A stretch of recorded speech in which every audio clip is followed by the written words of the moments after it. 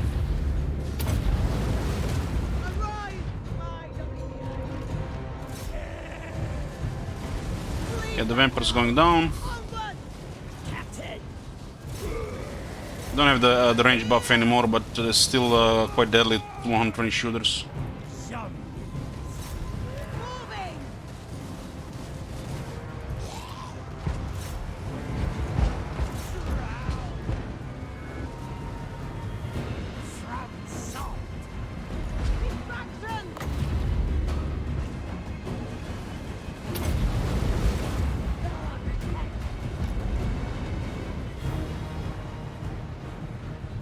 Yeah, that guy is way too slow. They don't even feel like vampires. Most of the vampires are too slow in this game, if you ask me. Be like slightly over 40 speed. This is the range army. Lord of the Deep's Lord should go just range army. The Lord of the Vampire Lords should go one with Death Guard. And you can do it on Notorious Admiral as well if you want, but I prefer Sirens and the Garden Prometheans.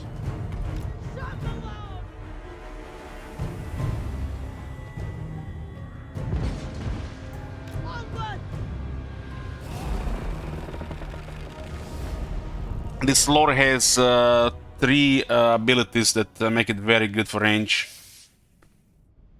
And these armies are cheap as well. Death Guard are not cheap. Death Guard are not only more expensive, but require more work to work. If you have like a well-oiled army with Vampire Fleet Captain and the Lord level as a Wizard, a couple other abilities, it's fine, but it's gonna cost twice as much.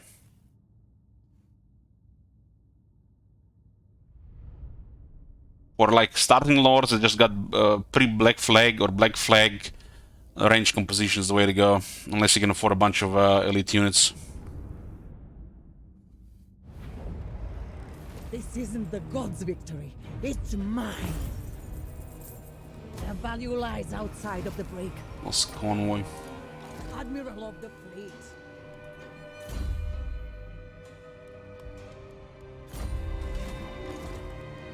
Three sheets to the wind. Admiral of the fleet.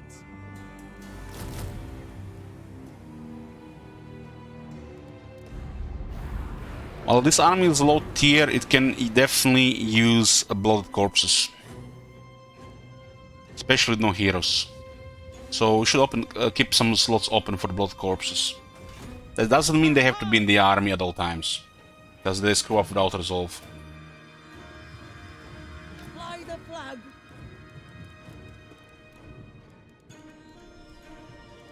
As the army gets high rank, the reload times improve, which means their firepower is more reliable against better quality armies. But we're not gonna send her in a battle where she can't win. So we are building her up with, you know, with the things she can before, you know, she can do the more stuff like this army here. All bones on deck. All bones on deck. Voyage on. At last we will feast. Yes, master. Brave tongues. Fight. Their value lies outside of the break. We could just keep one army here. Which one is better? We're gonna be dealing with elves. I guess Scott is better.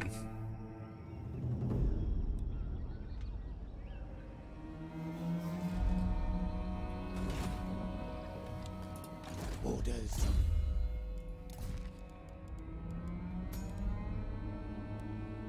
The highest range army. This isn't the gods' victory. It's mine. Scotty still missing Taskmaster. And we'll send Diego elsewhere. He's good at defending settlements with this composition.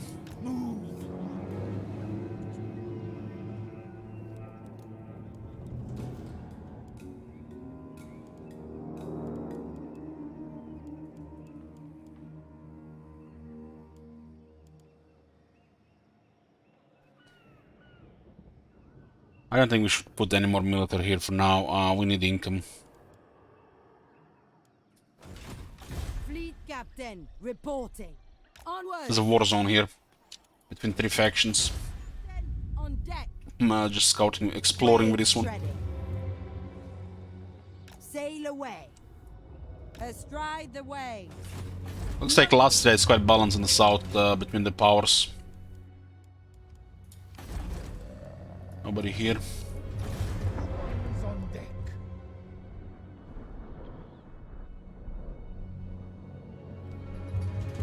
Land ahoy! Madam Okay, Sailor. she's about to get. She's about to get the landmark.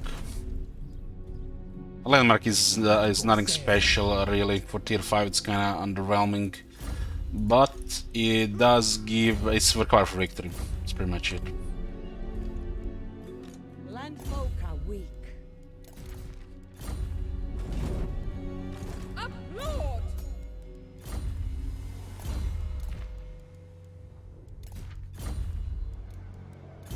Is this here? 10 leadership for the army, I guess it's okay if we got into a serious fight. Because of the Sirens and the Undead in general. But the other two one don't really matter that much, it's just like average at best. For tier 5 that's... feels weird, man.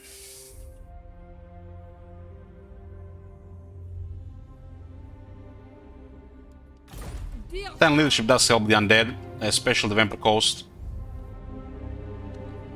The Vampire Coast and the Tomb Kings do have a use of...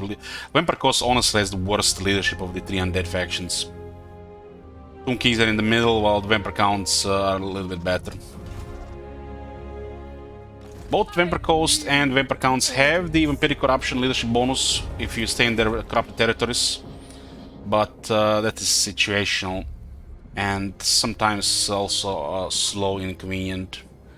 But if you're always fighting corruption, you get that leadership. So they create corruption, make corruption, you know, a thing, and then the units, you know, look worse just because corruption exists as well. But it's mainly because units are unbreakable, they have crumbling mechanic, they have to have low leadership, so the esports is nice and balanced. There's not really any technology that gives our units leadership. Other than the First Mate, but she's only for one army. First Mate should probably be a technology that gives every army 5 leadership, not just one army 10. So this faction does struggle a little bit with the lower leadership, even though they're good units. I mean, I'll show you a few examples. mirror. So this is actually this is fucked up because it's gonna show updated stats, so for some reason they got changed. So you can see the starting units, third leadership, it's minus 426. Literally they get touched, they start crumbling. So the extra HP in being undead doesn't do anything in campaign. The AI gets plus 10 leadership, even then the fear is only minus 8. So let's say the usable units, the usable melee units where this actually matters. This unit has 30 leadership. That is way too low. I think all these units are missing about 10 leadership, both for the player and the AI. The AI does get a little bit more because of difficulty, but the player struggles with leadership without the heroes and experience. So the melee with this faction is quite horrid in the beginning. And the faction can swarm, so basically you're stuck with units that are between zombies and skeleton spearmen. Most of them are close to skeleton warriors and skeleton spearmen. And it's harder to improve the leadership. So you have big health, but you can't use that big health because you have no leadership. So that big health doesn't matter at all. But the worst thing of all, this big health is not because of leadership, it's because of speed. 160 entities, it's because they're slow. So they're slow, low leadership with big health. So even if you saw the leadership, they'll still struggle with speed. And especially at range units, they need to reposition themselves, like the bombers or the hand cannons. So they're pretty much just ignored out of all units. Okay, other units is gonna be usable. Well, Animated Hawks, I find it unusable, specific, because of this reason. The Animated Hawks get into melee and they just literally die. They have no leadership to fight in melee. So the first unit that actually has some leadership with this faction is probably Mongols with 50. But they cannot fight outnumbered, and they usually have to find weaker units in themselves. The Sirens are also only 40, a tier 3 unit. The Rotting Prometheans 44. They have 120 armor, so it's kinda fine. Kinda. So 44. Then you have the Dead Guard, the Elite 60 leadership. It's actually a lot for the undead. This is a lot. This is very good leadership. And you have Terror Guys with 40. Like, what the fuck? I understand that you have to copy past the units from other factions, but come on. Don't just copy 40 leadership from one tier 5 unit and put in another. Please. Please. And there's a lot of light on 55. So this is old tier 5 units, Warhammer 1, when they actually kind of make sense, it worked. Well, this is Warhammer 2, tier 5. This could be some kind of skewed balancing because it's a flying unit and multiplayer exists. And also is a generation. So you can see tier 5, 60, 55, 50. 50 is a good amount of leadership for the undead, especially before the bonuses. And look at this copy pasta from Warhammer 1, 40 leadership. A big unit like this lands into a unit of spearmen, just a regular spearman tier 1. It's already surrounded, flanked in the rear, in the side, probably outnumbered. It can lose as much as 30 leadership instantly. Just landing into spearmen or swordsman units.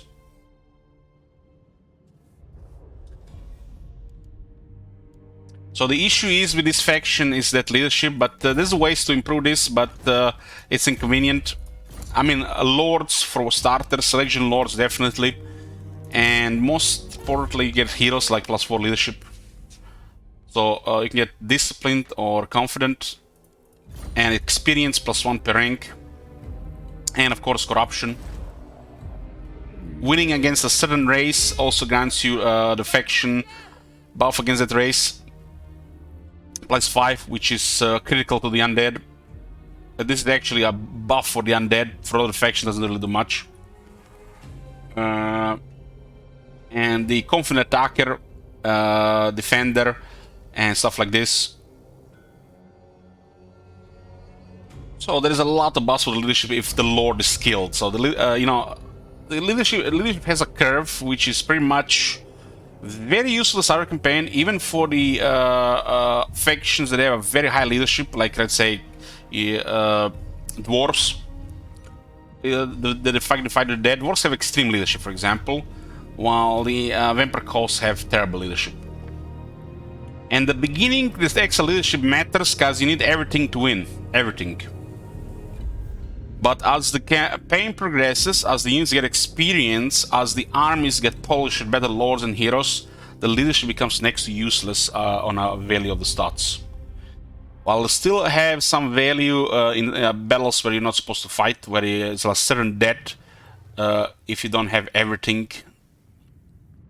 Like, if you guys remember that battle with Teclis, where leadership skill on the Lord Master actually did something. That's an example where the leadership still has value later in the game. While a well-oiled army, developed army with a lord and heroes, leadership is one of the useless stats, most useless stats. While it has some value if you're one of the weakest leadership factions in the game, like the Undead. Especially Vampire Coast, and Tomb Kings in a way.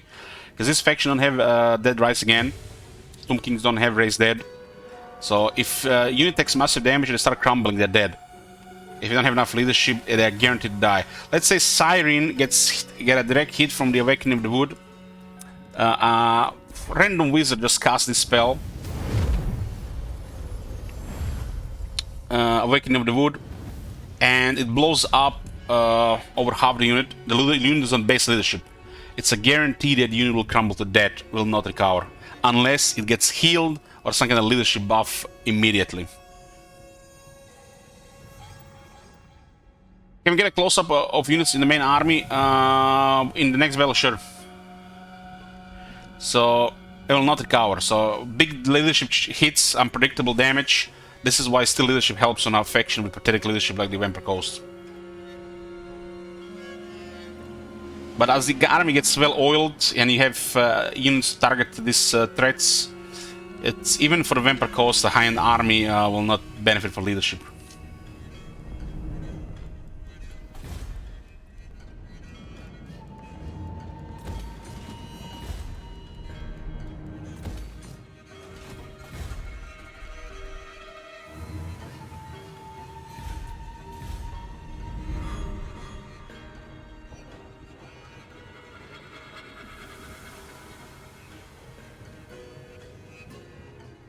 One moment.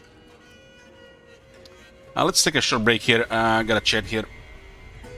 Might do something special today. Just a moment.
Yeah, boys, back. So tomorrow we'll go over the any of the stat differences between Warhammer 1, Warhammer 2 and Warhammer 3. Fenrir will be in Warhammer 3, checking the wiki. Apparently there is a wiki now in the game that can check all the faction units on the same window. And I'll be going to the factions in Warhammer 2 to see if they change any of the units from the factions that are in the game.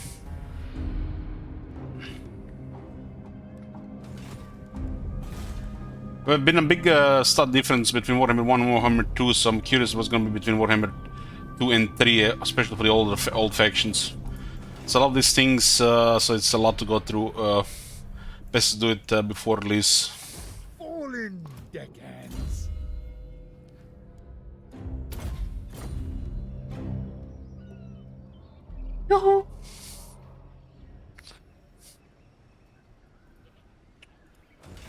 The sea brings death. So we're going to need one more Mortal Hunter building.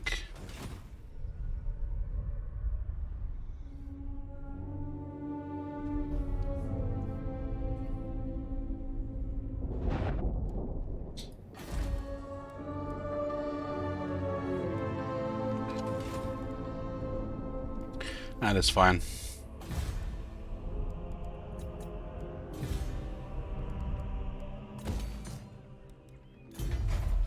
Wow. There is no ancient city of Quintex landmark.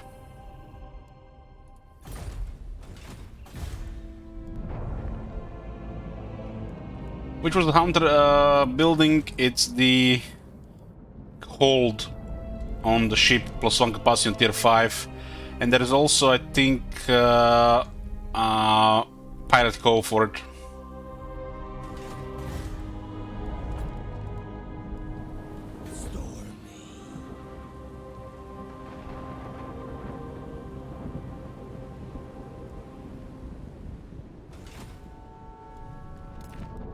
Got rid of the sword.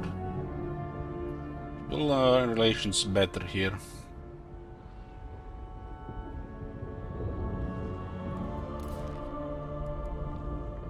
This campaign is in a finishing phase with a short campaign victory. A long one would have been probably a better to show everything this faction has to offer. But we are at the end of Warhammer 2. I don't have time for a long campaign. Approach the Madame. Still want to do one more campaign. If this was the last campaign, I guess we would have done might have been done a long one.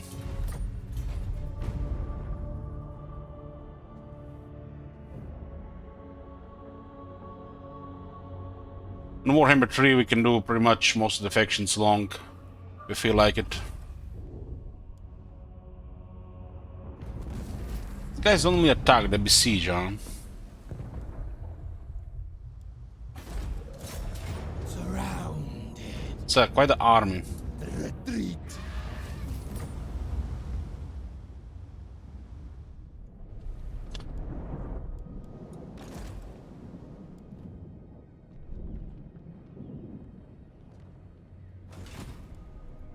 No. Fierce. Moi.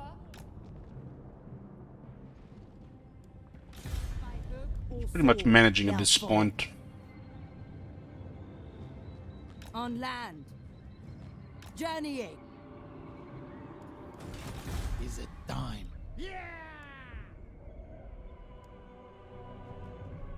Looking for treasures.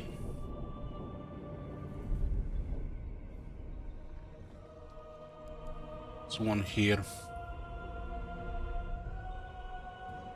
This one should actually stay here. Admiral. No strike. Not you. Sea legs. Got. Let's get a sea legs. Harness the sea. Shamble.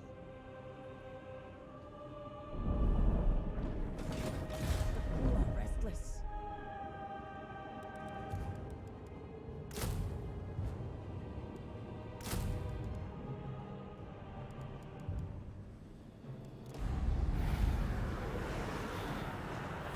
So also wants the treasures, but we can only cover so much on one side.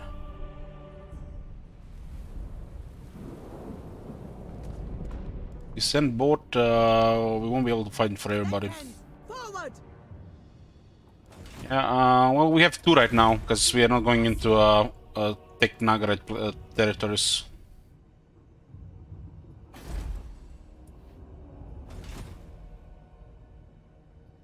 Captain, on deck. Nice, the Elves one, the Dark Elves one here. Send a message. Blow it sky high. How much money is this? 1400. This is the one that gives Mortal Hunter capacity.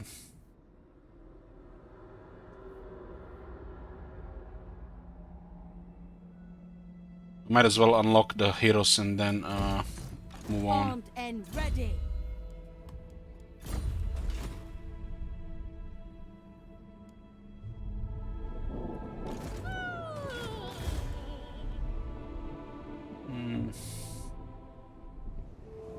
This one will be guarding stuff here, but I need to make contact with Celostra as well. A good understudy.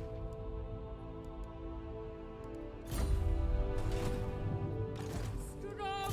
We're just checking stats between Warhammer 2 and Warhammer 3 units.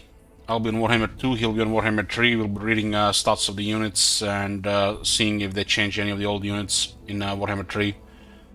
This process might take hours and hours, and we won't have much time for it once the game releases, because we'll be doing new content mostly. There's some big changes between Warhammer 1 and 2, so I want to see if it's they did the same and what was the change, the biggest one. This is under the hood look. Who knows if they changed any heat chains and other stuff under the hood as well.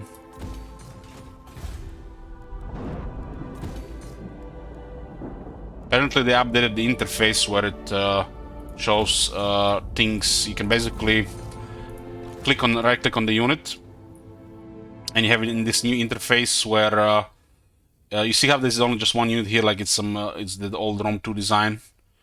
But apparently in Warhammer 3 you can pick a faction, you can see all the units, you can mouse over them, see all the statistics from one interface. So I can go into the Empire, you can go on the that interface and we can compare. It's gonna be tomorrow. Fenron will tell me when.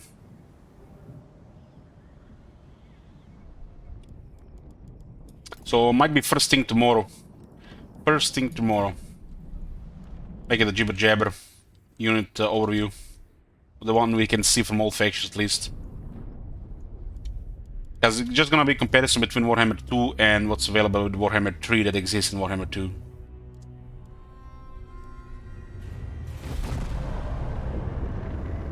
I think for the last campaign we'll do the Belagor Tower defense. So nothing too long. Might be just one long or 2 sessions, depending how it goes. Last time we died to the plague, but the first one was pretty amazing.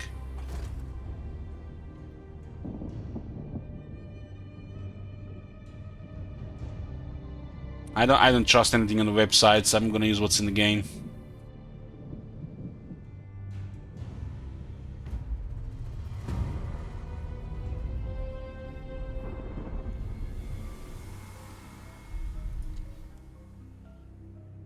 These guys might wait a long time here to attack. The curtain raises. It's all time here and still not rotting Prometheans.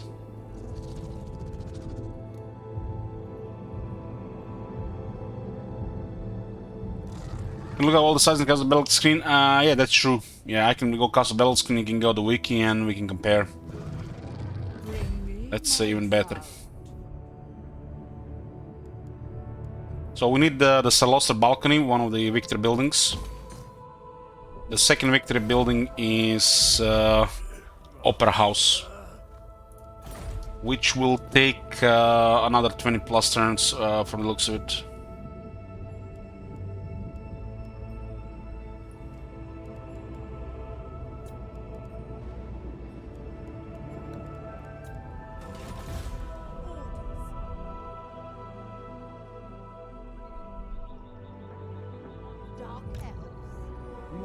dreary hells.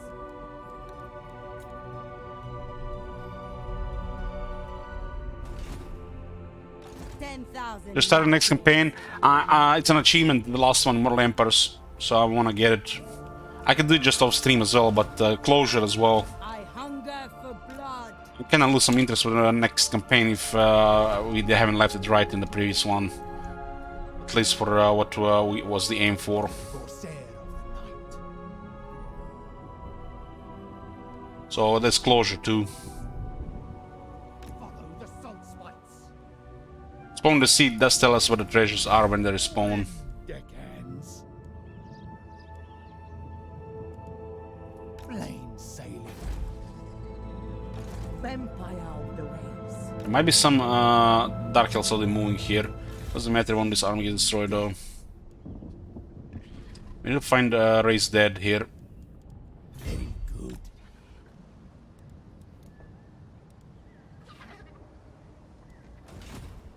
What is your demand? Get on! Doesn't look like a good option. There's something off with these factions Ray's dead. Something off.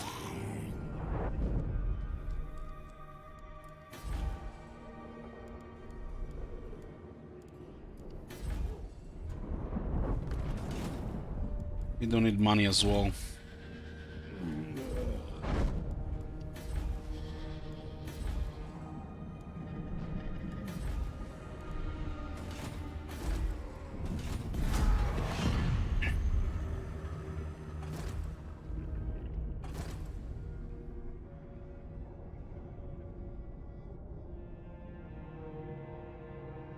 So he switched towards Elysia no matter what.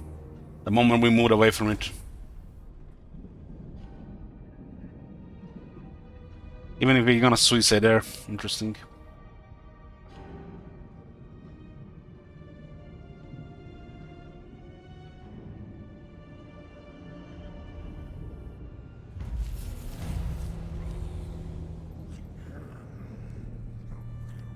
All bones on deck.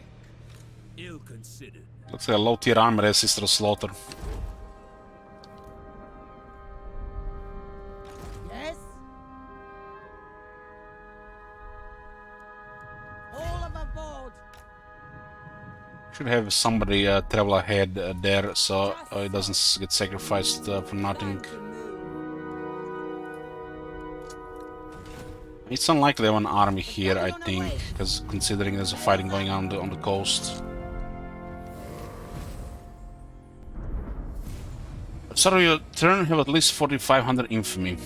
Okay. Celostra longs for the fame she enjoyed many decades ago, when she was the favorite court singer of Bretonnian royalty. Many years have passed since those glorious days, and now Celostra's more sinister reputation as a terrifying murderous phenomenon of the seas is known only to those who frequent the ports and coastal cities bordering the great ocean, where her terror is spoken of in hushed tones by petrified sailors lucky enough to escape the paralyzing clutches of her voice and the murderous grasp of her unliving crew. For this vainglorious diva, the world is not enough. Celostra has set her heart on stardom and becoming a household name again. The eyes of the world shall be on her once more, and those who don't know of Madame Captain Celostra Arfine soon will. Arfine. Your will. Getting sea legs here. Harness the sea.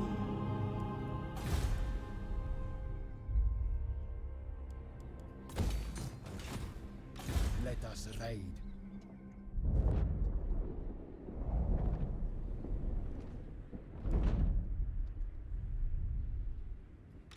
Listen! Move! Almost max movement here.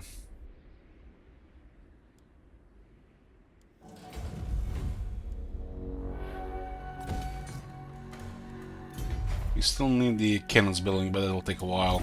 Madam, I lost a dear fan.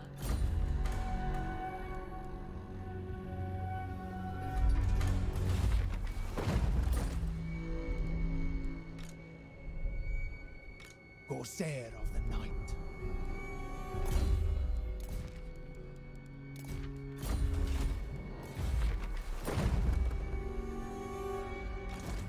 sail the world. Better here, actually.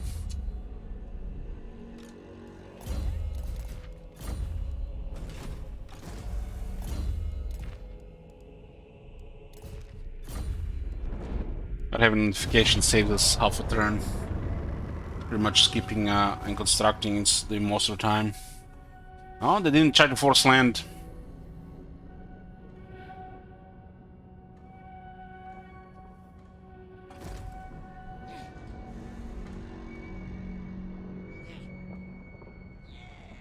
We can send the extra Mongol hunters and the other range armies.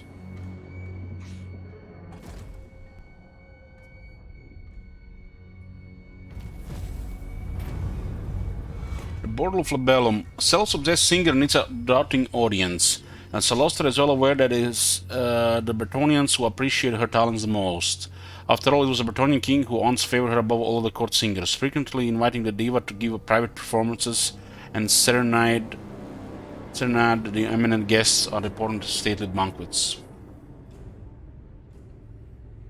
On the other hand, Salostra is technically still well overdue for a high-profile performance before the High Elves of Ultuan, many years ago when the Lamprey succumbed to a storm in the eastern straits of the Great Ocean. Before Salostra's information, she was on an important diplomatic voyage to sing before the Phoenix King. A treaty of great import was reliant on his pleasure in her performance, for the elves believed good art, music in particular, to be valuable as gems and gold. It was an important engagement, so surely the High Elves will still be waiting for her. To find an audience, Salostra would head east from the islands of North Everest towards Bretonnia, retracing the fateful voyage which led to her transforming into the eternally vengeful spirit she has become. Alternatively, she could head towards the southern end of the Shifting Isles, where the High Elves' old world shipping lanes are located, following them directly into the great port of Lothar and hopefully to the Phoenix King himself. Not into the High Elves. Let's select some Skadi. Move any character to the following region list, Sally.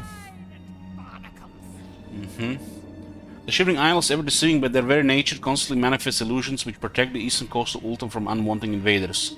If Salostra can somehow find the merchant ship routes used by High Elves to get to and from the Old World, the way to Lothar and the Phoenix King can be ascertained. These secret routes are rumored to go right through the Shifting Isles, but Salostra will not be deterred by the High Elves' smoke and mirrors. This is more important right now. Siren of the storms. Lost a little bit more movement down. We shall stalk the oceans.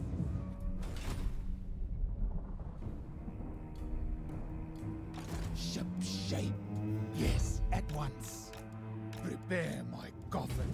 Taskmaster next. This is the fine. There are orcs nearby. All set. Follow the salt spikes. Friends for the whole army. Also, our army already has friends though. Full speed ahead. Fall in, deckhands.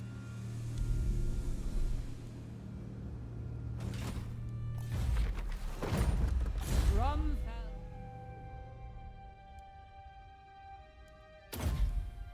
It's only just on the map, really. Get going, scum. I thirst.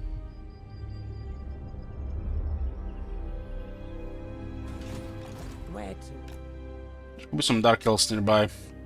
They're selling in blind, kinda here. Full speed ahead. It's not like they would be in this route though. Setting sail. Oh, there's treasure here. Come here.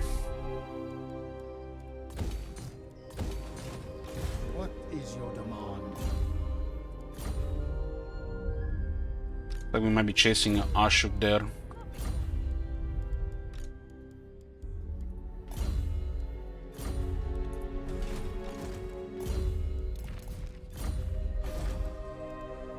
The sea brings death.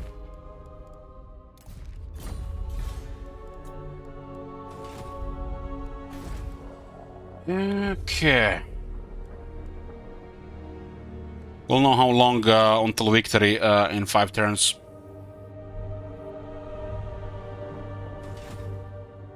This one is not very useful.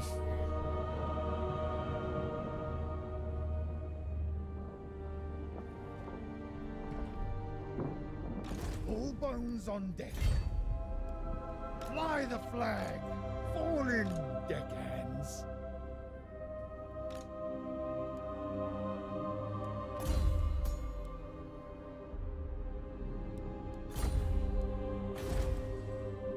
Don't have all the tensions. Yeah, he's aggressive and liable, so if relations drop, he might go drop 3 to Sinagro. Never. Standing by. Ridiculous. I think we lose here.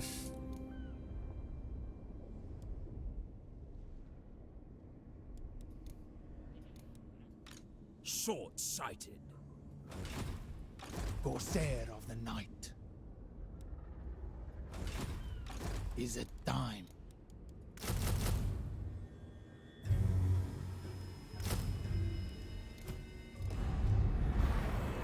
Ill-considered. Well, this might make a difference now.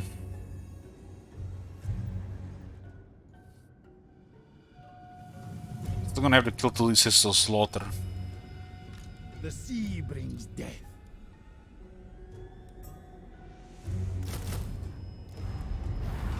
This might be enough. Your will.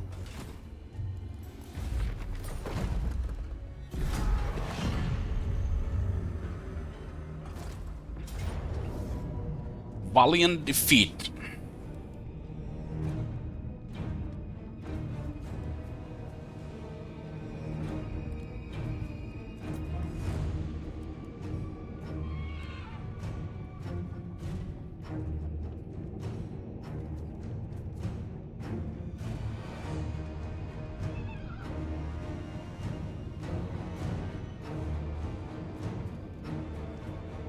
Good morning, home run.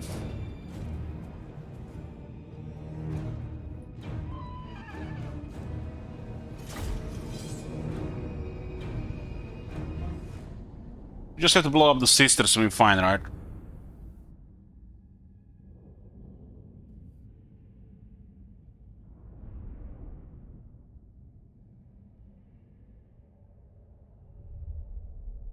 Yeah, I changed the naming as a specific stuff now.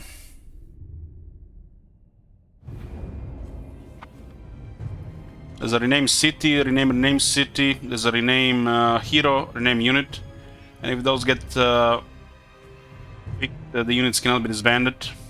There's also rename lord.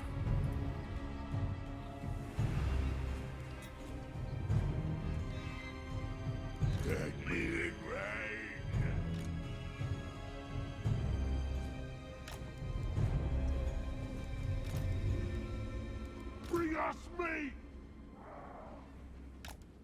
When supper? Limited range here.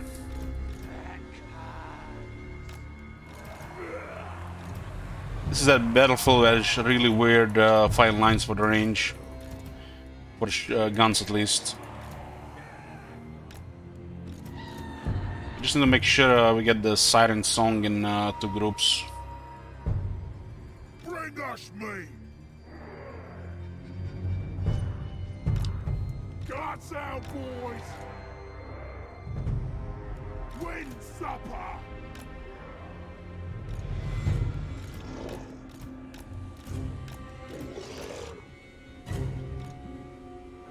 The garrison is okay.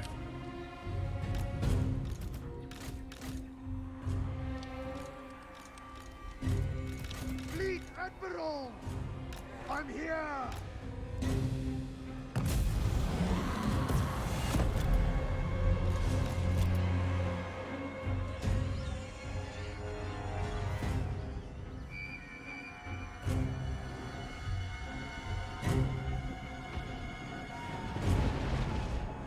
It's a bunch of rank 9 Dark Elves. Toughest stuff to Scissor Slaughter.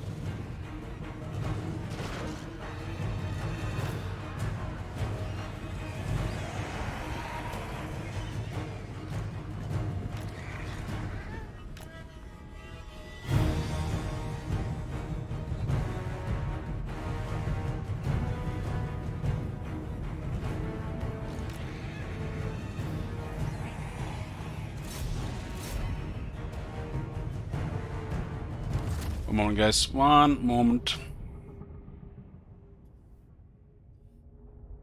Twitch doesn't have an option for a proper prediction time, so it's either 2 minutes or 5 minutes. 2 is too short, 5 is too long. We only need the option for 3 minutes. Twitch, if you're listening, give us prediction option for 3 minutes or custom time.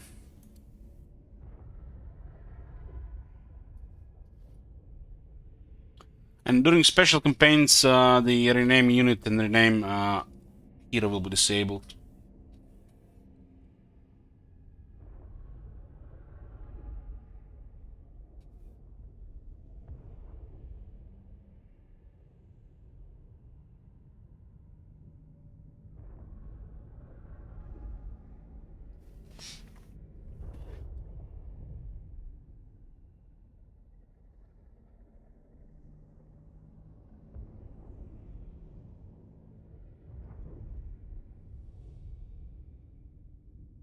This bet is one-sided.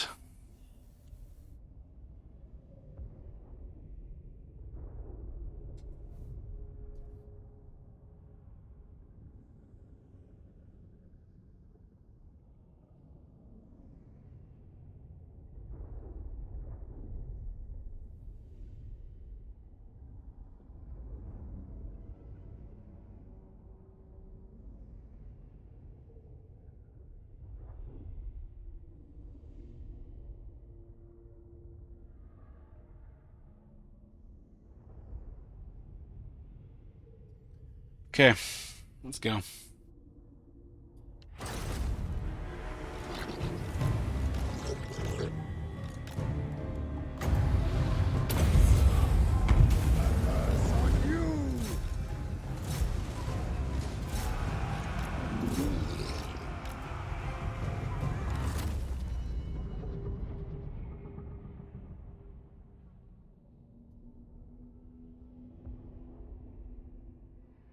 Well, sometimes bets are to see if the people have any experience or are paying attention.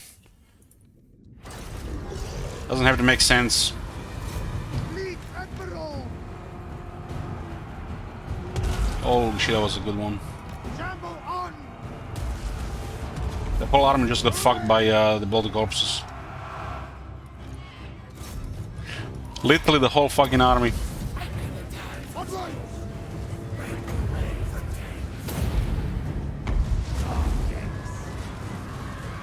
Shamble on!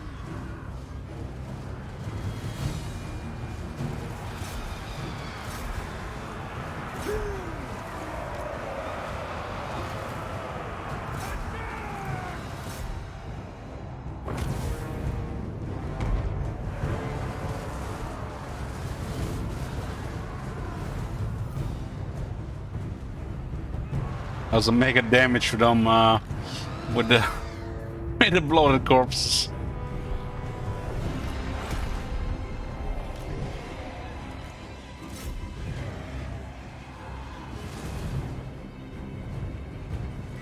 Well, this happened once before. You know, I misclicked on the wrong result, so you never know. Some people might be into that. Streamer making a mistake.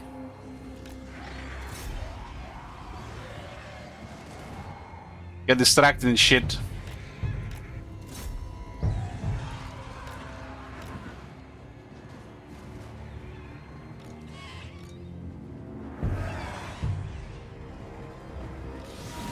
There's no such thing as refunds.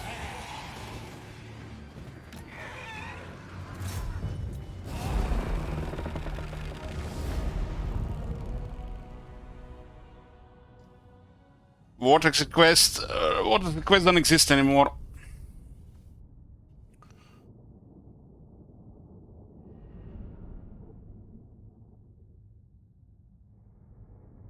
That was a serious blood and corpse action.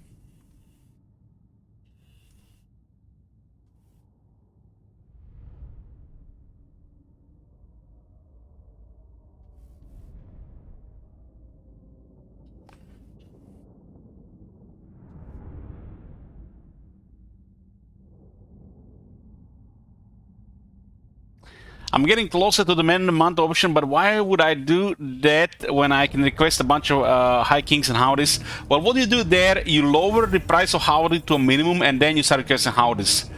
Get the next critical mass. 17,000 damage, damn. So this was a defeat, right? Dick bro is getting like 1,000,000 shekels here. Hey Dick bro.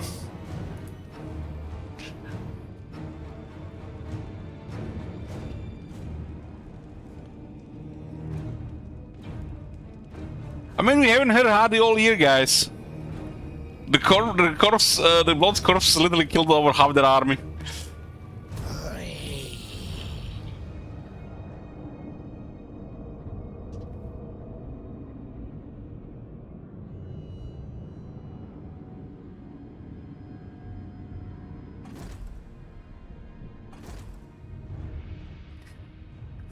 Cookies, what the fuck you doing? You lower the cost first. Jesus, Cookies. Talk about burned shekels. That burns. That hurts. Howdy. My name is Jed Masterson, and I'm a caravan boss for the Happy Trails Caravan Company. If you're hearing this, I have a job offer for you. Happy Trails is organizing an expedition north into Utah, off the Long 15, and we need people. We're looking for caravan guards. He could have lowered it 4 times and then did it. If you're used to humping it across the waist, straight toward trouble, we want you. If you got a pit boy, we definitely want you. On the other hand, if you're a greenhorn or a Goddamn city slicker, agile bacon. go hang. If we like your gumption, we'll pay you square and treat you fair. Find me, Jed Masterson, at the Northern Passage if you're interested. Luck to you.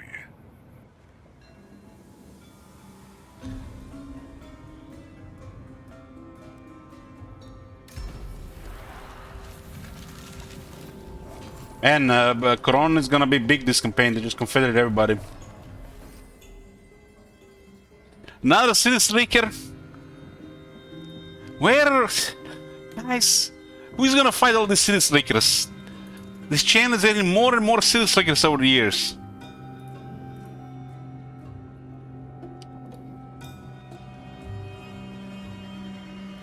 Carl is like rank 1. No way. No way, it's a shocker, right? I know. Brave guns, fight. The 2 ogres got murdered now to resolve. Exchange them for plunder. All bones on deck.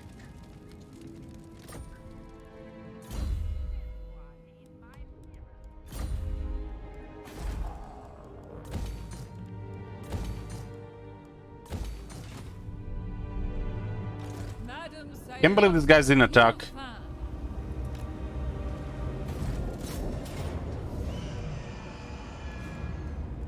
Bring war and infamy. Okay, that's the second to last. The tides rise. All one will sink.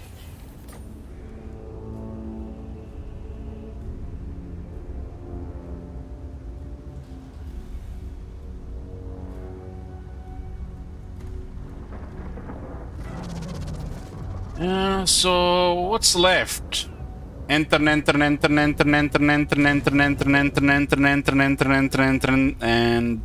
2 model hunters. Yeah, if we take Awakening, we'll destabilize this area here.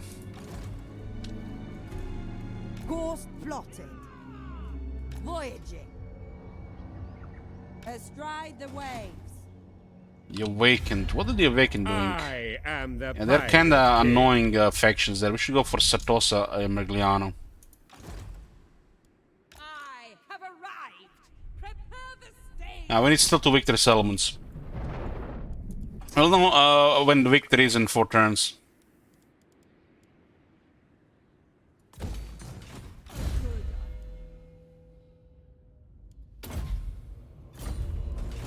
Corsair of the night. Sail away. Admiral of the fleet.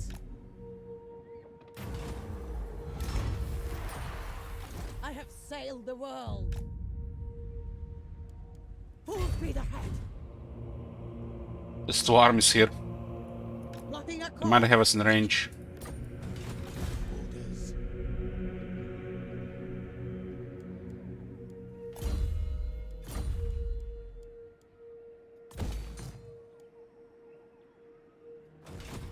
Ship shape.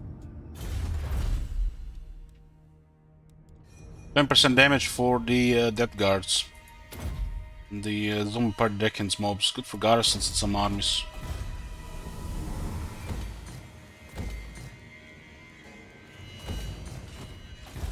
All buttons on deck. Very good. The boys don't have a VAR. Oh no. All set. They forgot to give you VAR. Let Them us bastards. follow the salt spikes. Haven't seen the Dark Elves guys are playing respawn yet. Maybe they're fix that as well. Admiral of the fleet.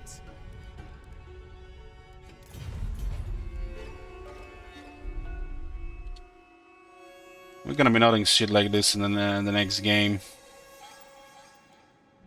Like there's hundreds of things literally missing.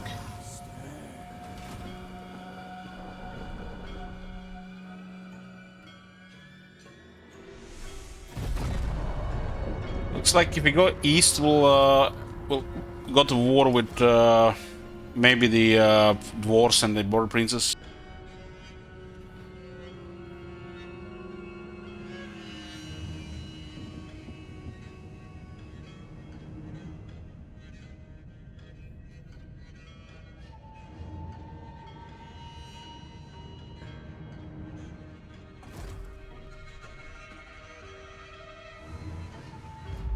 Oh look, we have declared war on the boys of Green Coast. Who did that? Who did that? I don't remember doing that game. Who did that? What is your demand? The sea brings death. Harness the sea. Well, he's gotta protect Ult One.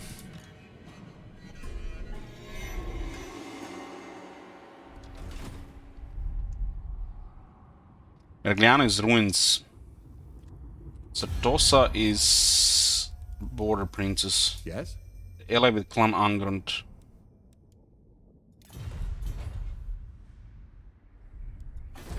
It's too early to invade Sartosa. We have to see when we what's the final turn.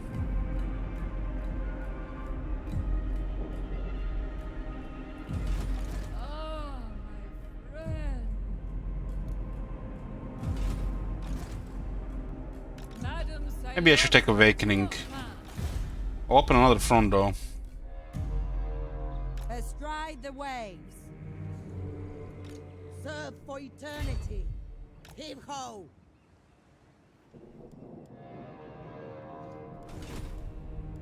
No, I don't need rank 1 infamy. Not even for long campaign. Sail away. Wave. I mean, Awakening is such an easy price, but it'll make this area probably the Lizardman and the Emperor will attack us at that point. Imbalance to the area, I mean.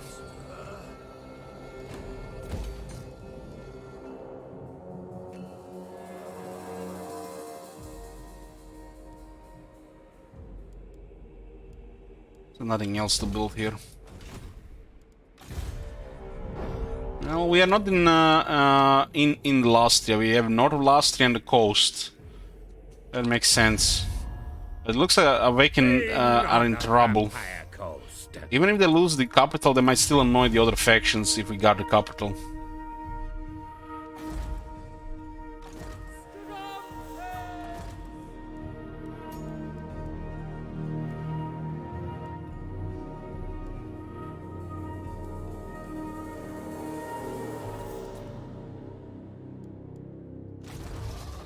There's potential.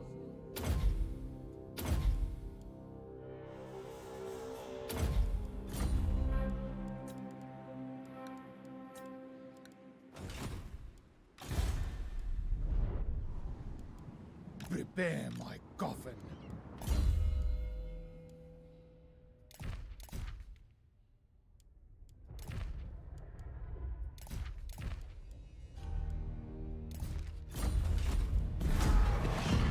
Well, the Dark Elves might be coming again with multiple armies. Yeah, we can see a second one here. Rank 6. Retreat!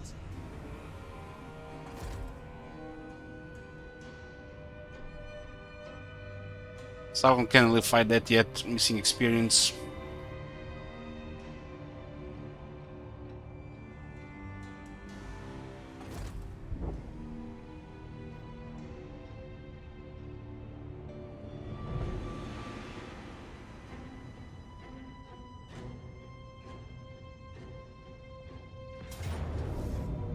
I forgot to move this one. Time for battle. Time to feed. No reminder if something's encamped. I don't know in the east, I have been ignoring it. But we can see, hold on. Dwarves again. Dwarves like 9 or 10 times.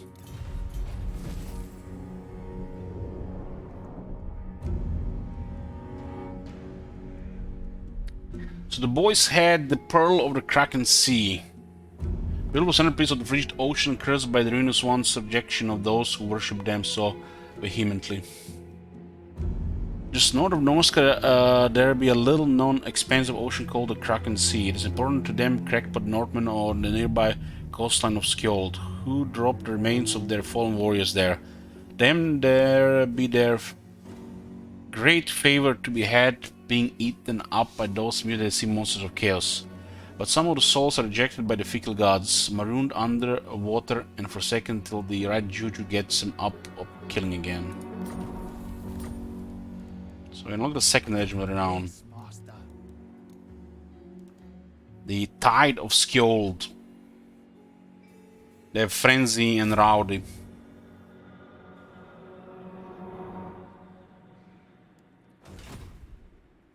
Your will.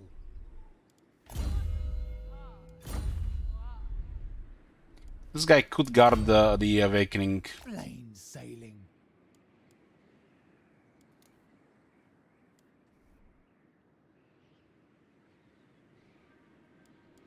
Full speed ahead. A little bit of replenishment.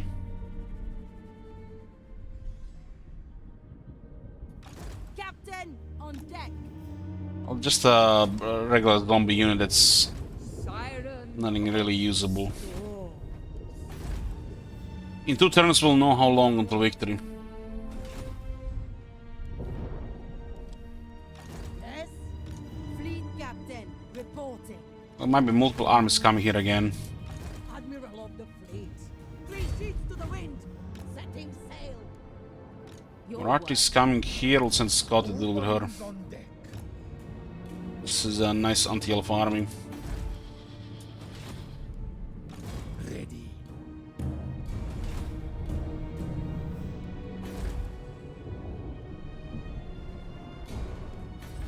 You can do the Sword of Cain, so you may not need a lot of these things anymore. Growth, yeah.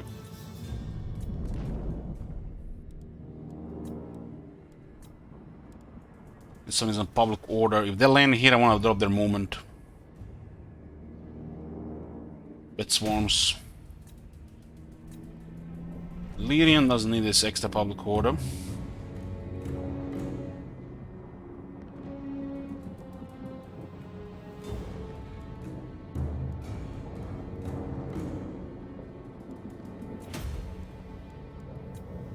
Palador the same. In the 8 public order from bad public order. Something again in tier 4 if you have the money to build it.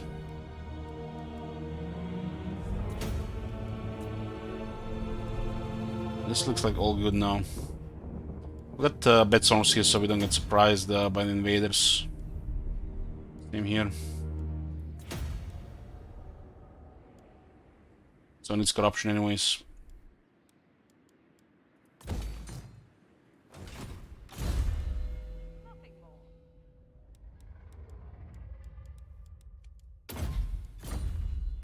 Is it time? Fall in, deckhands. Hey, Parik. Sing the songs of death. Looks like Awakening makes sense. The whole army get 8 attack, 8 defense. Eventually get all these buffs when you all look for treasures. So we need the second landmark, which is tier 5 Lothern, 1 Hunter, and 2 Victor settlements.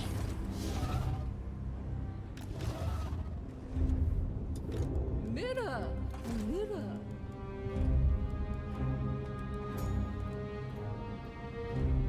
These are like the worst battle options. Doesn't work with this ability, and this one not for battle. Captain, on deck. Corsair of the night, your will. Okay, let them come here. Still don't have Taskmaster here. The sea brings death. Where the fuck is the building thingy?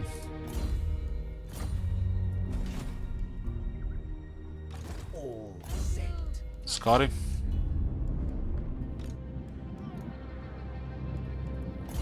Yeah. Have this against the invaders next turn.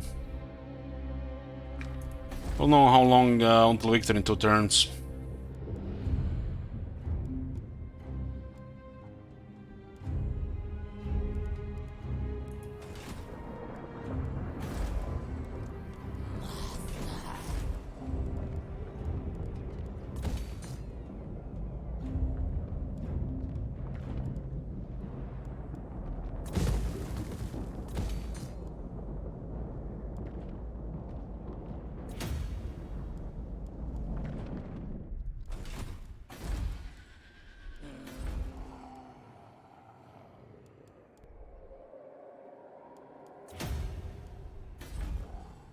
Not much looking forward to, because Omnigen City doesn't have nothing about tier 4.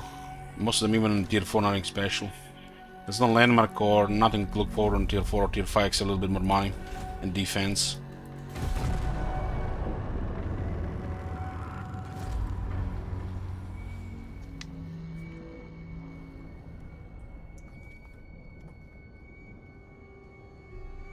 Must have destroyed a dozen of Dark Elf armies by now.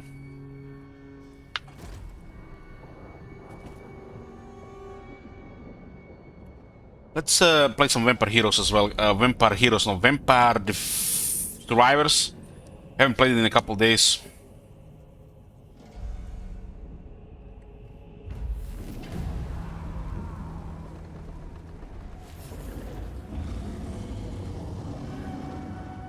This campaign is pretty much gonna be enter and enter until we get the Opera House. I'm not going for long campaign victory.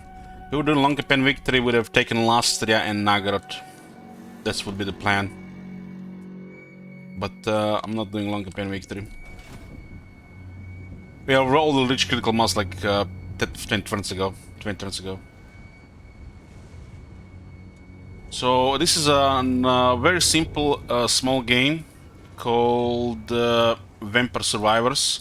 We're gonna stay here with Warhammer 2 as well. We'll be switching after probably like max tops 1 hour. Probably even shorter. I gotta change the game. I need to finish the rest of the achievements in that game and find the what was it? The remaining evolved items.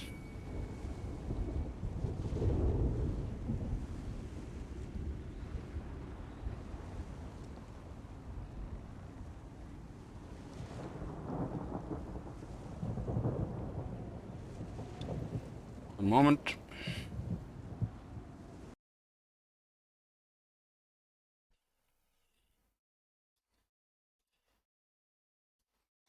Playing this game makes the graphics in Warhammer 2 look so much better.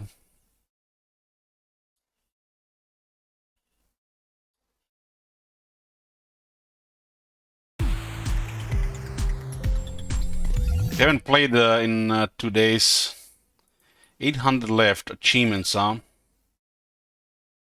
Survive 20 minutes with Croce. Evolve the whip. How do you evolve the whip? Well, Santa Water King Bible. Garlic, Unite with Ebony Wings Peach Cone.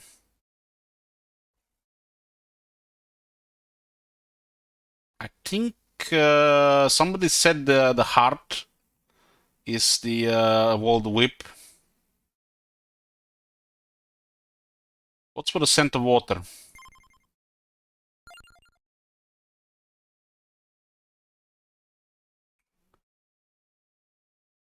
Yeah. Porta, permanent plus 3% area. Starts with temporary cooldown bonus. Temporary cooldown bonus.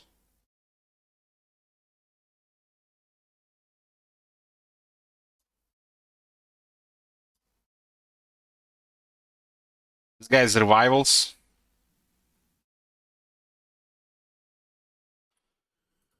I guess I can check the the wiki.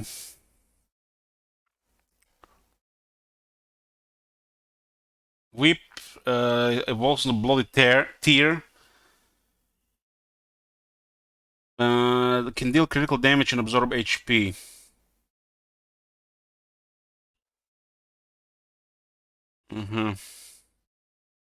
Hollow Heart.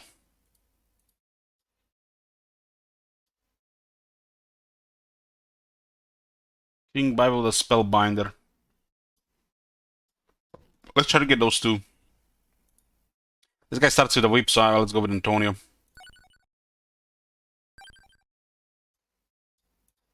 Go hyper here. Let's put a prediction for this. Prediction. How long do we survive?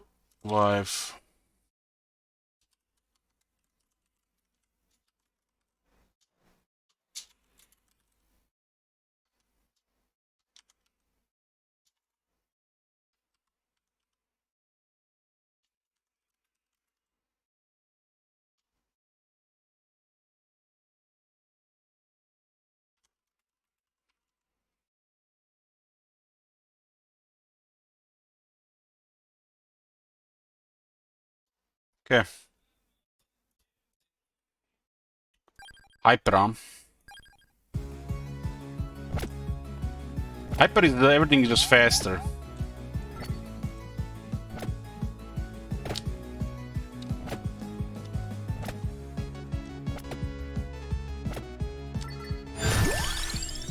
Okay, King Bible. Yeah, I want to get a King Bible.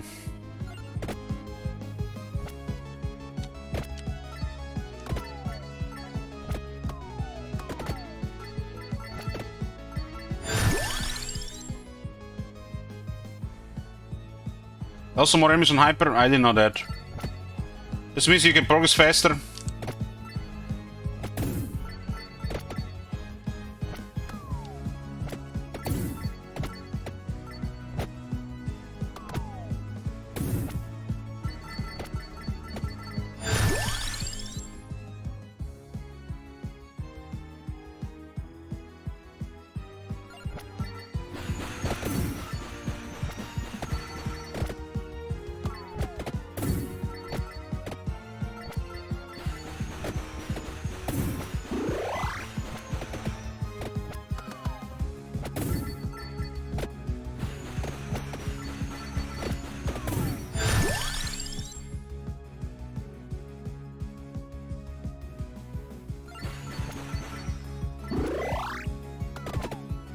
Where's the whip?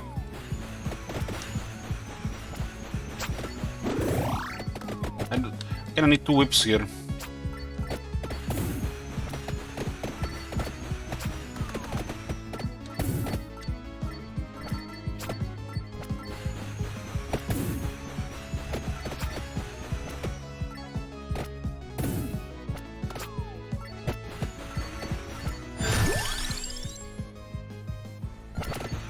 Yeah, this is gonna make things easier. So I don't have to pick sides.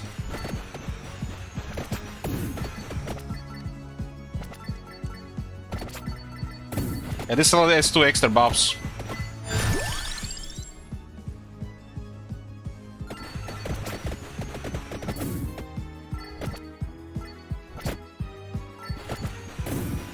Things change on 22 minutes on this map, right?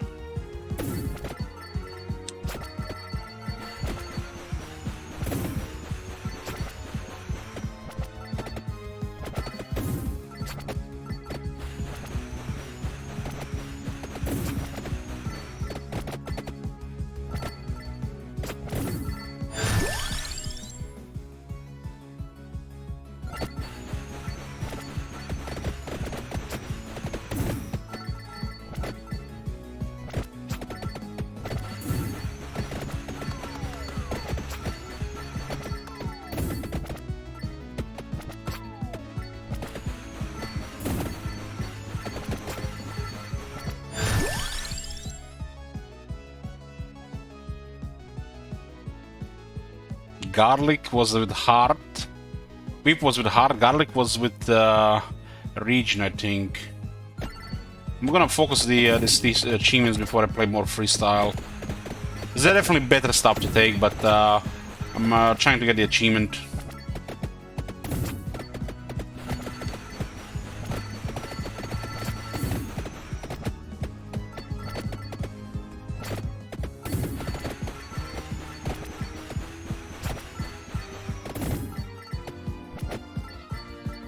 It's gonna be harder to kill these things now.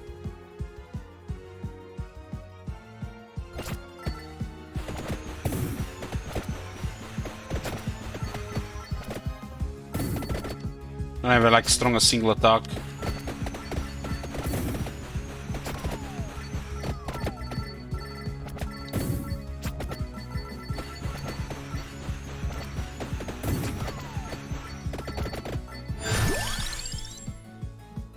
Don't want to pick empty tome in the library. 3% luck. Ah, we got that from the power-ups.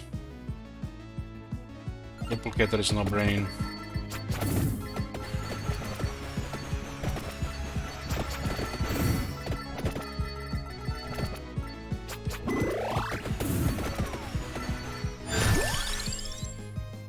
Spellbinder for the Bible.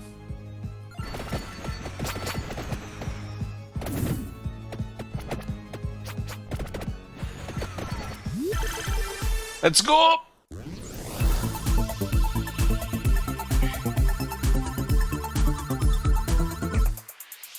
Upgrade the garlic in 106 coins.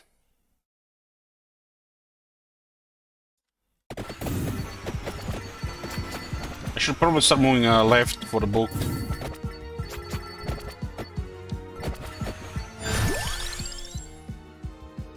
Bracer. Bracer is great. What upgrades the knife, the axe again?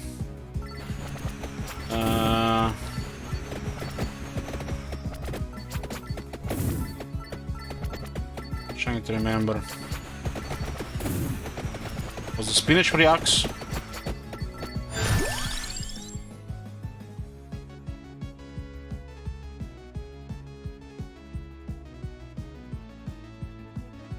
The AoE, the AoE, right, yeah. This is hyper mode, yeah.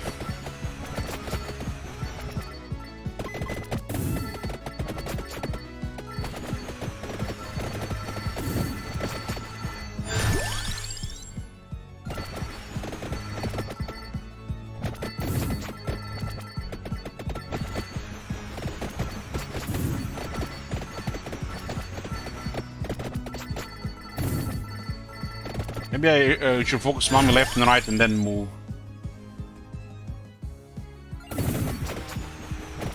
I think the clover is for the what's it, sword?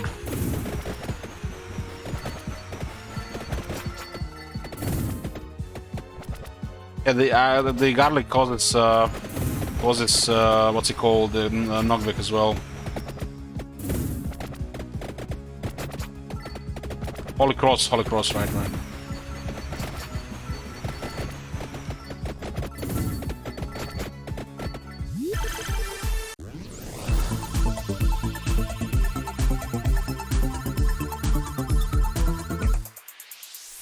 Upgrade the whip. More damage. Let's... Okay. Don't want to take this in the library, right?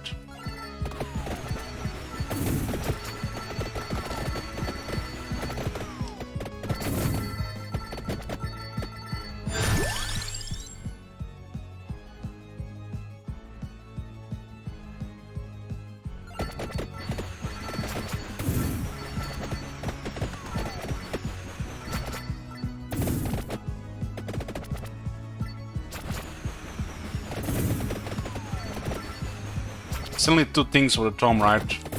Before I pick the tome.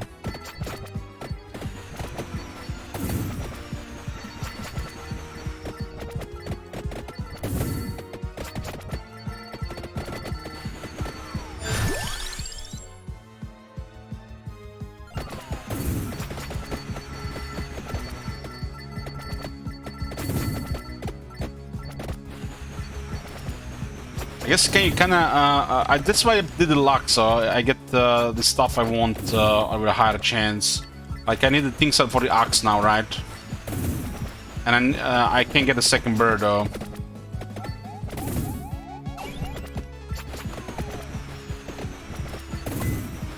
A few days ago, Adrius, during the Drown stream, we are mixing it up a bit with the Warhammer 2 stream. We'll switch into Warhammer 2 after like a few runs here.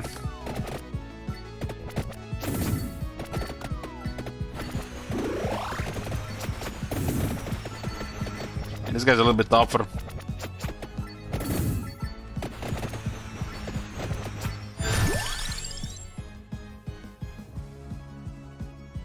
Umarola. Is this with the garlic? Power increases when recovering HP. So the as we are healing, the garlics get stronger.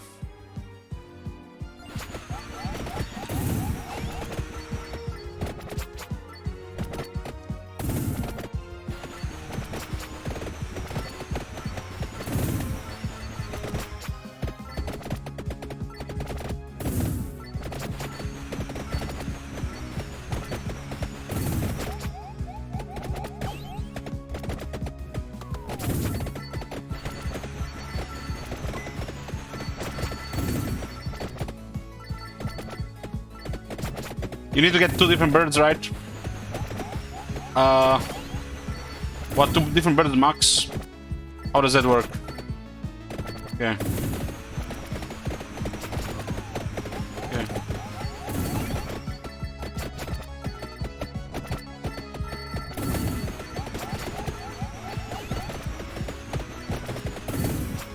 A little bit more damage.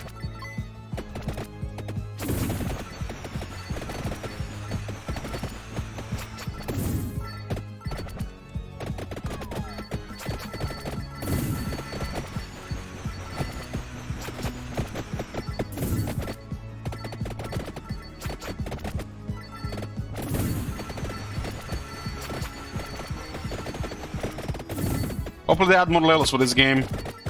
Both the levels are interesting, the other one is much harder though. Some levels make sense to be harder so you get power-ups, I guess, to have an easier chance to progress. Or a character specific, right? Shit.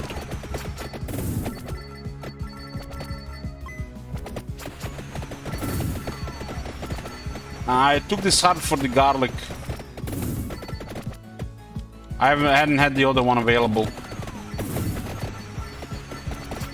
Need more damage.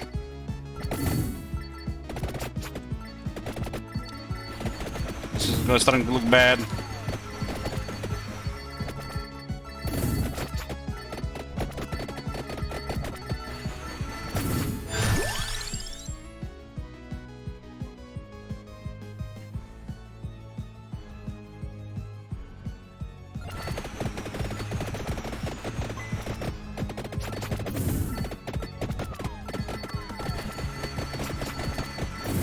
Maybe I should have not done the hyper for the achievement run.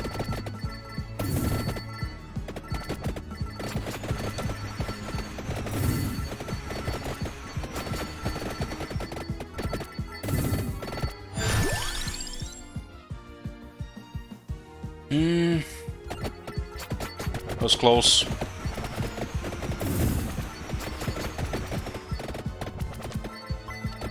Give me Bibles.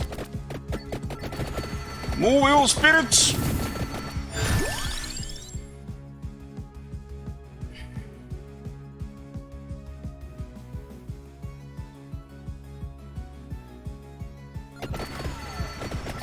Hit me!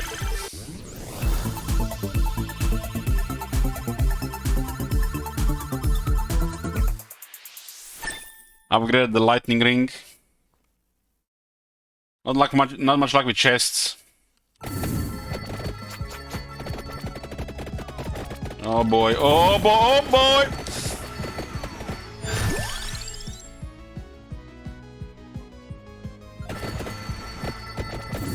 Holy Bibles, protect me!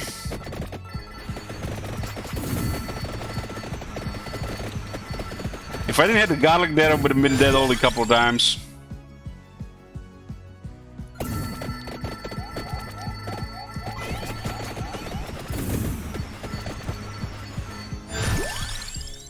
Hollow Heart. I think this is the one for the whip.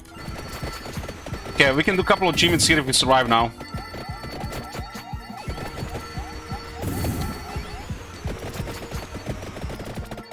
And now we need to get the book.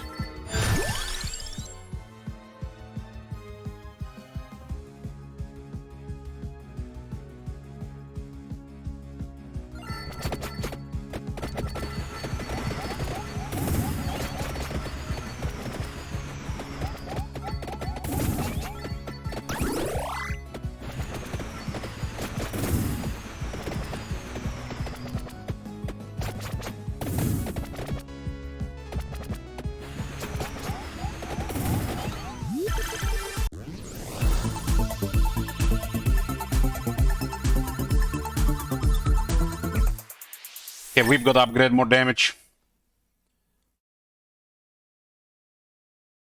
Oh, it's the Bloody Tear. It's all those max. A Volt Whip can deal critical damage and absorb HP.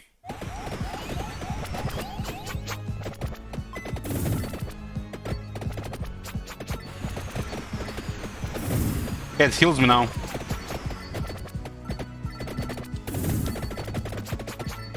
Now I need to find the book.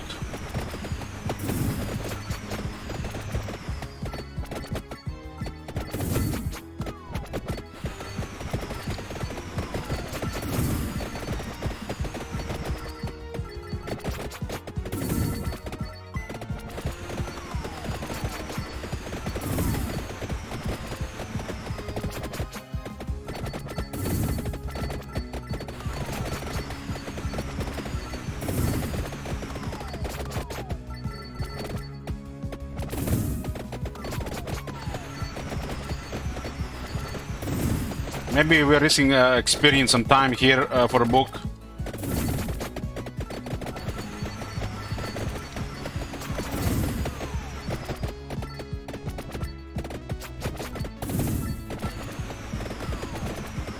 There it is. Now we get an extra one. Lower cooldowns.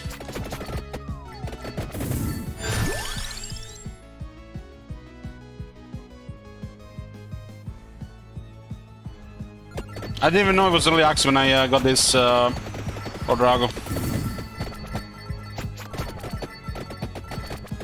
Oh, bet, nice. Hit me.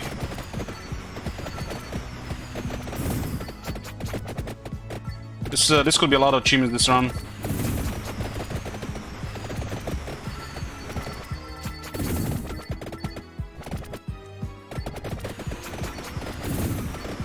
If I go to the right side, I can still get the money.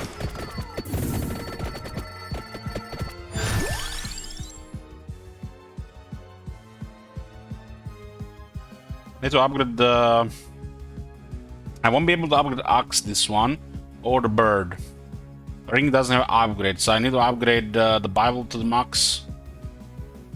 This one makes no sense right now. Need damage. We got the whip is healing us. Looks like the garlic and the whip upgraded seems like a little bit redundant, but might make you live longer.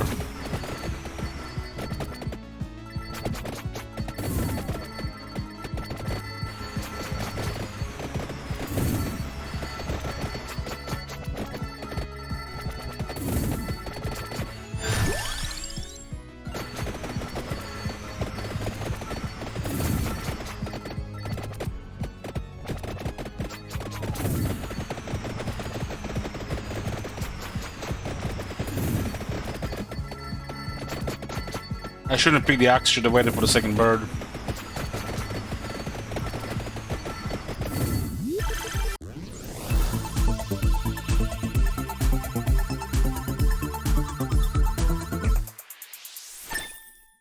Oh, axe got upgraded. We can get the unique axe, right?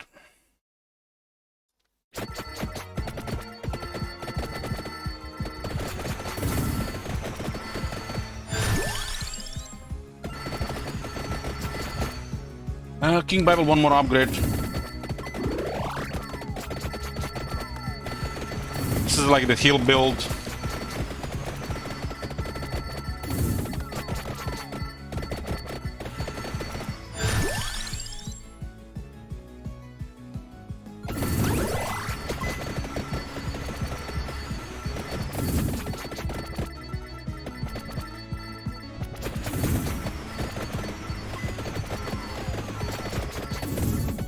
Basis for knife, yeah, and I think that was the first one I had.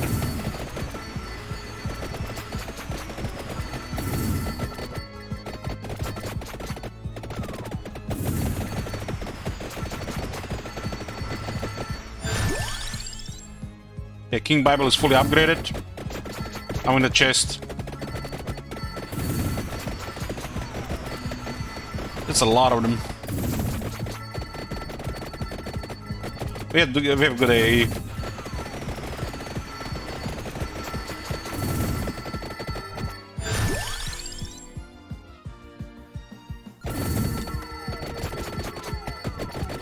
If they get close, if we get close, they also get killed by the. We also have healing.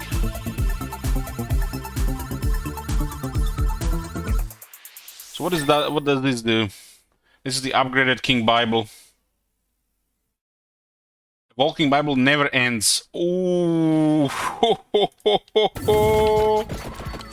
Activate! Activate!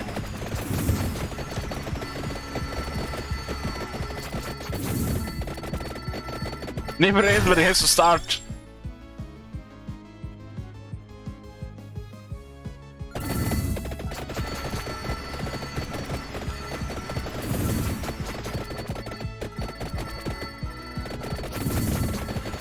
This is amazing. It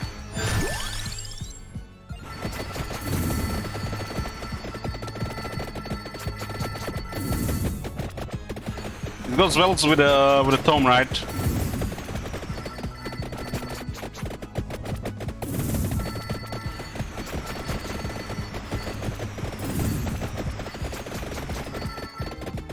This is the grinder now. With garlic fully upgraded for the unique garlic thingy.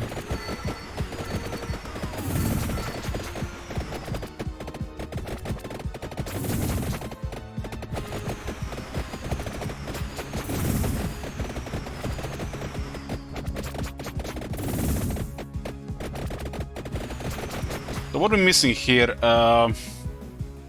garlics, and that's the last evolve for this build.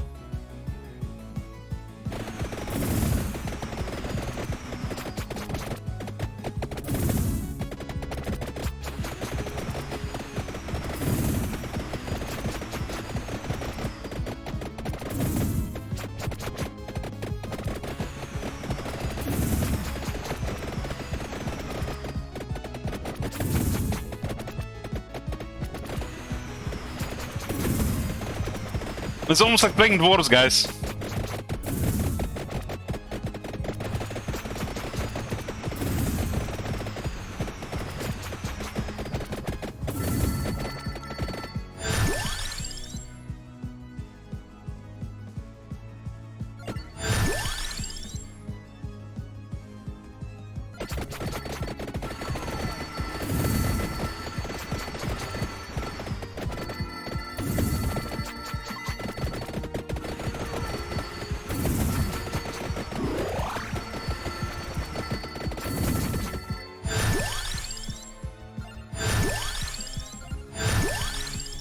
You got it.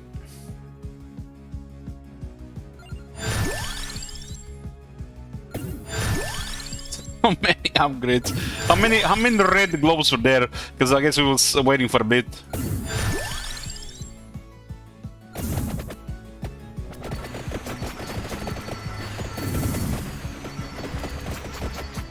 This is not even my final form.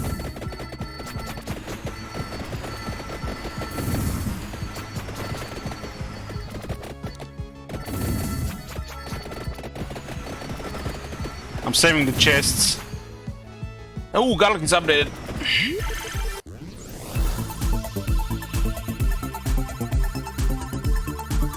Yeah, the gems get merged. And notice that. For the first time, we got the Soul Eater. Evolved Garlic steals hearts. Power increases when recovering HP. So what's the last thing that we need? We got, that's it, we can't upgrade anything. Does the Lightning Ring have an upgrade?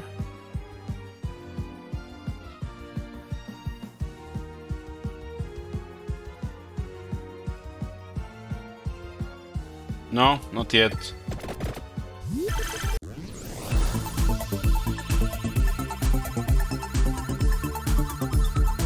Now we go to the right side and pick up the extra gold and finish this run.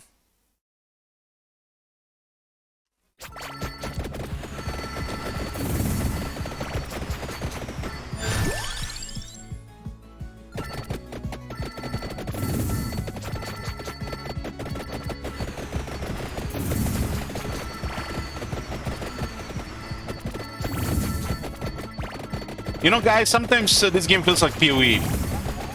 Except you don't have to, you know, spam flasks all the time.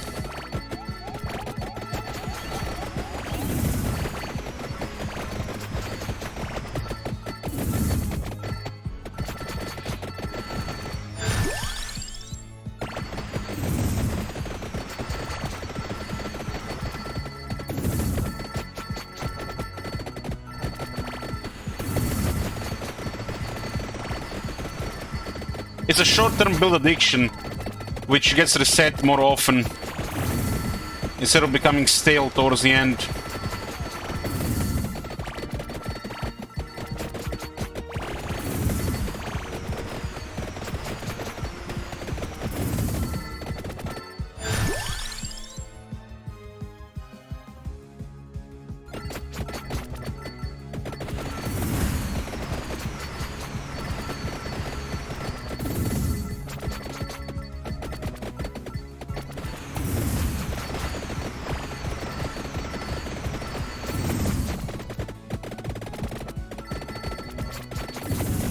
Gotta say, the upgrade King Bible is amazing.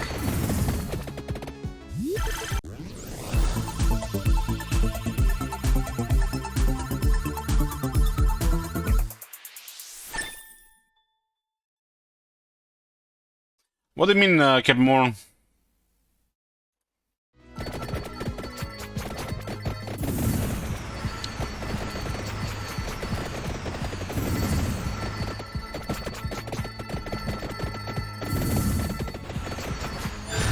You mean the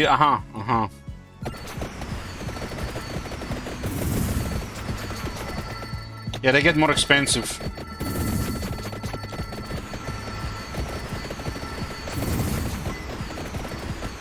Okay, let's just move now to the other side. Looks like we have almost enough damage to just push. If we enter too many mobs, we'll just die.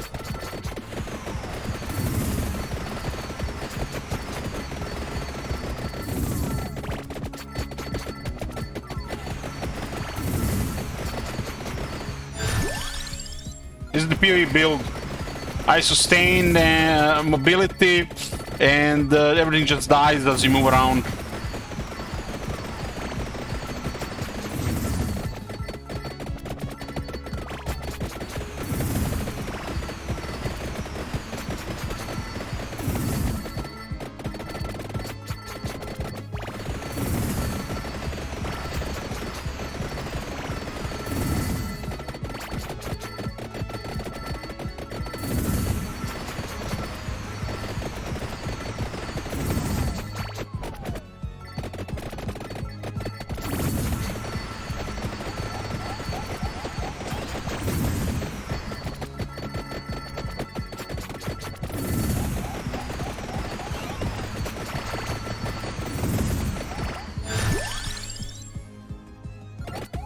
Effects last longer.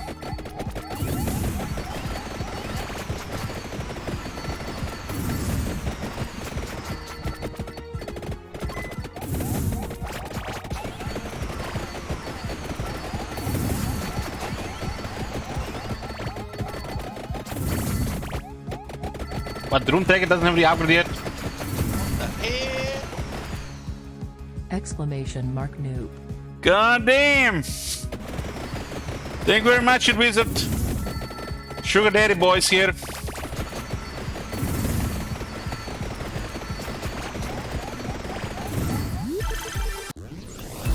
And just when Dig Dug Bro was getting close to be the next Sugar Daddy. Yoo-hoo!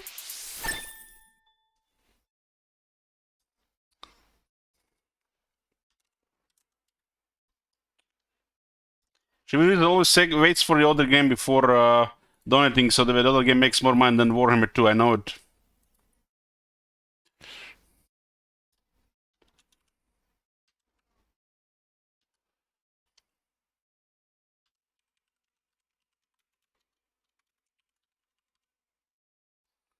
Okay, we'll update the commands later, but I added you here.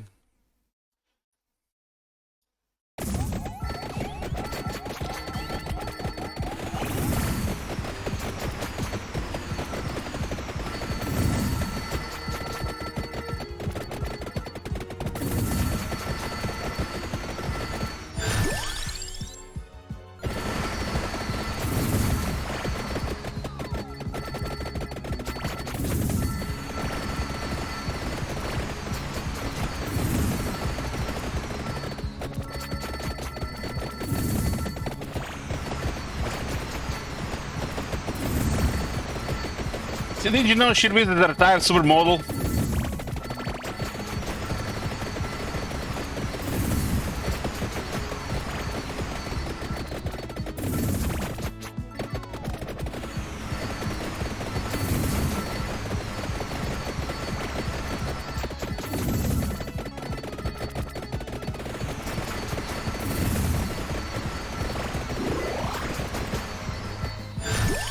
I'm not gonna get to the other side before it matters, I feel. Maybe I just need to go faster.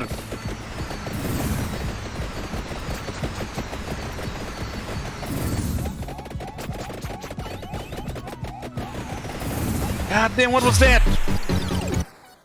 Looked one thing on the left screen and then... Cat is dangerous. This is most... God damn.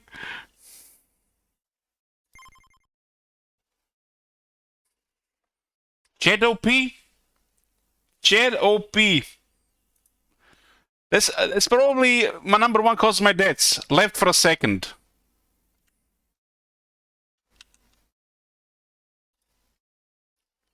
So what did the most damage here?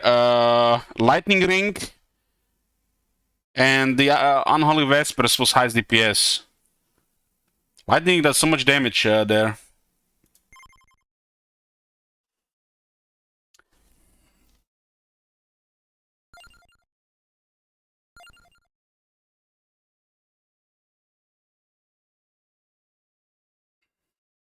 How do you unlock the hyper mode for the second stage? Evolve Sun to Water. I think it's just Sun to Water now and... Lightning. I like Lightning. First map complete, I see. Okay, let's do one more run. But was still a high, well, it's a long one.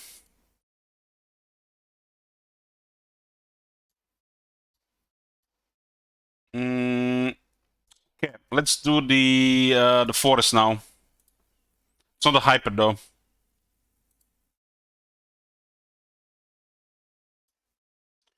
So there's an option to power up here.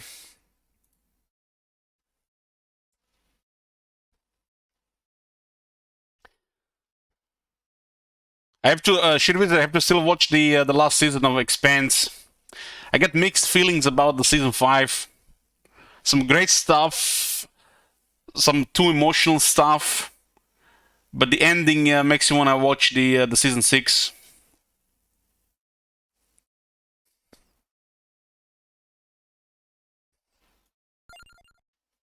I'll probably finish Expanse in the next 2 days.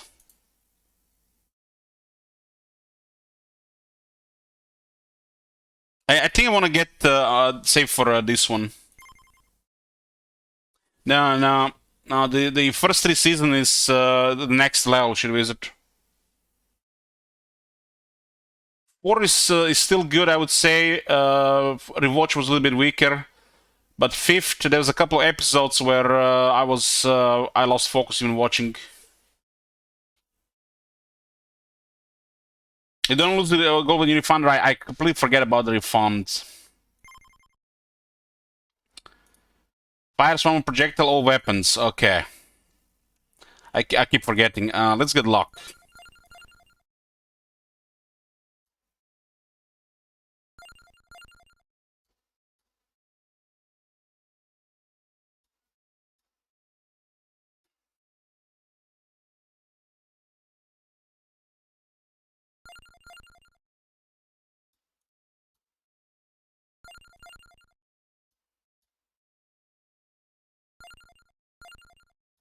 There's probably a better order, like Captain Morgan mentioned.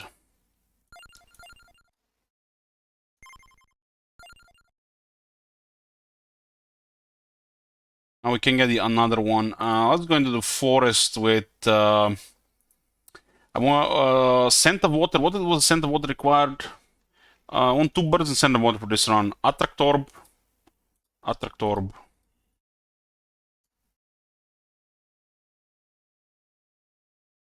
The next run is forest. I don't have the hyper unlocked.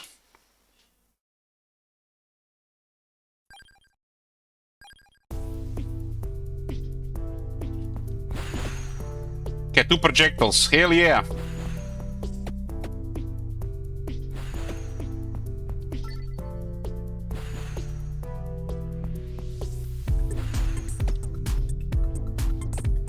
You see, this is a completely different level. It's like the CA forest. You see, guys, this is the most spiteful, jaded sugar daddy I ever had here. At least King Ron pretends he's happy.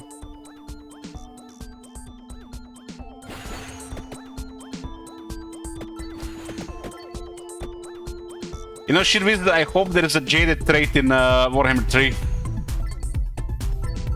If they should put anything for me in the Warhammer series, it should be a trait called Jaded. Should probably lower public order, but give you some other advantage. Like, really bad for public order, but give you something that can be min-maxed.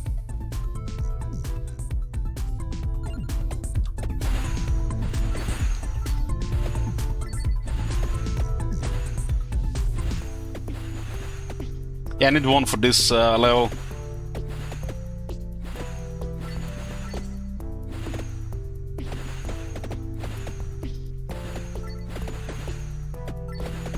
I get lucky with the chest. It's like all you need in this game is a little bit of luck. You just get chest 5 times and this game is alive.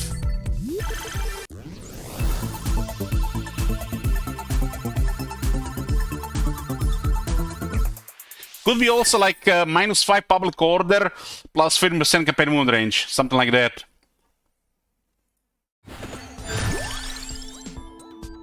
I want birds for the achievement.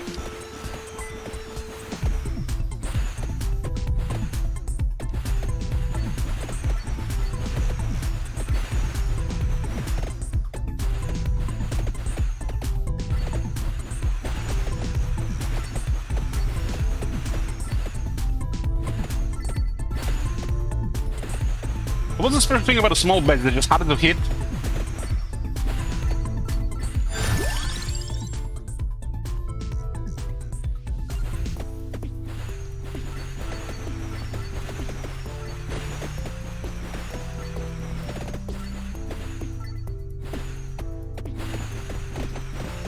Having 1 extra projectile from the start is a lot of fun.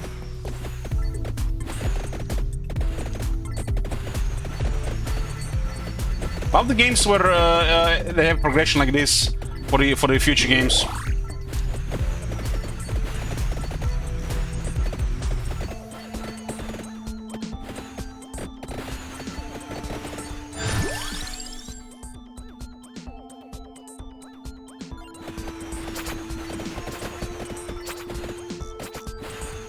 Wand and dagger. It's gonna be pew pew pew pew pew pew pew pew. Al-Nuzdi, you're still in shock. I guess you haven't been here the last time Shield Wizard dropped a bomb.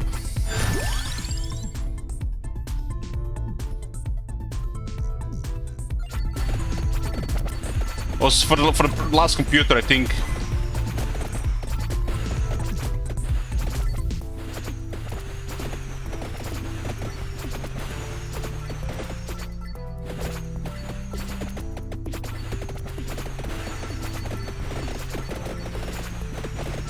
Yeah, but I actually picked the upgrade there.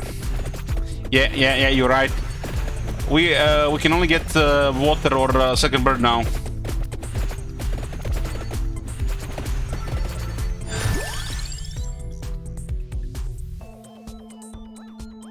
Fuck it, let's get the luck so we can pick more. Yeah, you just move around with the WSD. Some weapons need direction, so you need to face in that direction.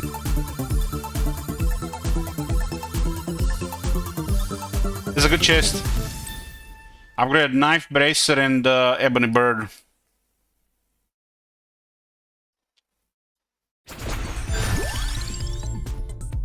I got pitch gun, okay. That's gonna be achievement this run.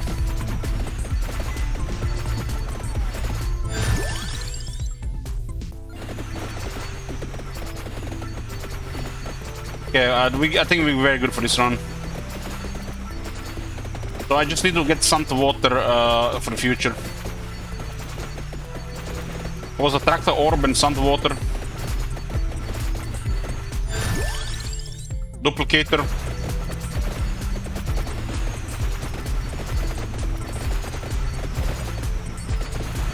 So the birds just need each other for upgrade. Whip needs the Hollow Heart. What's the one need again?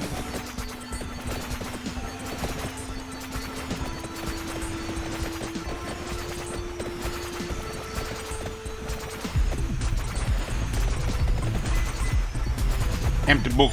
Okay.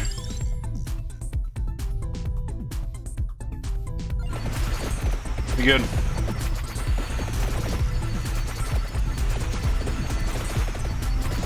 Cool, that makes sense because it shoots all the time.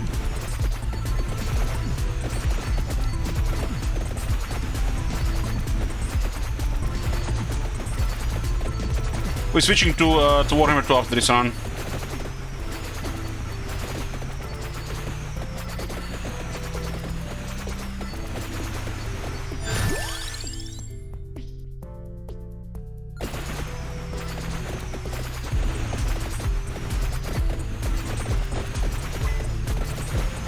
Yeah, you can get two balls in library.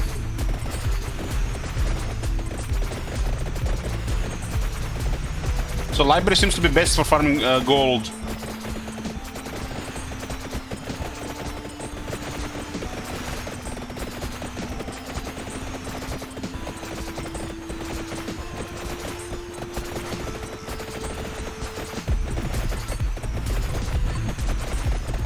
Not really.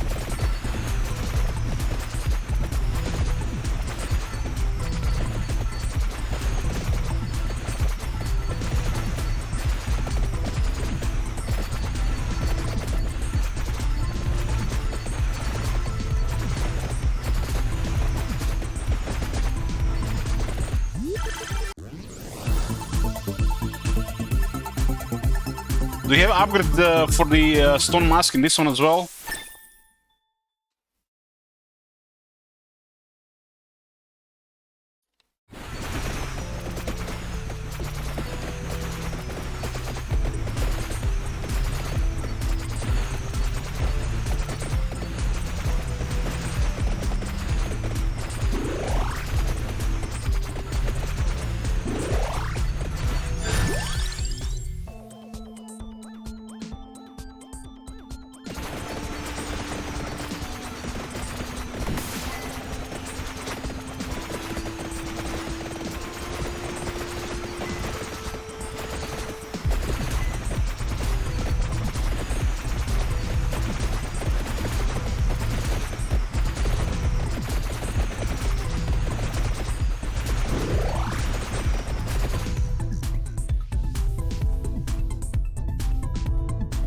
projectiles.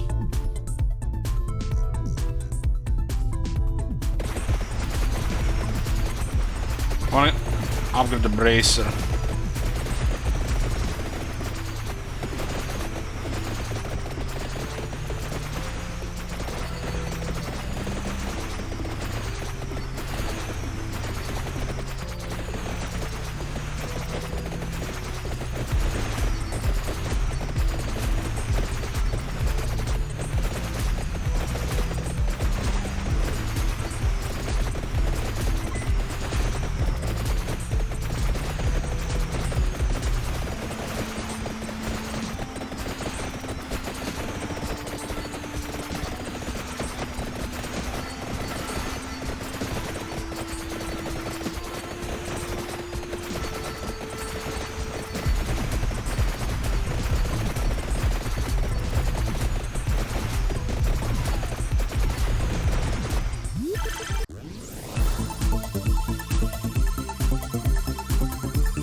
Oh, 3 upgrades.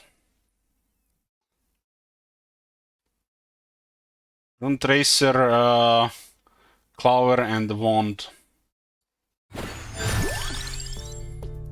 Attract Orb, that's with the water, right?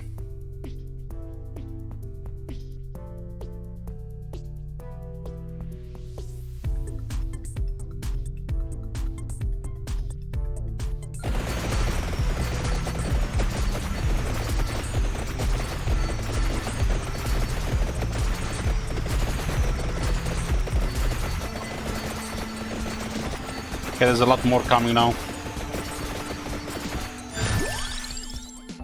Okay, I got the whip upgrade as well. We're good.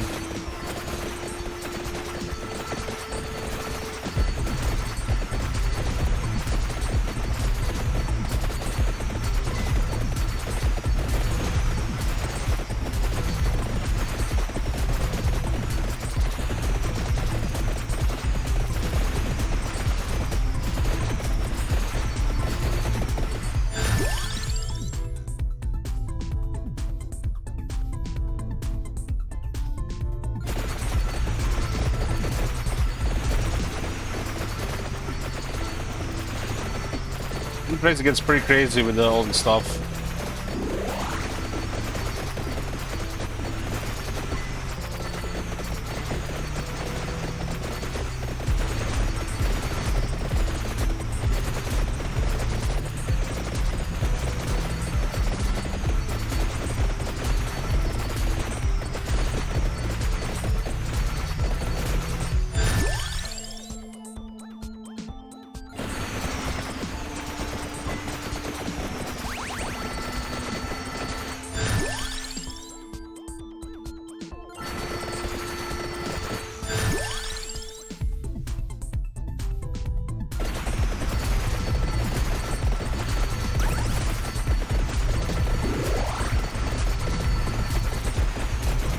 What's the luck now? 50%.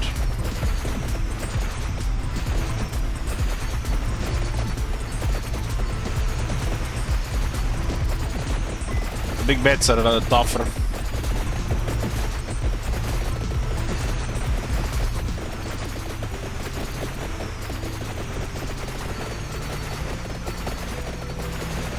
Rune Tracer is moving around.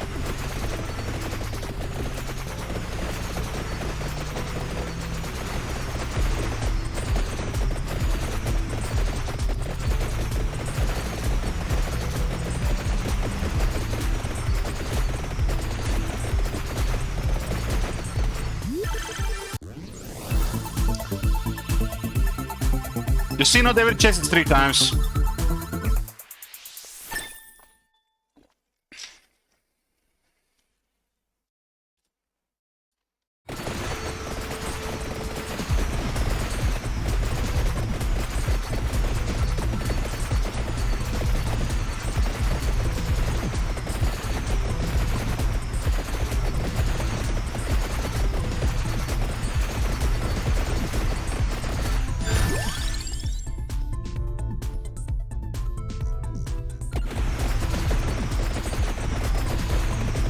I can knife this one.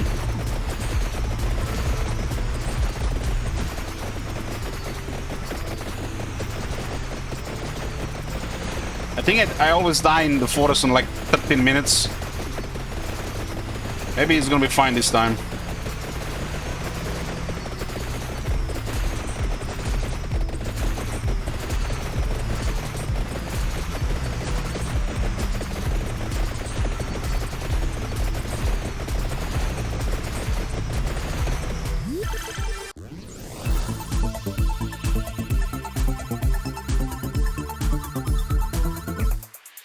Want the upgrade.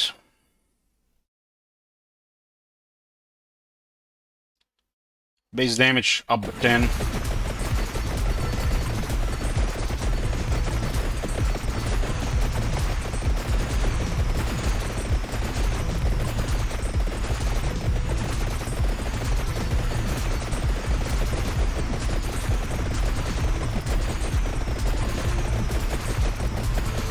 Yeah, I was just noticing that the other day, Shit Wizard, they started to increase the DLC prices. Like the new level, 30 euro for the DLC. Maybe it's an expansion with a bunch of DLC together.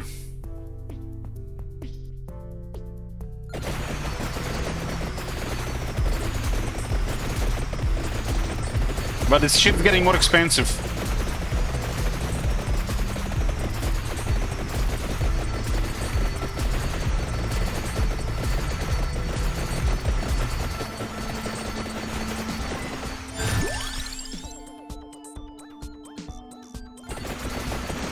The Rune Tracer does the work here, look at this shit.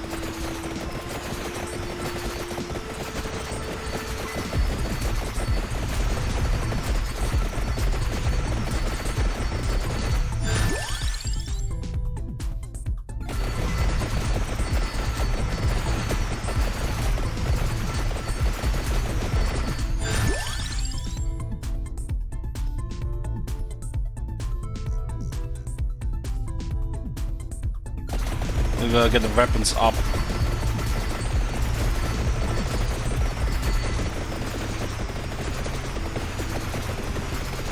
It's gonna be mega experience.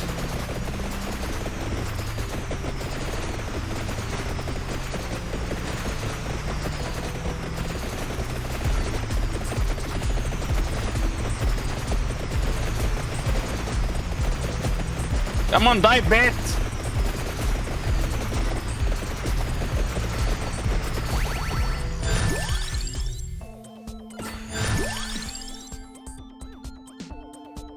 This one still requires a lot of upgrades. Okay, I can get the wand evolve.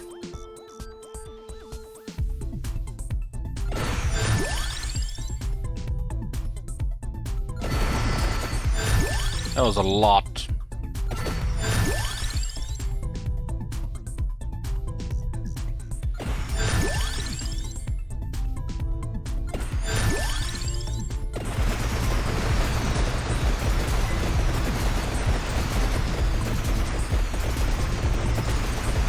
I think I'm gonna be fine on the damage now. What do you guys think? Will the CK3 be the most expensive Pyrox game update? Considering the price changes and the first DLC price, I feel like it's gonna be the most expensive game yet.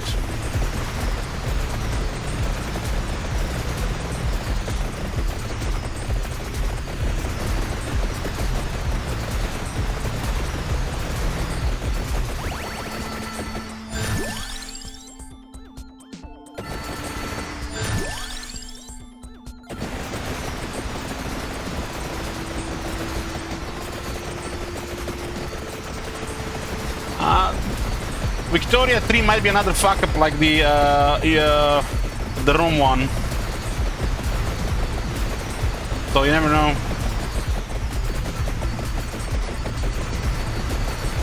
Yeah, that was like the most boring game I ever played on stream, on PC. I mean, it just looked pretty. That's it.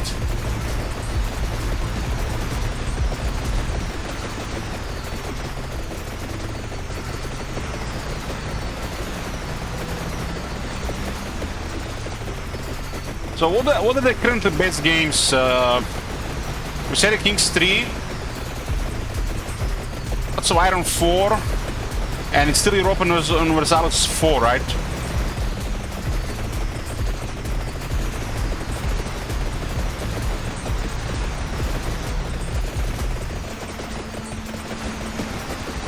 Stellaris, yes, Stellaris. I forgot about Stellaris. Chat, don't kill me. Oh boy, this is not looking good.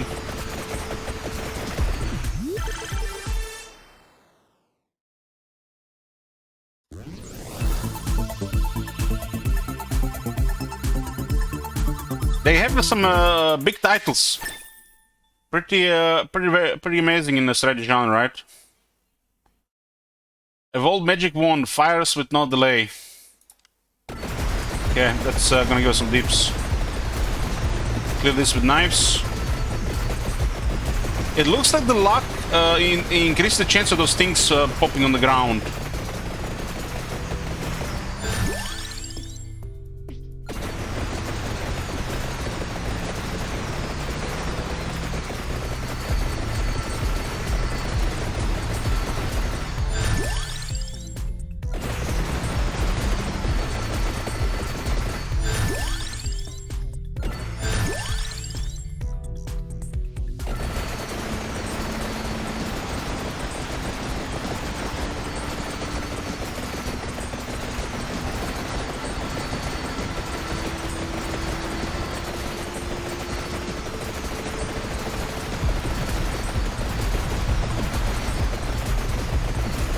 Yeah, this is the first I went this low. Big wolf here.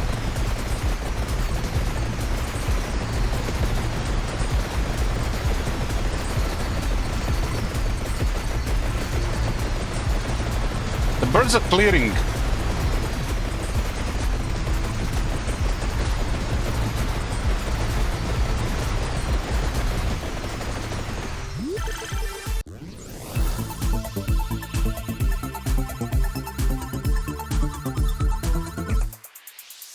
Dagger upgrade. Dagger is good for clear, so I think it's stuck in one area.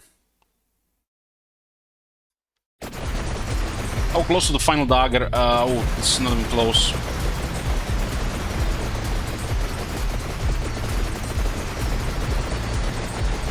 Yeah, the birds are clearing. Look at this damage from the birds.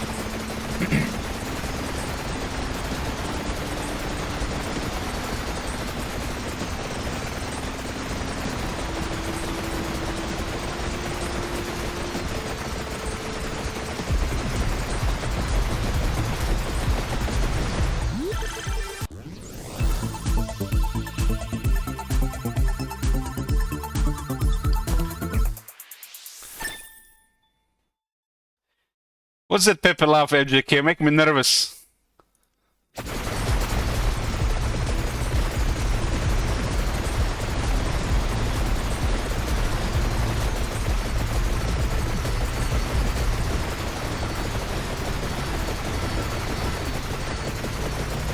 Goddamn Cervantes.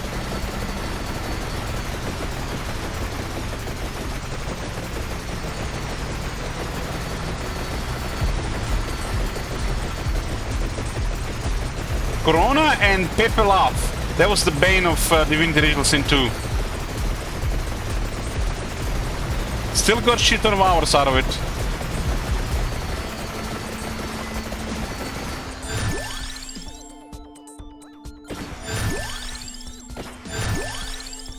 Luck is at 80%.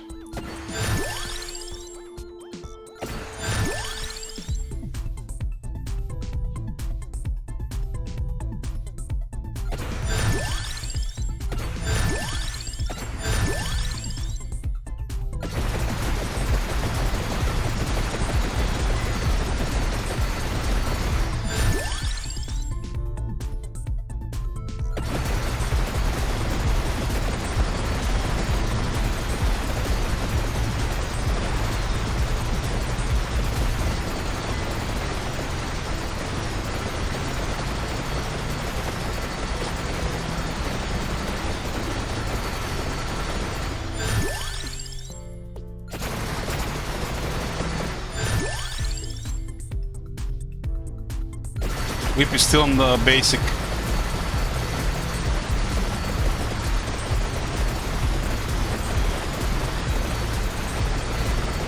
I wonder what makes those luck things on the ground spawn and the other effects. It's just all random, or there's something that can drop them.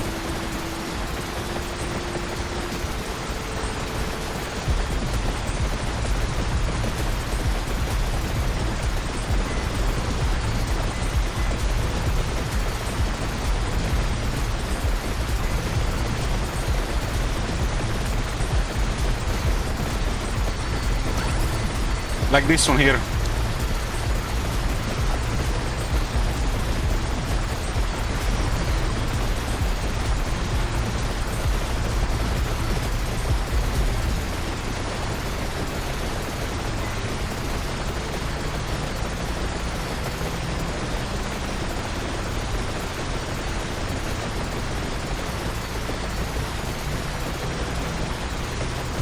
I still need to upgrade dagger and the whip.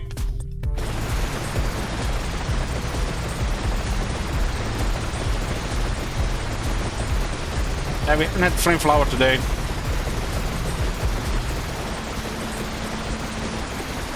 This wave seems like it's building up to something.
Okay. Ooh, there's a big mummy coming.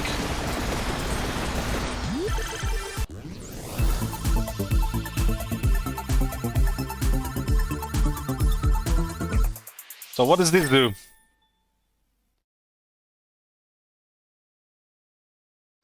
Union of Ebony, Wings, and Pitchcon.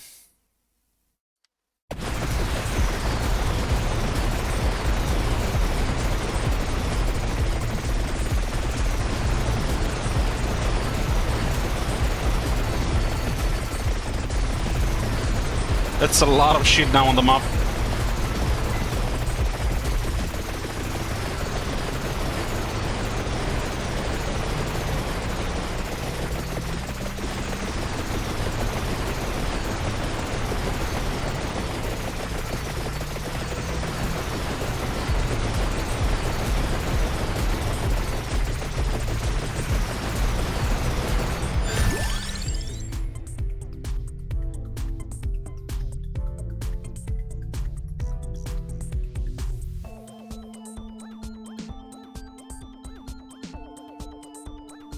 So basically, this gets upgraded again.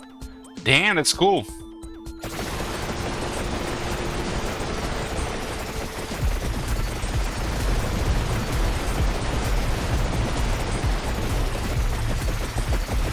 I miss so much experience in North.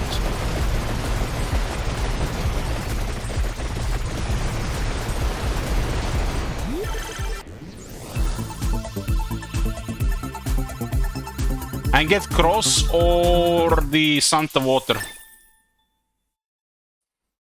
I guess Santa Water cannot be upgraded, so its Cross is better.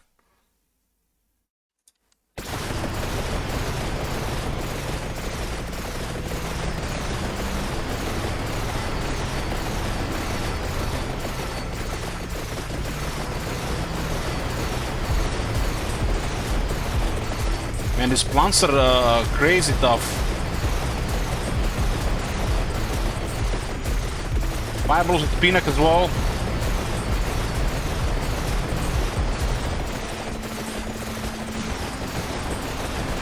This thing could help me with that.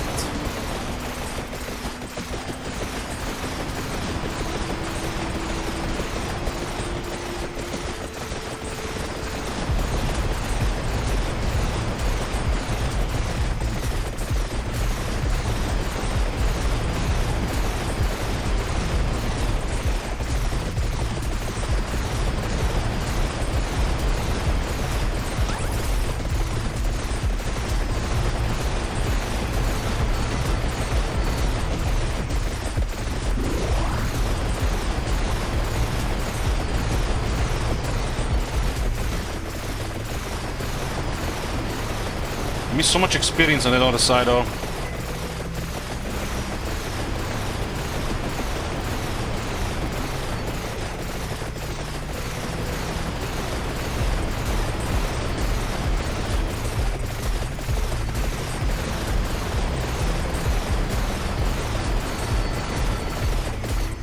Big chest, let's go.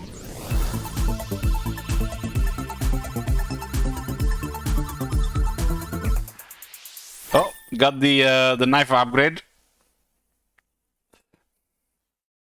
1000 edge, evolved knife fires with no delay.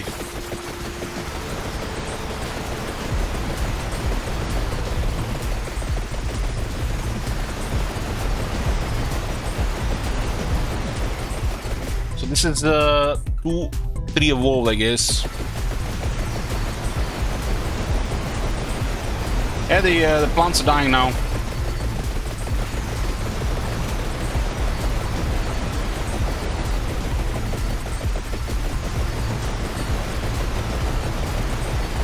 And I need a suck. I lost a lot of experience somewhere.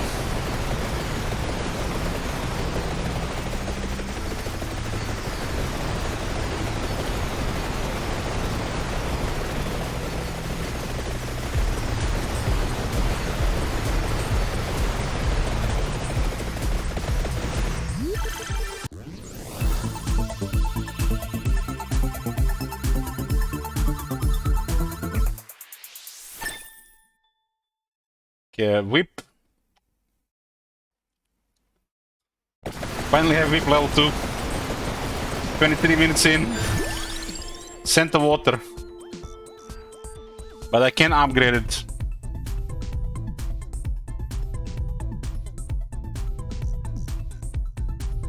I'm not sure what this clock lancet is. Is this like this is a weapon?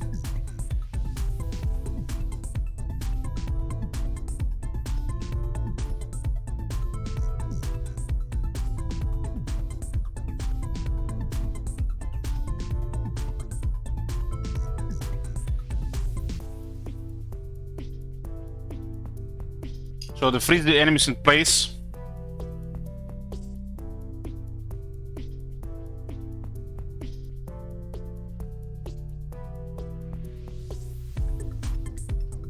We'll try to get across or wand, fire wand.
cross.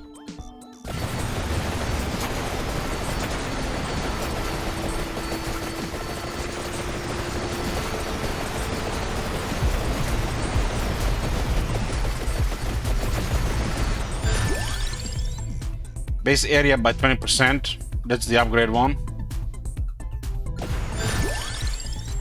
Cooldown by 0.3. Other area buff. Another cooldown reduction. Area. Cross. Now we're talking.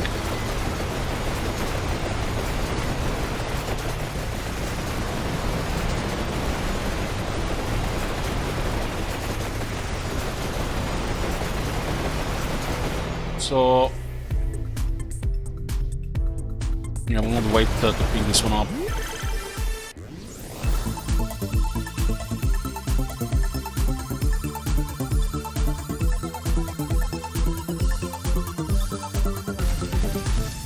The upgrades, double whip and hollow heart.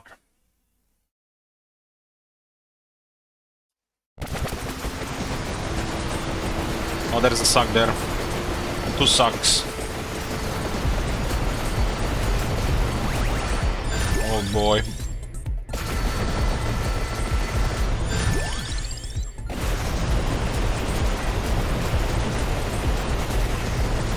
I'm staying next to this suck.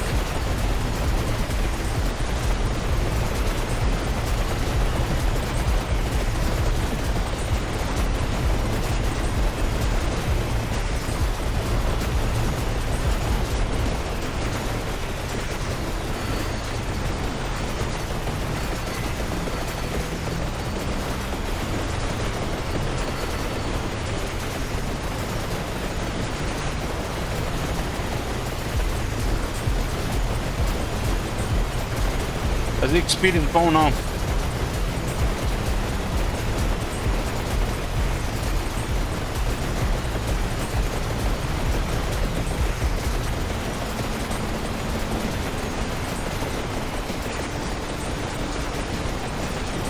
It does. I think it starts staking the red orbs.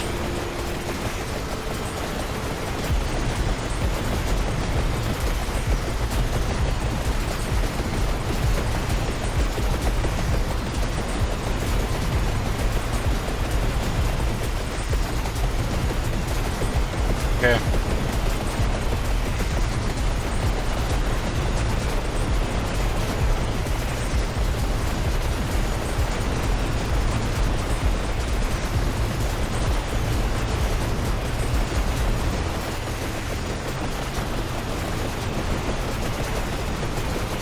I see the chest.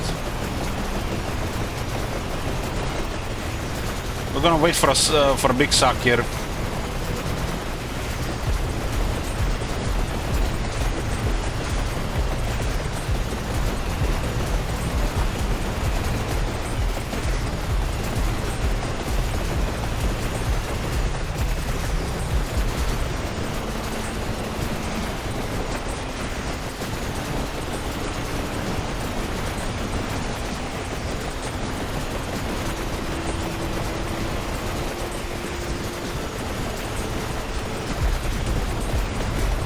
That extra projectile from the start was cool.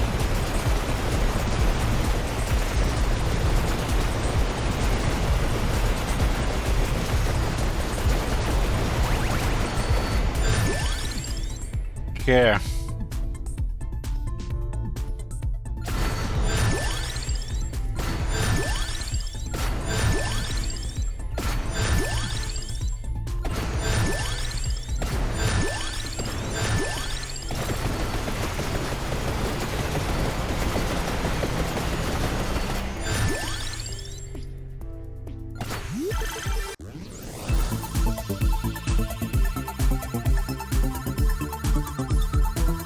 You got a heavenly sword.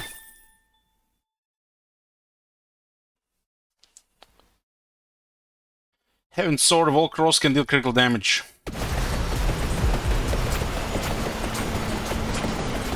There's a lot of bats. Must be a Warhammer forest.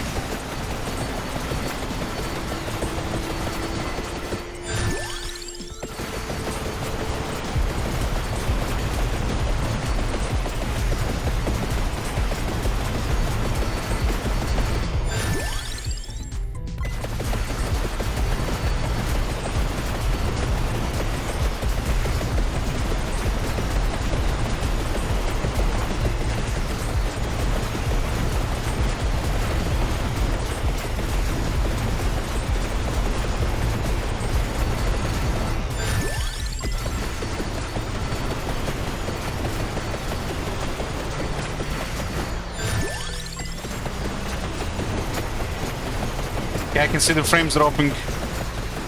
What does gold do? It's used to get boosts for the characters outside the game for the future runs.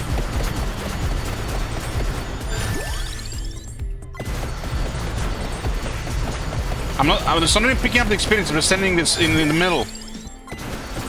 My experience is going up. I guess they're dropping it on me. The sword is picking it up? What's picking up the experience?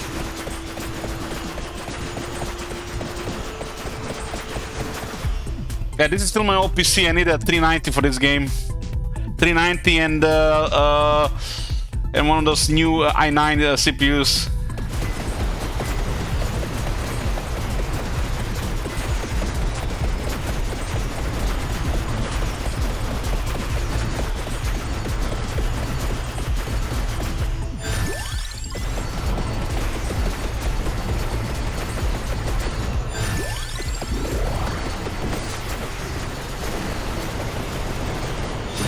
Man, that how much HP does that thing have? I think actually did some damage to it. Okay, I complete the forest first time. You have to see which direction to go opposite, huh?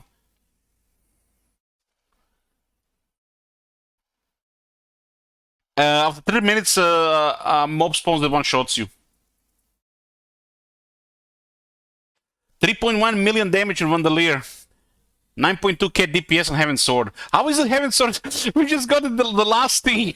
It did over 9k DPS. That tells you how powerful that Heaven Sword is. What is that? Luck and cross.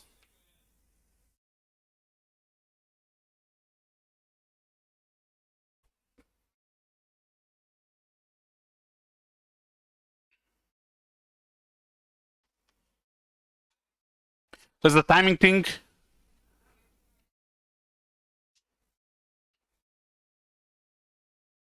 Man, the Heaven Sword is insane compared to the other stuff.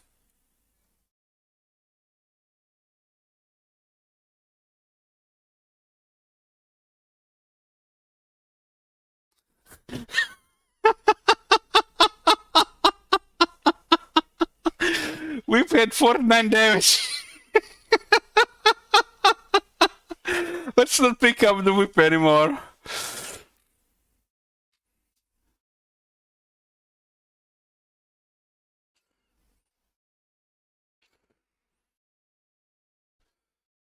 Okay.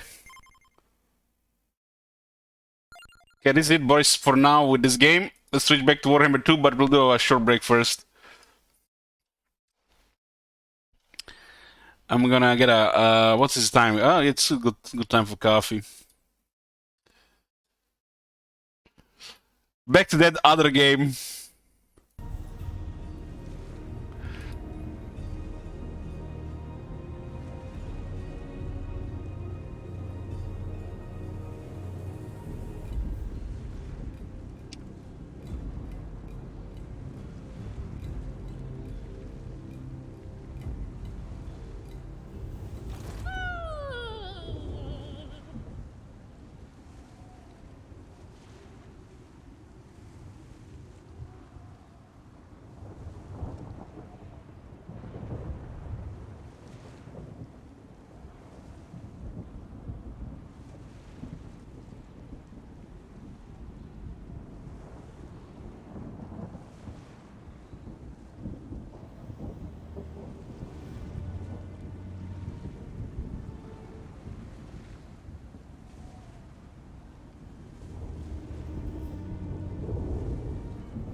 tides rise.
Stromfels is close.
tides rise.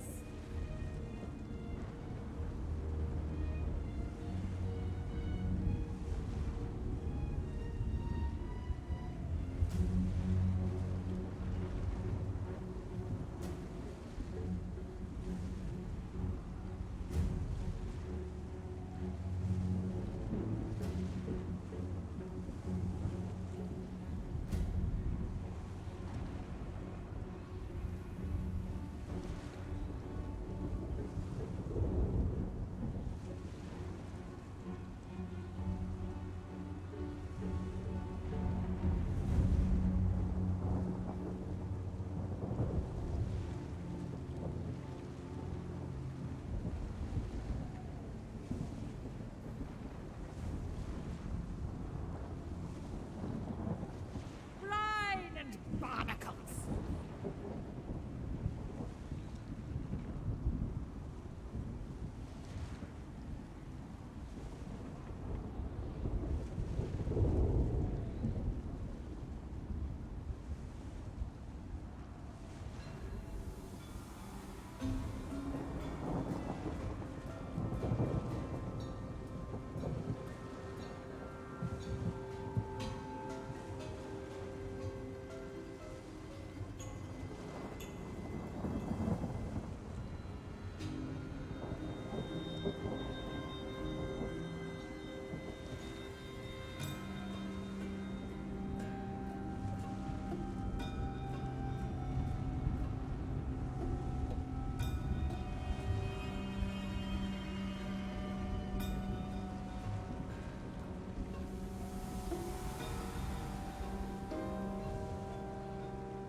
Stromfels is close.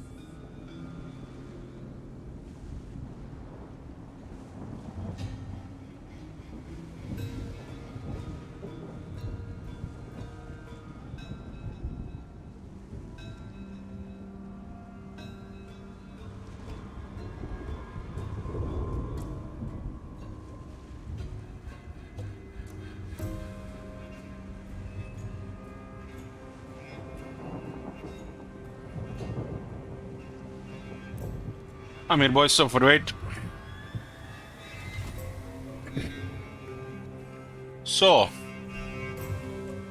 we pretty much just need Opera in Lothern and 2 more victory settlements. We'll know next turn how many turns until victory. I like the idea of attacking Awakening. Get Vampire City.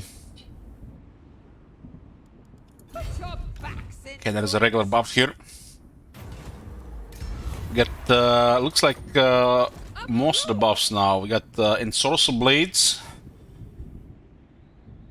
Blood Red Spot, and Heavy Iron.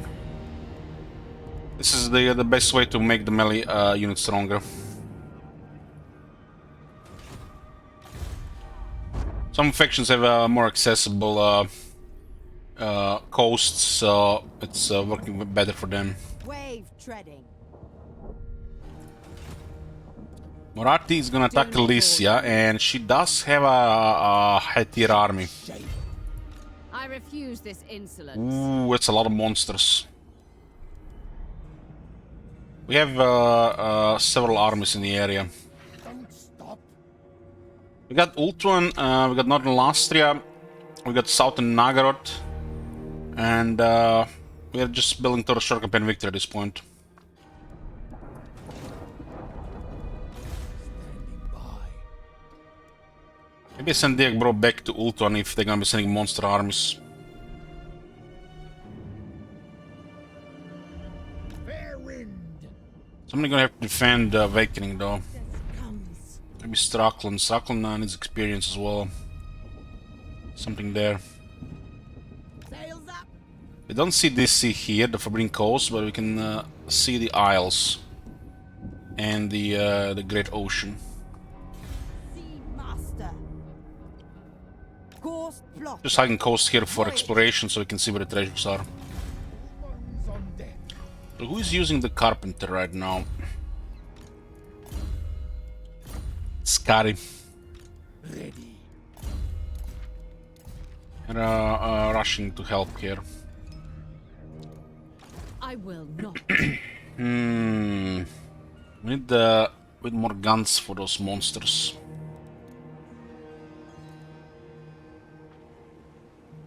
I'm pretty sure you can put this thing on the wall.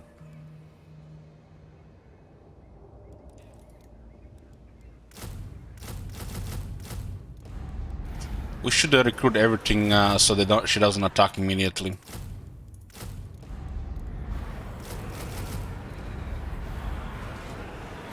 Let us evade.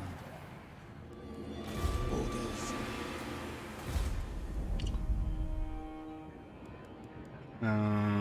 Swamp Town. This is fine here. This is economy. And the Sword of Cain was the problem pretty much before this. If somebody spawns, I won't have bed swarms. Instead of large territories.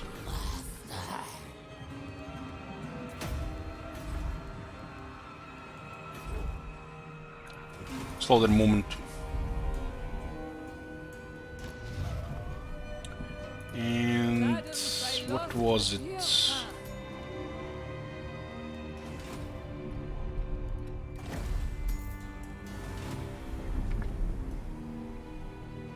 Pretty much just defending this point, reacting to attacks while getting few last objectives done.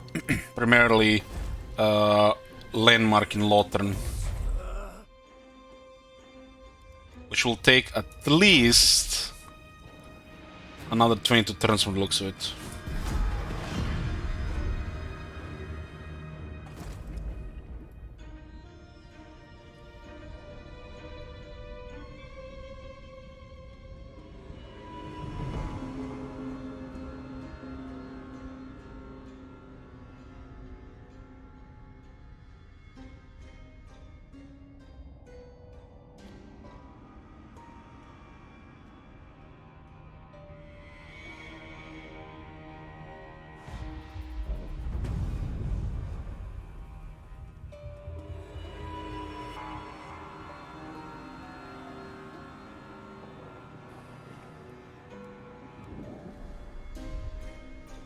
This will cripple this faction and might cause a war with another faction. Astride the waves. But this is what it is. Time. I'll relay the order. That frenzy here, not very good for this army. The sails! Regeneration for 10 turns. Deadman's chest. Kind of like a banner. Admiral. Nice round. Siren of the storm. You must be eager to become fish food. I'm getting your capital. Sing the songs of death. Okay, looks like we fight. Oh, looks like we got good. And now, What? this I keep forgetting that the garrison adds. I'd rather have the blood. Let's see what do we have here. Okay, yeah, that makes sense. We fight here.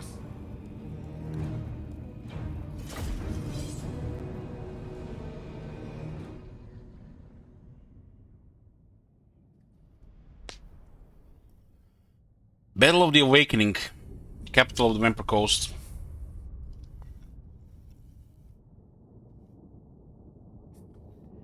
They have sirens, which are magic attackers. We don't have any really bombardment. I guess we could shoot them. We have magic attacks. Become my drum.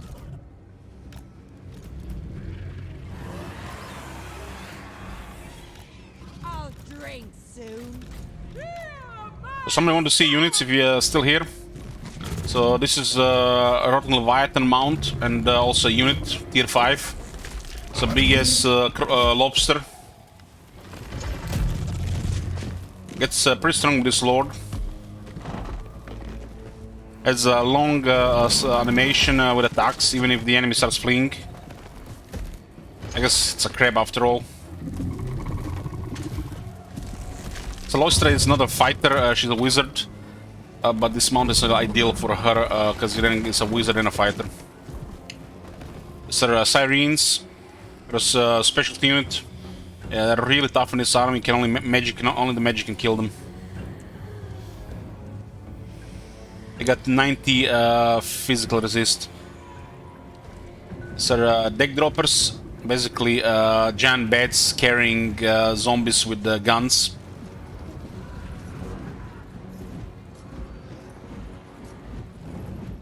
There are other kinds of deck droppers with pistols and bombers. And these are the rotting Prometheans, basically armor crabs. They are also very tough to physical. Got 35% physical resist in this army.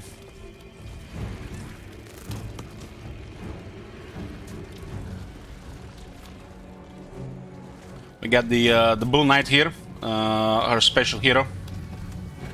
It's a tier paladin, very very tough. Only the counter can kill him. Otherwise, it just can take a lot of punishment. And we also have one Vampire Fleet Captain in the army on a Rotting Promethean. Captain to you.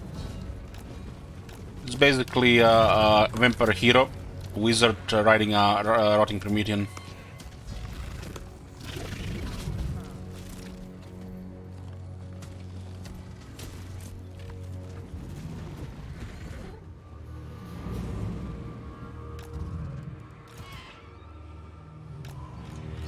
Let's see if we can do something with guns. The guns get countered, the fighters gets countered by guns. We should just go around here. These are, looks like regular attacks. Maybe the towers are bugged. We'll send all the... Send the sirens here for now.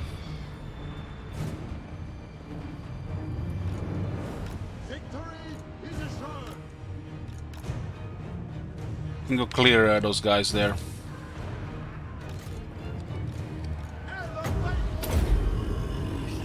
Does look like it might be anti-large towers.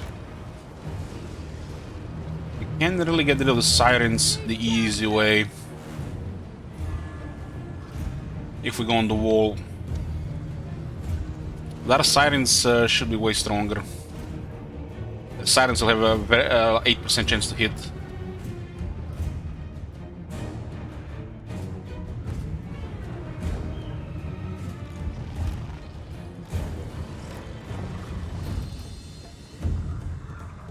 I think it's fine to send all the sirens on the wall.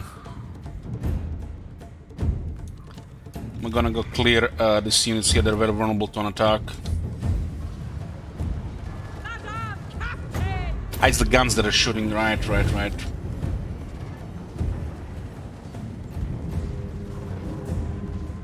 Our army has magic attacks, the sirens have magic attacks even without Celostra. To make sure these guys get overwhelmed. They can't handle pressure well, the big gunners.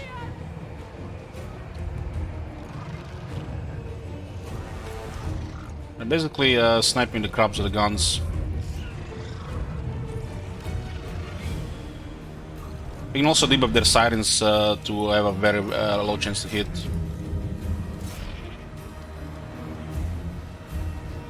As you can see, these units are very squishy. So like shit Giselles.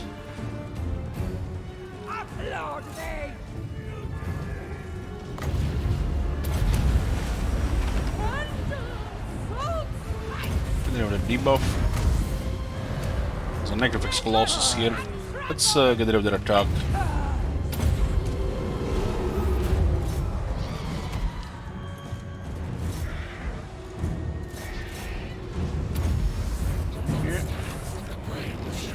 push the crops inside. Fleet captain! Also lower their attack further. Perseveres. If they can't hit us, they won't be able to use their magic properly.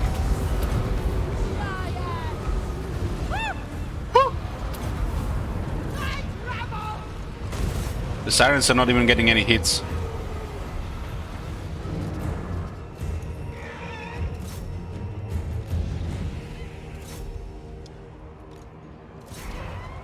We could go snipe the Colossus, but we don't really care about those. This guy's actually shooting back.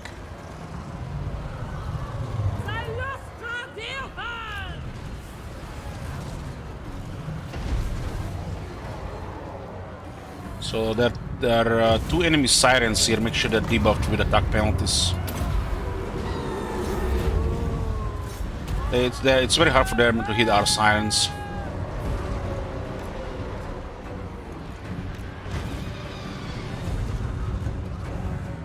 So we should snipe the Necrophix Colossus.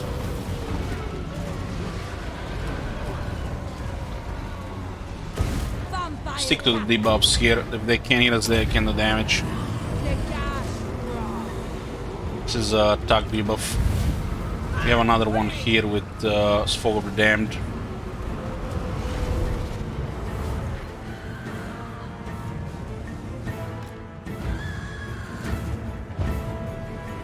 Sniping the Colossus with handguns in the air. They're very effective at killing large targets, projectiles fast.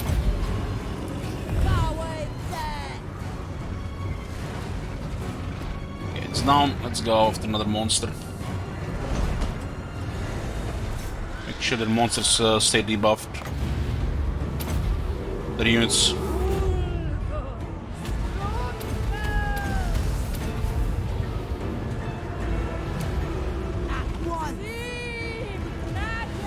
Really love the pollen outside.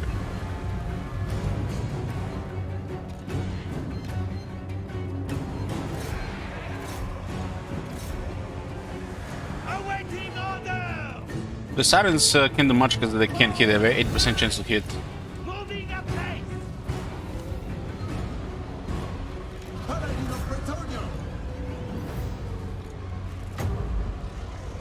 They haven't killed any of the lobsters. They're very tough.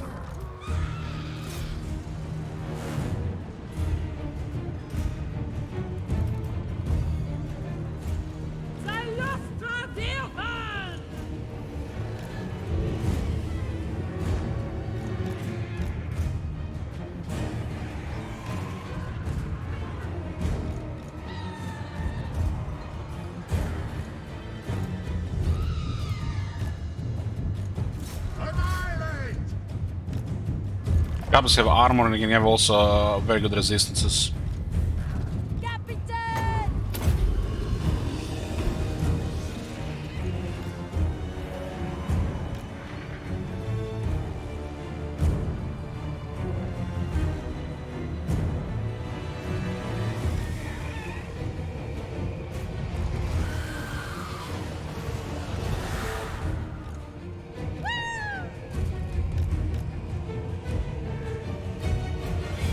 It's like army loss.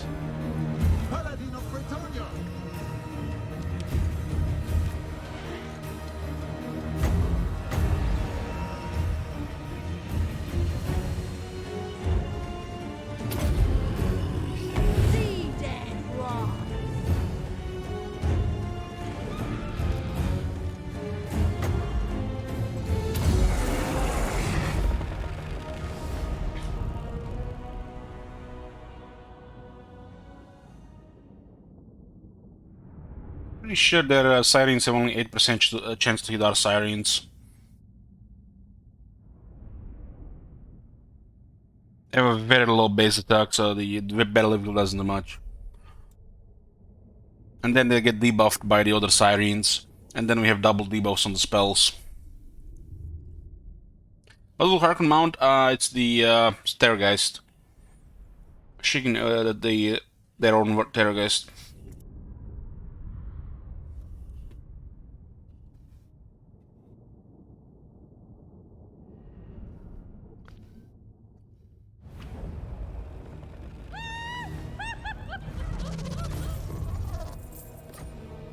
It's a big sack, but we are taking it.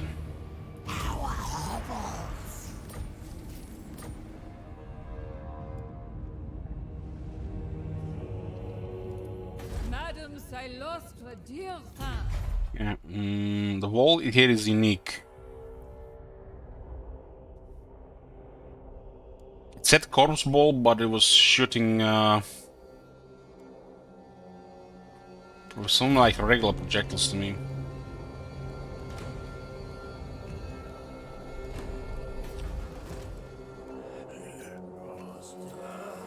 Captain, on deck. Where do we have the gun? It was here. Closest one.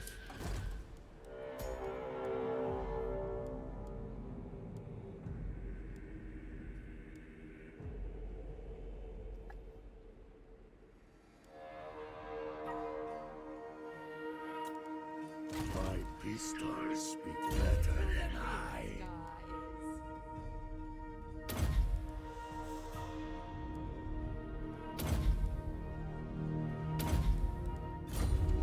Marty Kelp Claw.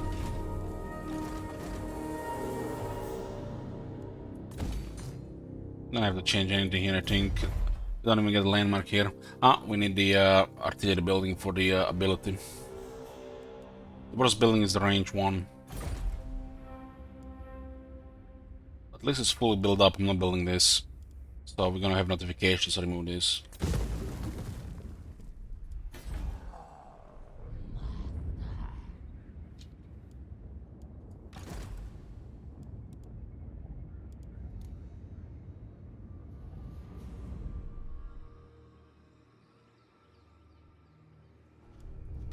Fierce? Moi?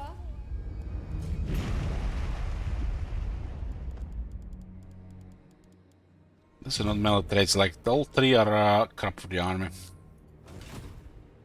Dark and noble warrior.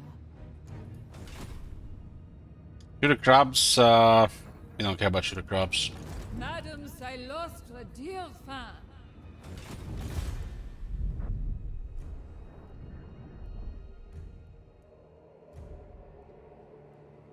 Wave treading.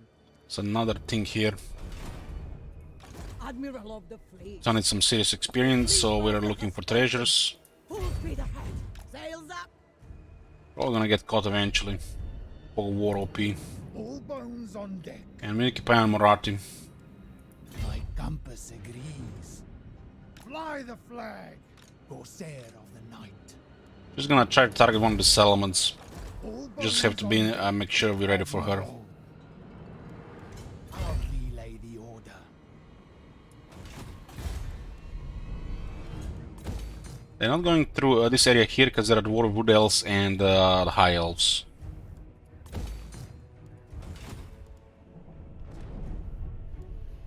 How much we get income here? 1600. Because this army is unnecessary costs. Armies are really cheap because of the upkeep productions. The sea brings death.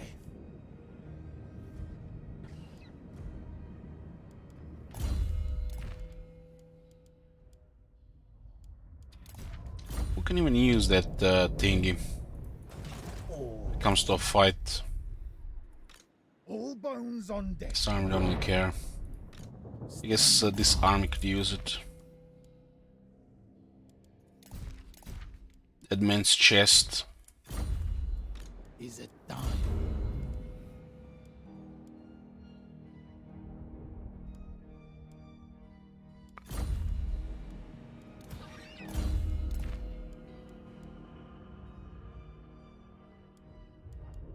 No ranged weapons this campaign. The only one who's really attacking here is Dark Elves. They lost so many armies against us and they still keep coming. They haven't taken even Nagorod under control and they keep invading.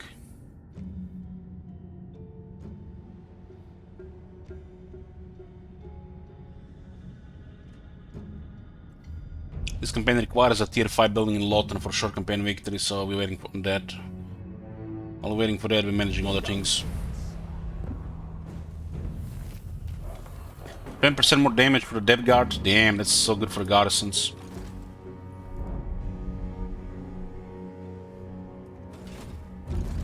Who's there? I think top left. Should be Cockroach. Fall in, deckhands. Captain, on deck. Wave treading. We'll fight Awakening, but it will not destroy them. They still annoy the rest of the last. The rest of the last will turn us if the Admiral is gone. We spotted somebody. Henry. Oh, they have the coast. Zandri and Alhaik. Keep your head bowed. Do not Say that, stop speaking. We're done with Warhammer 2. Okay, we got some trade. First trade agreement this campaign. How much money we make? 392. God damn.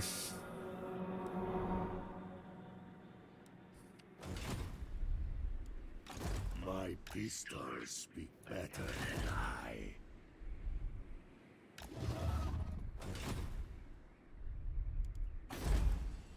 This one is garrison before we move. It's for the best, but it's not a very impressive military here. It's almost done militarily. Yeah, there's those pirates on the right side, Nagarond and the Awakened. We don't want to random faction and White War. Surprised the also in the White War. There's those pirates there, where we use the suicidal legendary Admiral because we couldn't disband.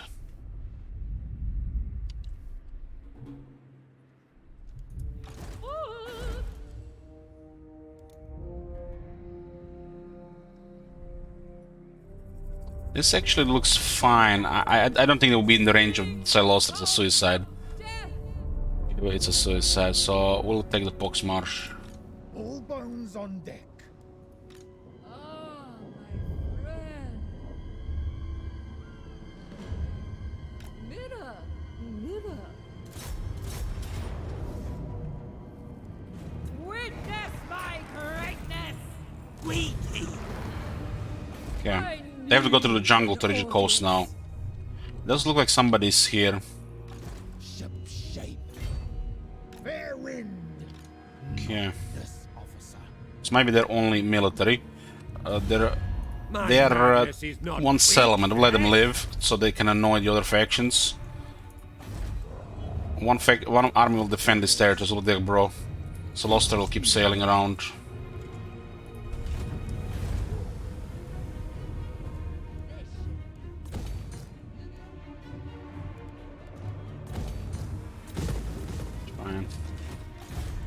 Captain, reporting. I'm just checking out who is around here. Art is going home since we outnumber her. Vampire of the waves.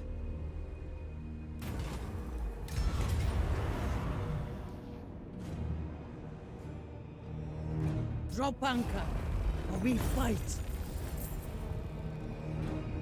So we can resolve more than one battle if we are in other. Oh, materials at sea, nice. 30% cheaper construction, 10% income from all buildings. Another victory. That was a good one. I have We actually get a planish here. We shared with Dracart and Coron and Bretonians, I mean. So we can still replenish here, that's good. The God's victory. It's mine. 3 sheets to the wind. Your will. Put the upkeep production to build here, right? Yeah.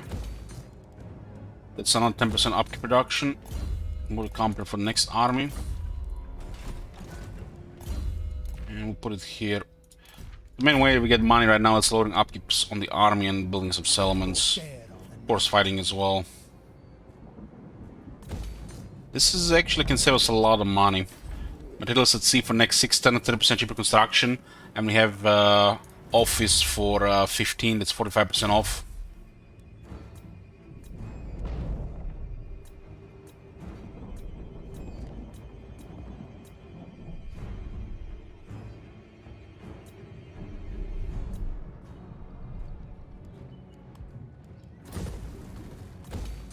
On gates, Skeggy. Get Skeggy up. money here.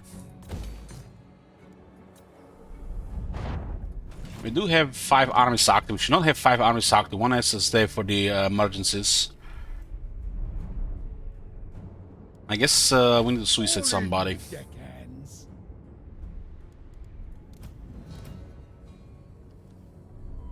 We can suicide this one of those Skaven pirates. March, you dead 4 active armies, 1 in reserve. move.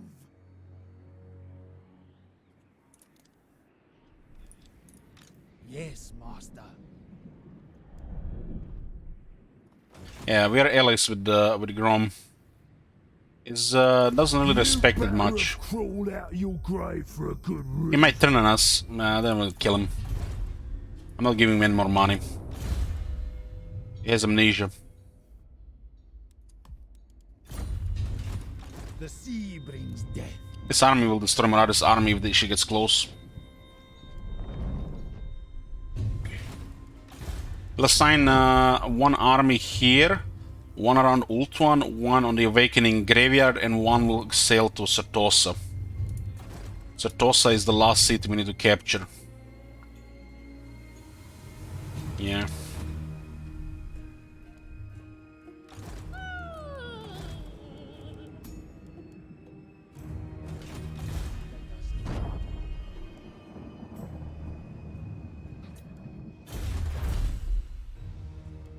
Let's see salvage. As you can see, we use pretty much everything in salvage.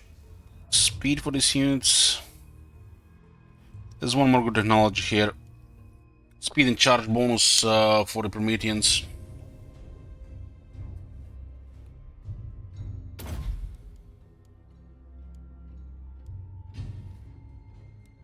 How many turns for tier 5 Lothern?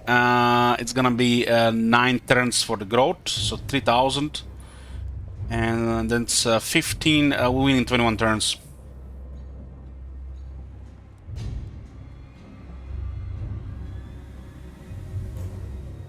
So 9 to get 5 population, then 6 turns to build a tier 5, and then another 6 turns to build the Saloistra Opera House.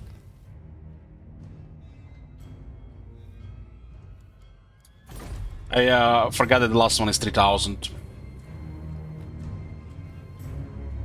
We can't get any more growth than this. There's another 5 growth from shitty technology. Should be like 15. But that technology is a waste of research.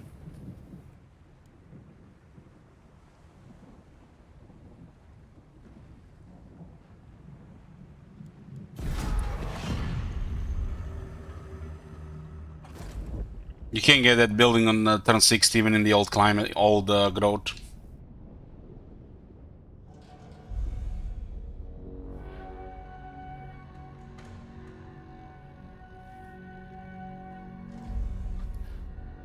These are the strange factions that require tier 5 buildings for short campaign victory. It doesn't make sense when since they changed the growth. Got the Trespasser.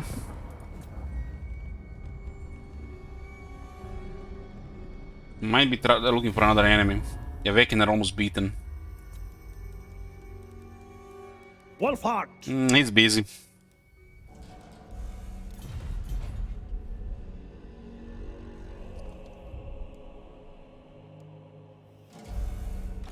Silostra!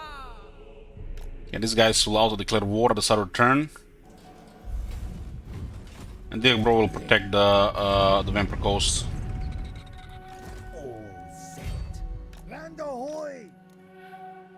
Now, we have a couple of armies around the coast, so we'll see the treasures, and we'll just need to guard and pick up treasures. We should maybe go for this Skull Reef. We should fortify this one first.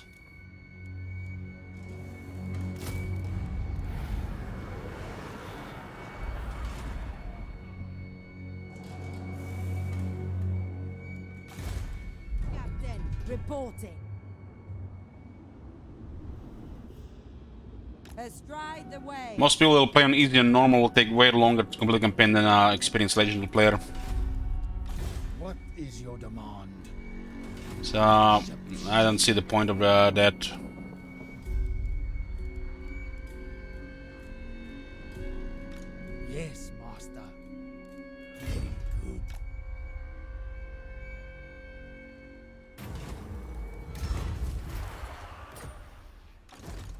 ready. Planes, I'll get rid of this army temporarily. Admiral.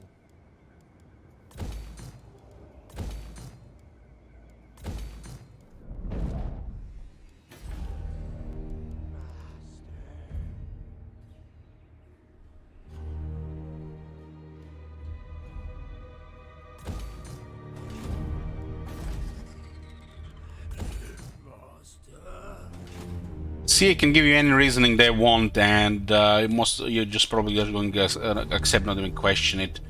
If you're just a casual, Let us doesn't mean it fits or makes sense. I always got an angle. Is it time?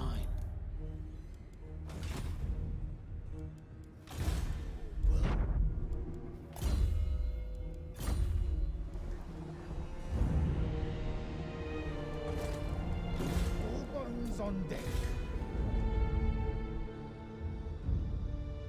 If the, for example, the traits on the heroes and the lords, what makes no sense since they're random, that they're so shitty. Moving. They should not be shitty and random at the same time. Corsair of the night. Madame, Captain. So that's just one thing.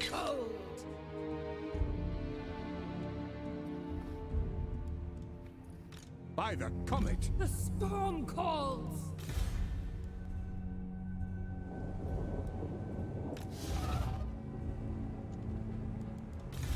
Oh, I'm restless. All of aboard. Bells in a row. Valiant defeat, huh? Goddamn. I guess they have us.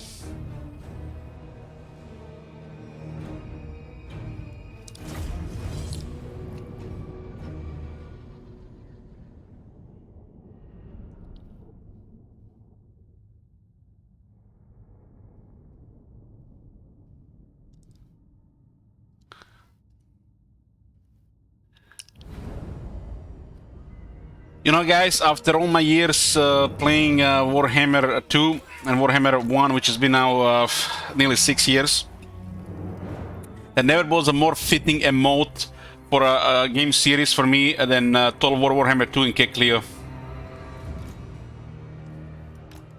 Especially as every time we got more and more content and not any relevant fixes. They might have done just 2 relevant fixes in 4 years. In 4 years, 2 things.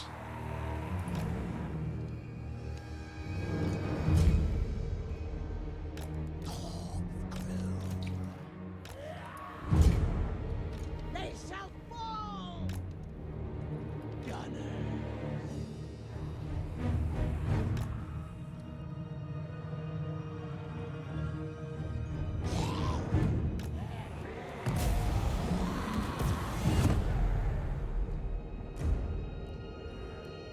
You know what this battlefield reminds me, guys? Of playing a couple of games on PlayStation 2. One of my brother's friend borrowed us PlayStation 2 when he got PlayStation 3. And some of these textures totally remind me of one of the games I played. Was this other game? I don't even know what name it was. It was some kind of some weird Asian game. I was playing that one and Monster Hunter, I think it was called, the other one. And when I see this thing here in the middle, it reminds me of that PlayStation 2. Try to get that PC fund filled out. Well, goddamn, Marconis, thank you very much. Well, yeah.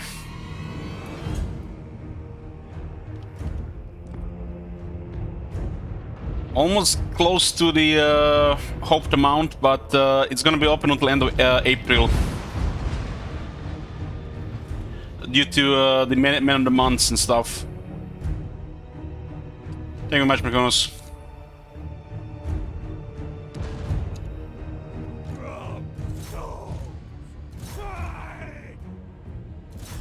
Any extra money that doesn't go on hardware, probably gonna go on a quality chair, which can easily cost $800 for what I've seen, and of course hookers and booze.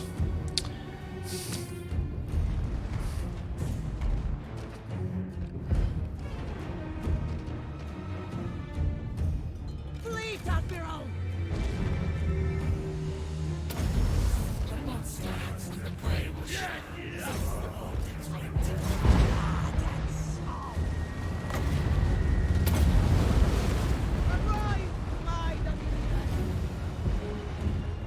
Air conditioning, fix the electrical system for air conditioning.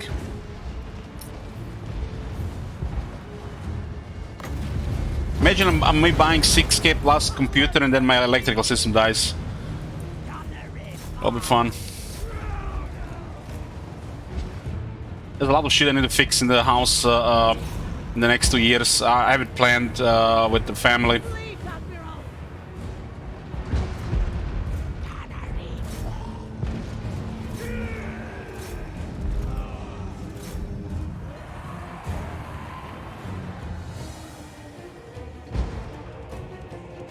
Yeah, I've been also considering buying a new desk. So I think the extra money, if anything, it says extra after the goal ends. Chair first, then a desk that can go up and down, and then a new fancy mechanical keyboard, which can easily cost another $2,000.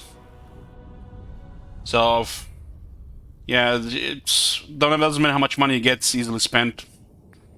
I mean, you can buy a $10,000 PC alone.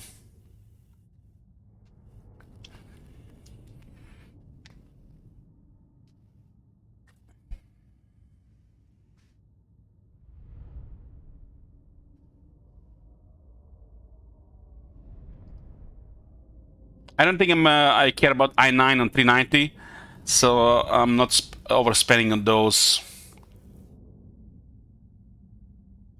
In some cases, i9 is actually worse than i7 and i5 for this game.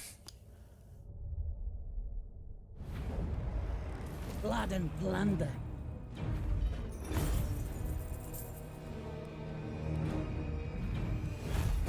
Gold for prisoners.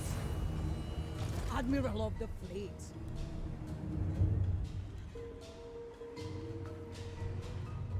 It uses more cores, Firefox, but you still want a fastest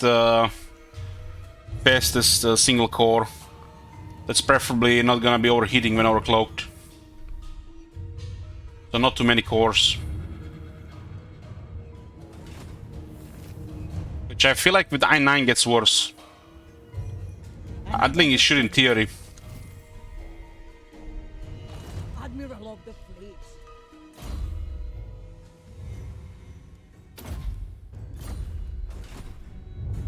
Where to? Full speed ahead. Heave ho!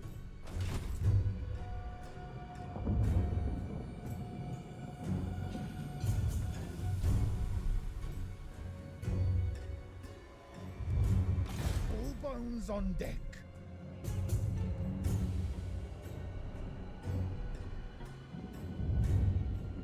What is the cost difference between 380 and 390?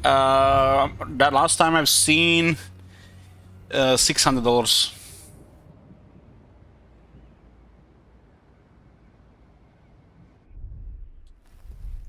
I'm doing some research right now. I'll be buying a PC in May, June latest. It'll definitely be a 380 Ti.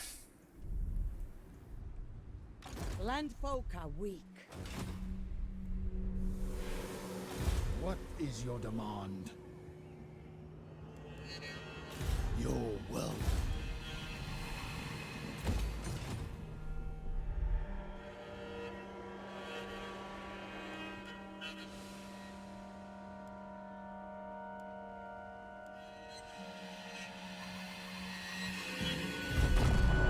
Ours is the sea.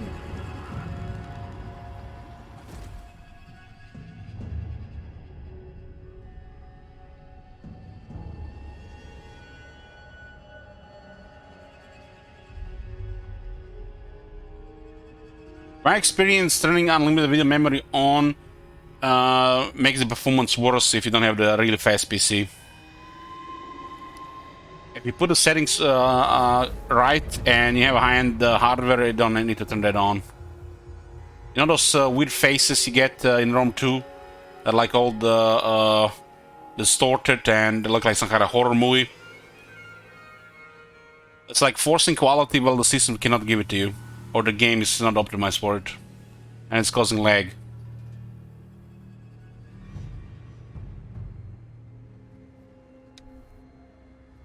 Yes?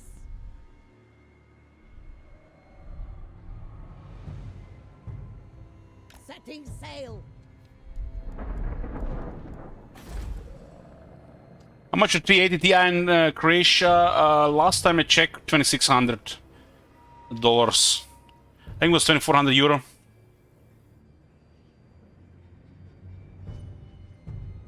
But usually they disappear in a few days.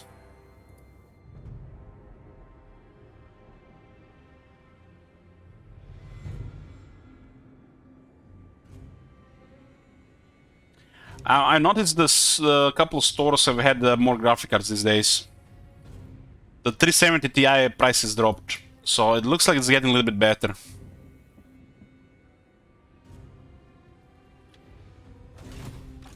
I'm keeping my eye on it. If it drops a little bit and it's available, I'm buying it ahead of time.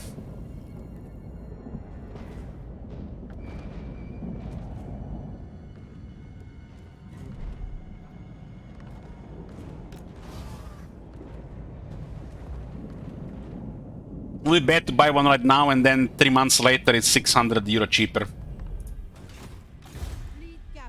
It could have been a chair, you know. A good one. Astride the waves.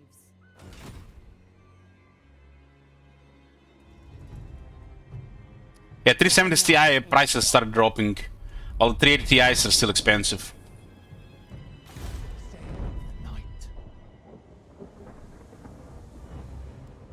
All bones on deck. Admiral, fallen deckhand.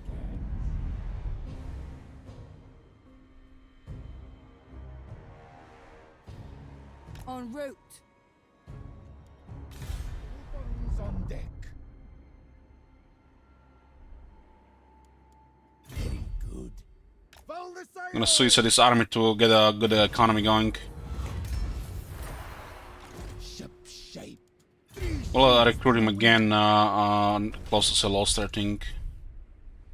And declare war. Of course, we did declare war on them.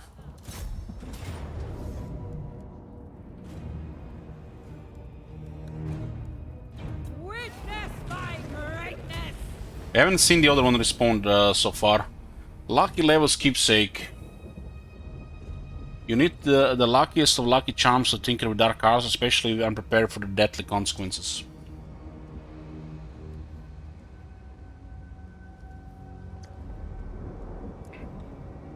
Somebody said that the 380 Ti is basically a 390 compared to 380, but with less memory.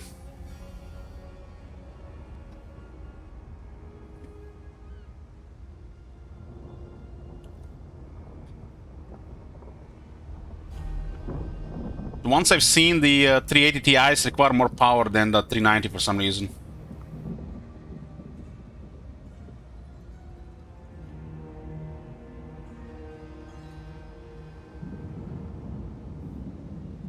Apparently, no one's Lucky Levy met his end at the end of his man after dabbling in black magic with his lucky rabbit foot. The fool was trying to raise zombie deckhands for his crew, but his first mate was not best pleased at being replaced by the Walking Dead, and so shivved his captain while he slept. But Levy's undead mob continued to serve their master, throwing the first mate and the rest of the living crew overboard and scuppered Levy's ship.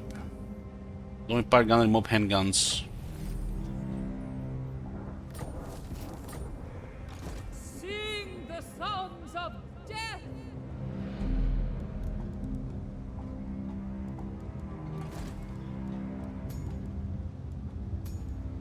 Captain, on deck. Listen!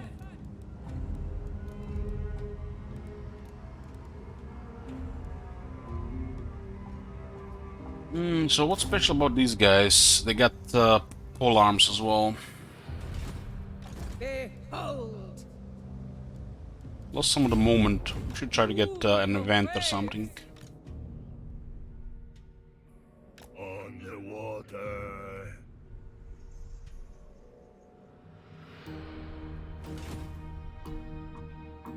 Yeah, the 3000 series or the 30 series, they work amazing on the 1080 P60 FPS. But I'm running 2 quad HD monitors and streaming. If I wasn't streaming, I'd probably be happy with a 360 or a 350.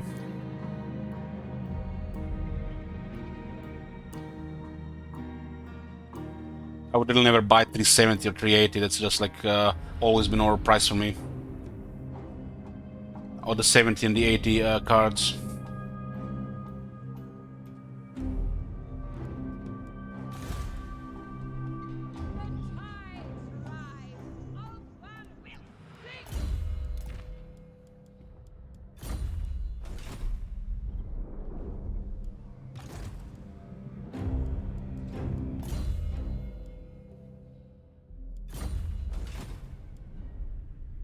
The 370 is already a very solid graphic card. Even 1070 is a solid graphic card. Starts to go weird when you go multiple monitors and high refresh rate on a high resolution. But for 1080p gaming, 60 FPS, it's like 360 or 370 is already overkill. Depends from game to game. Some games are poorly optimized, so we're gonna need the better hardware to work better, right? Might not even work better at all. Darkness comes. More up productions here. Standing by. 370 Ti. Yeah, I wouldn't complain about 370 Ti. It's already better than my graphic card.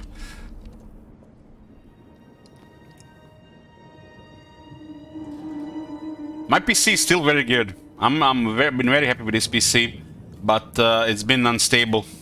After a shutdown, I'm having serious issues the next time. This is not a stable PC for streaming anymore.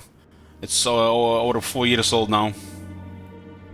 I just need a new PC. It's just like it, new PC. This hardware is amazing, but need new. New game, bigger monitors, need better hardware as well. Streaming as well.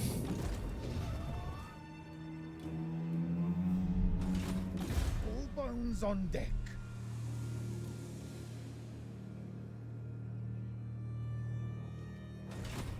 What is your demand?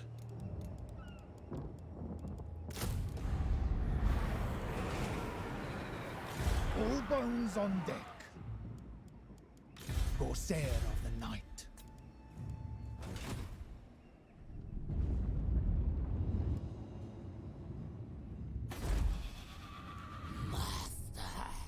I played the Warhammer 1 on the R9 270X.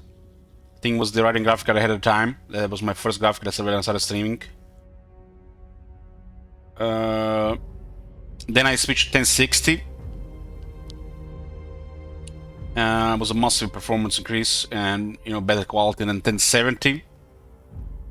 Like triple memory and then 4 times the memory from the original one. And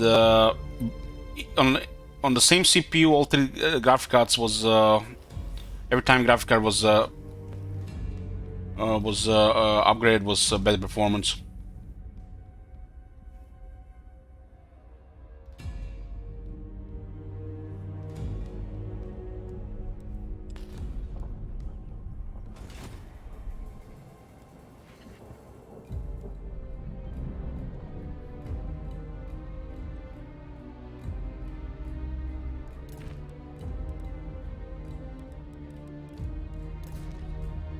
I think when I switched from i5 to i7 and from 1070 to 1080 Ti was the first time I didn't have a campaign lag in the game.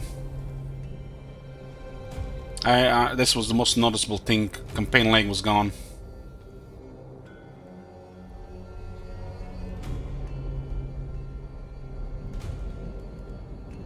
Let us evade. We'll compare the hardware, the current hardware in Warhammer 3 and the new hardware in Warhammer 3. You guys also might get some idea. Also gonna be optimizing the settings over the months to see what's best for the quality and performance.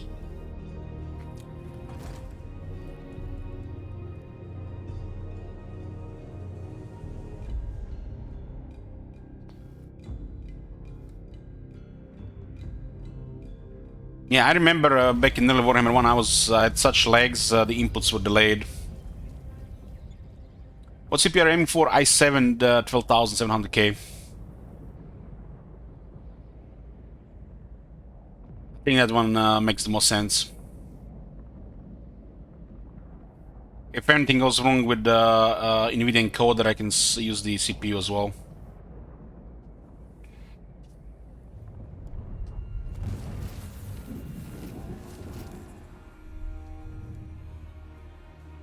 I need an audience.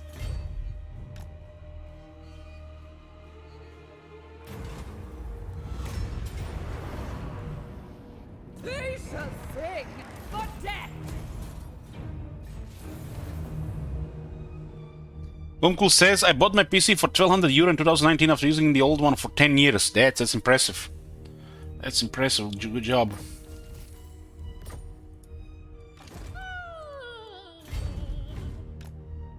I usually don't have hardware more than 5 years.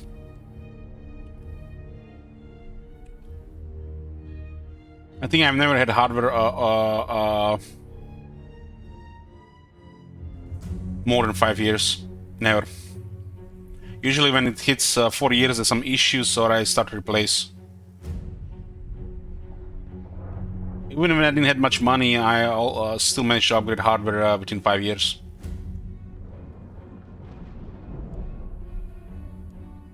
Fall in, deckhands.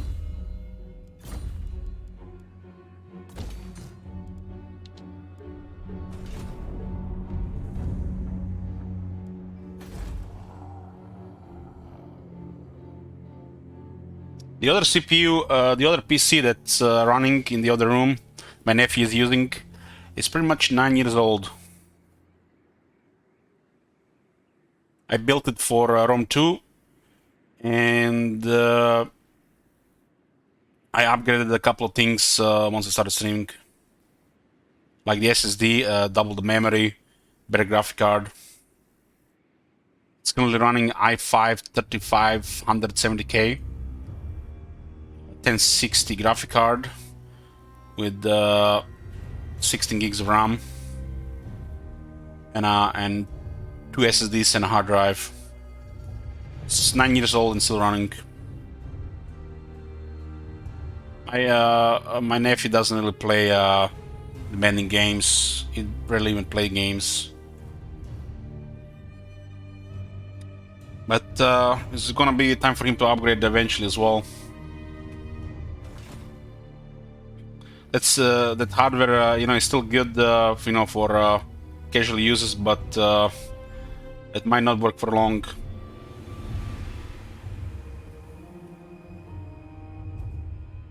I guess the graphic card is 6 years old, so it's still fine. Oh, we'll see. We'll see if it's gonna be fine for long.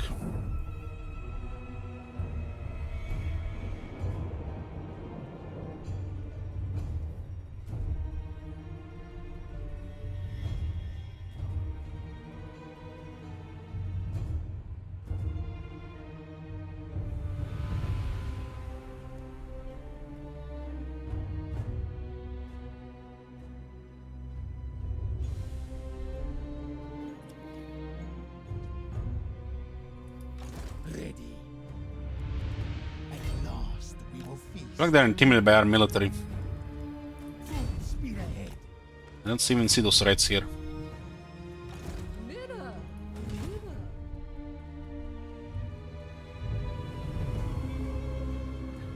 Bloomcools, you went from hard drive to M.2 SSD.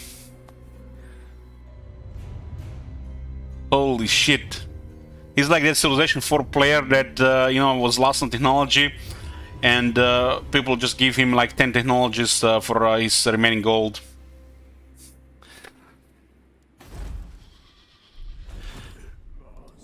Money's money. Enjoy the upgrades. Yes, master.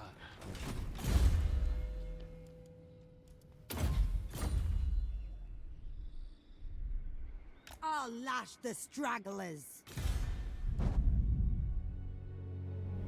Sail away. The sea brings death.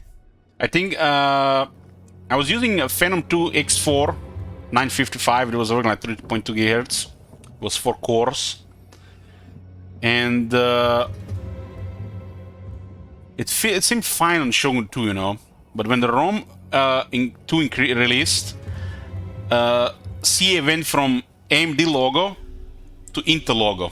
And all of a sudden the AMD went to shit. I remember that was the biggest upgrade ever. It was even bigger than switching from Pentium 4 to one of them AMD Athlon CPUs for Civilization 4. That Phenom 2 to i5 just made the game go so much faster.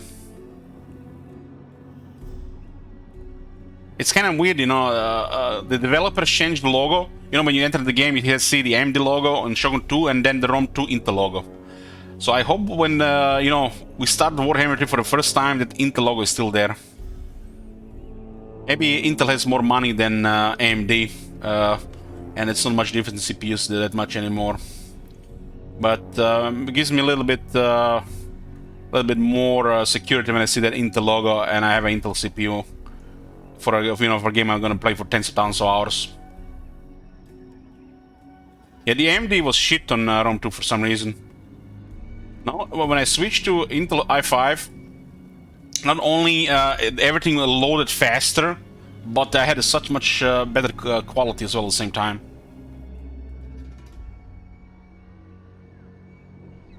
Well, the AMD has went definitely far from those years. I don't trust it really. I don't think I would use any AMD hardware ever again unless somebody just gives it to me free. So I see if I can pick Intel, Nvidia, and that's it.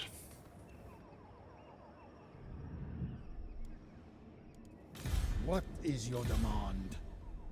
Nvidia definitely, because I use Nvidia encoder.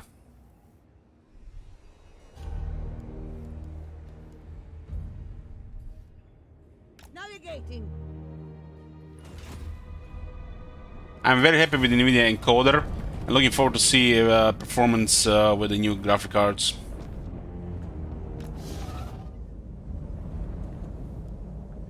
Gunman of the dead.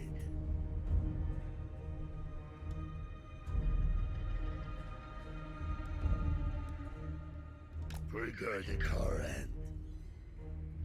Warhammer 3 recommended processors Intel the Steam page.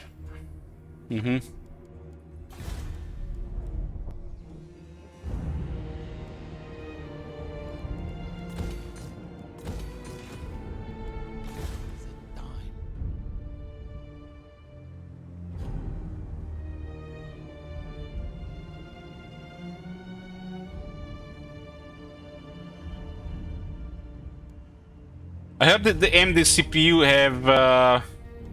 have better performance on the multitasking, multi-threading. They also have a really high-end multi-core CPUs compared to Intel right now, which also can run faster memory. But Intel has extreme memory profile, which is, you know, anybody can just click a button in BIOS and get the overclocked memory these days. And it just works. So memory aside, I guess just have more cores, better multi-threading. But those processors are very expensive. Intel doesn't even have anything like that to offer, I think.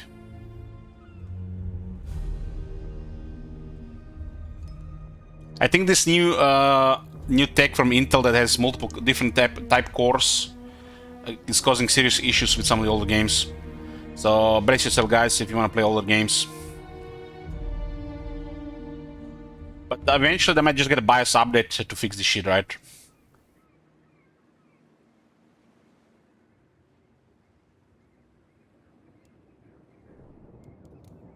But the people who've been using Ryzen 5 and Ryzen 7, I think they call it, what, Ryzen 5, Ryzen 7 and Ryzen 9. Is there a Ryzen 9?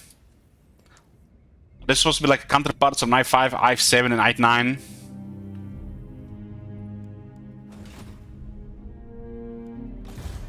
I'm not really familiar with the Ryzen processors. Some people just hear them, they praise them, at least price-wise.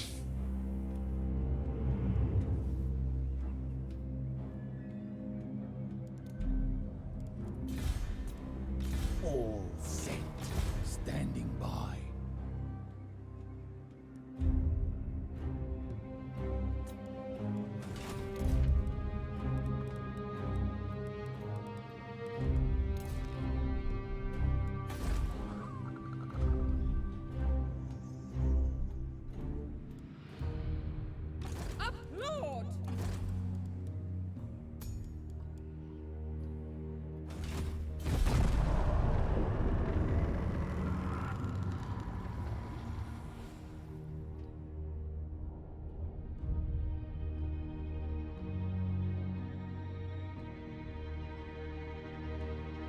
Maybe we get a 1060 with a 6 gigs of video memory. If you get one of those higher end 1060s, it should be fine.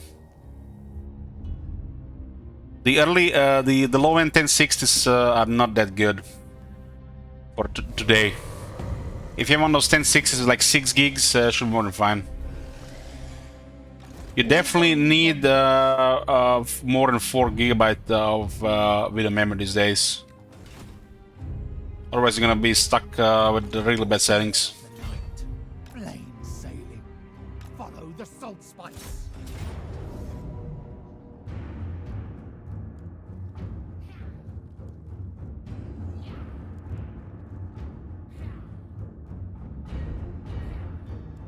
We're just resetting this one here. Avast and Want some money. your blades. No, Since I don't really recruit regular lords, which I'm having some issues with this right now. Maybe I do it in Warhammer 3. We have to suicide these lords to get rid of them. I have sailed the world. The fleet master has spoken. This campaign should finish on this stream. Sailed the waves. Voyage of the damned.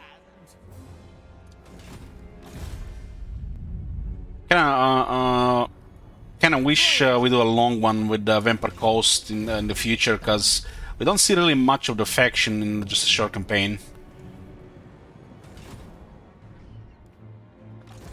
fall in, deckhands. Admiral. I don't really feel like long campaigns right now. On deck. On my way. Well, long campaigns will be a thing again in the Warhammer 3 Mortal Empires.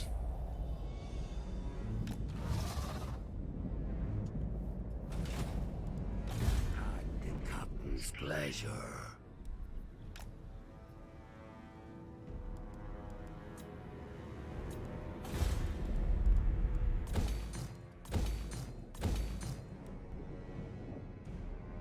Quick tower defense after this campaign finishes. We're having one more campaign in Warhammer 2. The last Warhammer 2 campaign might be Belagar. And we're just gonna have a tower defense. I mean, Belagar tower defense, yeah. And I probably take the last 2 days off Warhammer at all. Play something else. Get ready for Warhammer 3.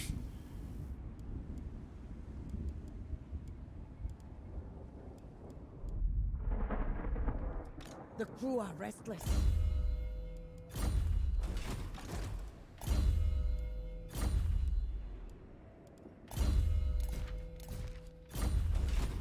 If you guys haven't heard, tomorrow I talked with Fenron, and we'll be doing a stream where we'll be comparing unit stats, just for fun, between Warhammer 3 and Warhammer 2. Warhammer, Fenron has early access, so he has access to all the units. And we can see Warhammer 3 old units and compare the stats to old ones to see, to get a picture if anything changed and how much. Might be the first thing we do at the start of the stream tomorrow. What is your demand? It's Sunday tomorrow, so Fenron will start early, I guess.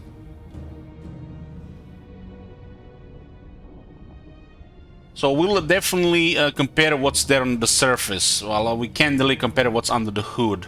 I am pretty sure there'll be changes under the hood, which will take some time for people to figure out in Warhammer 3. Yeah, we'll do the jibber jabber for that. So we'll be Fenron and me on Discord, and we'll be just comparing unit stats of Warhammer 2 units with Warhammer 3 counterparts. Fierce. Moi. My greatest performance!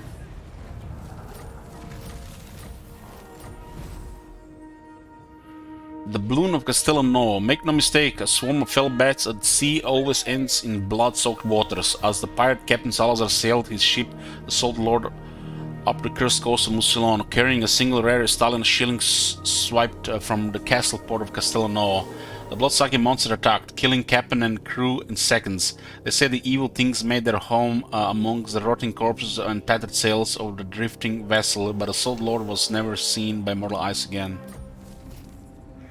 Well guys, I already said I'll be doing all the achievements in Warhammer 3 since it's the final game of the series. I tried to do as much also in Warhammer 1 and 2. So we'll be doing not all the single-player achievements in both campaigns, but also the multiplayer ones. I think they have a basic multiplayer achievements, unlike in Warhammer 1, where you have required to win the campaign. Warhammer 2, how many left? I don't know, like I did missing 6 achievements and 5 are in Vortex.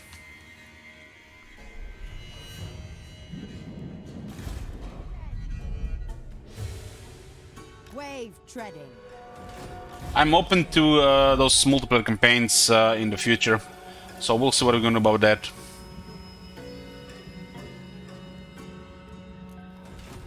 Fallen deckhands. You have all of them? Nice. Congrats. You want a cookie? Serve for eternity.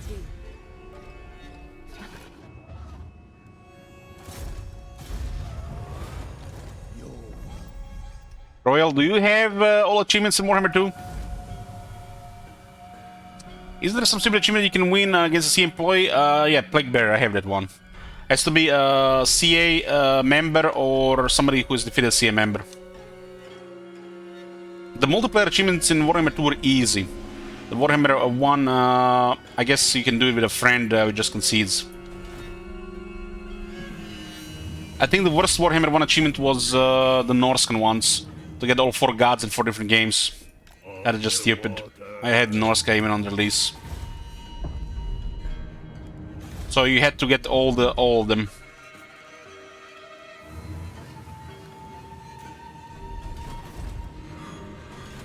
The sea brings death. Armed and ready. Off deck. Move.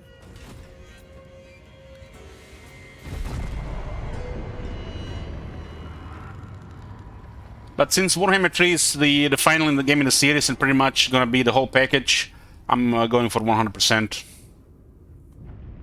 Since I started streaming, I stopped caring about getting all the achievements, but you know, it's still a lot of fun, you know, from time to time to clear some of the achievements. I used to do a lot of achievements before I started streaming. Turn 94, got Chaos here.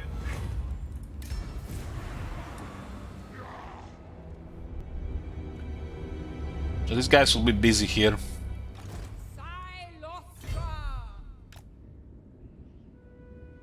Oh, Malekith is here.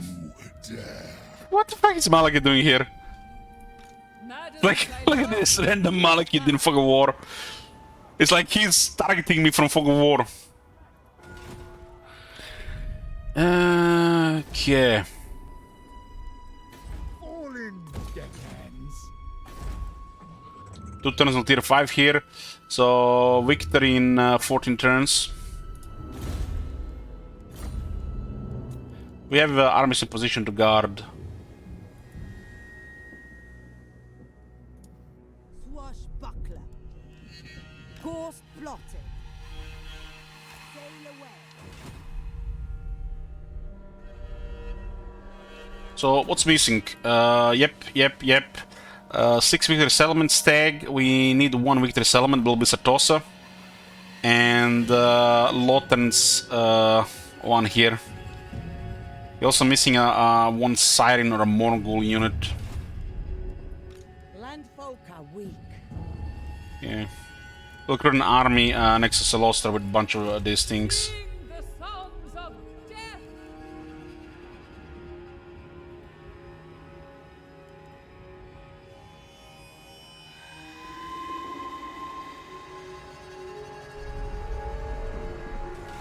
I'm not playing Warhammer 3 as it's not been released yet.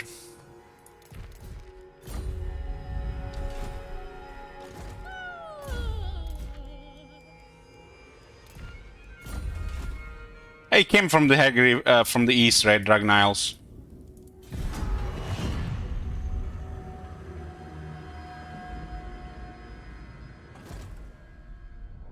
He's like, nope, I don't want to fight. He can outrun us.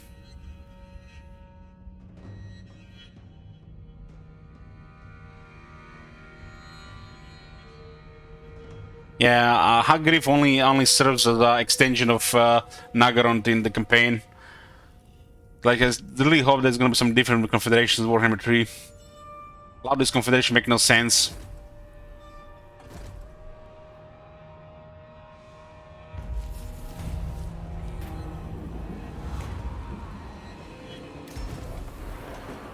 So we got an event for a Morgul Hunter, so this can happen more than once.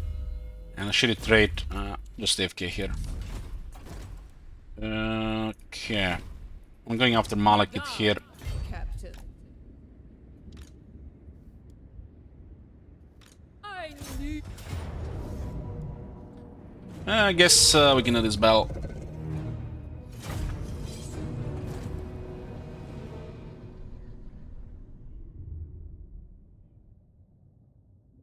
I haven't been doing early access in nearly 4 years.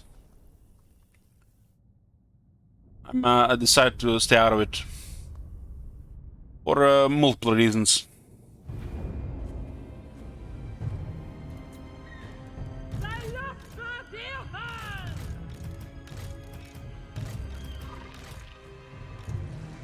Well, like I said, when it comes to early access, I only do Booba games in early access for, you know, they're always in early access. But other games, there's probably about 97% I'll not do early access.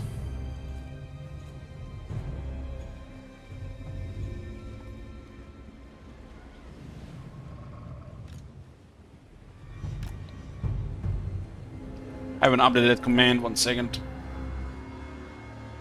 So it's currently Marconos and Sheer Wizard on the top for the month.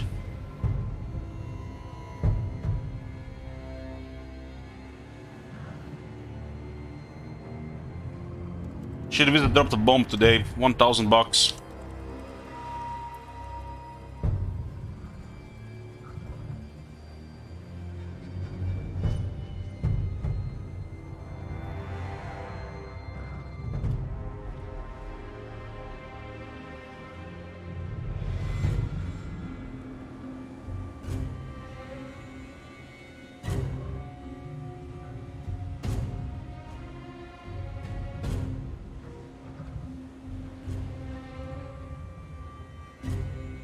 $1,000 doesn't mean a long stream.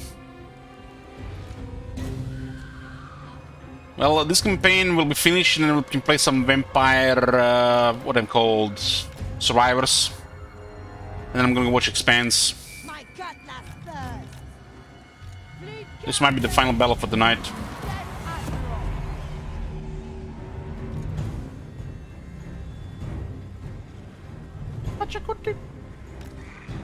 Hey, Chris. Got your good tip.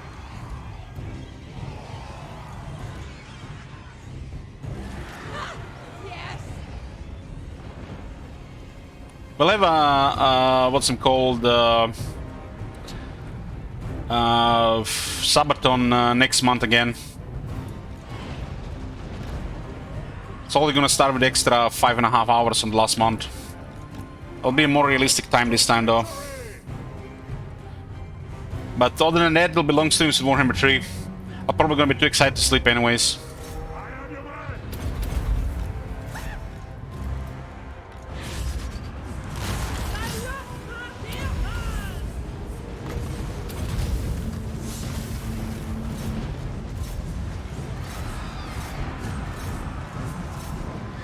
Gotta avoid that mosh pit.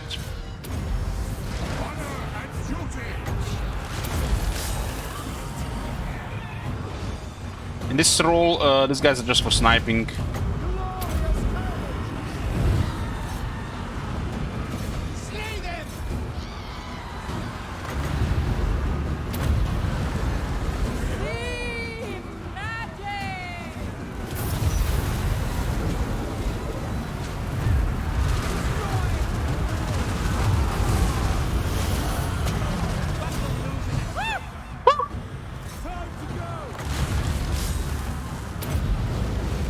Probably the worst thing about this army is friendly fire from our army, because everybody's magic attacks. Awaiting orders!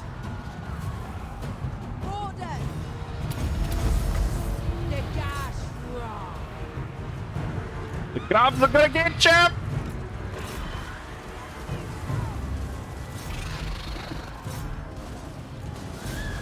Still a rolling wide in the army for the mascot.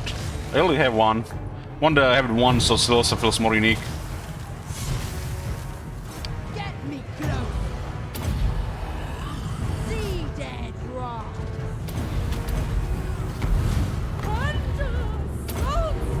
Attack debuffs on most spells.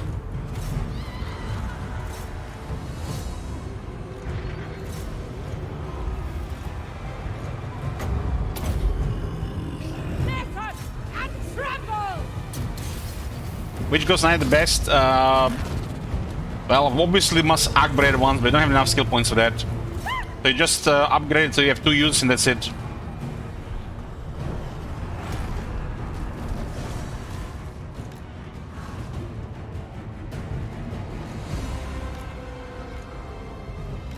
Rolling Bromelians with this defense and resistance are so tanky.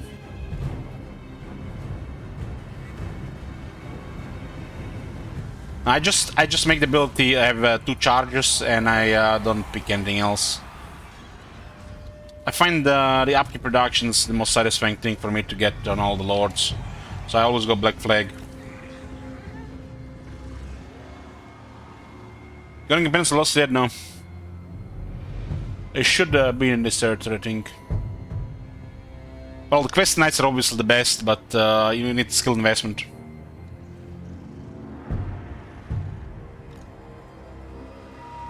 Midnight Raider!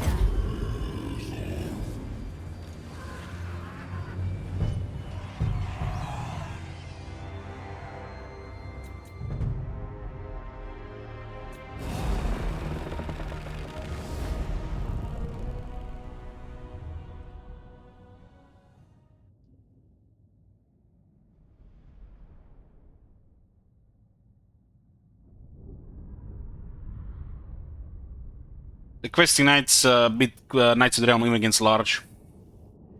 They have just too much damage, and on the charge, they have the best charge. Sometimes they even better charge than the Grell Knights, I think. That's why they got nerfed once or twice.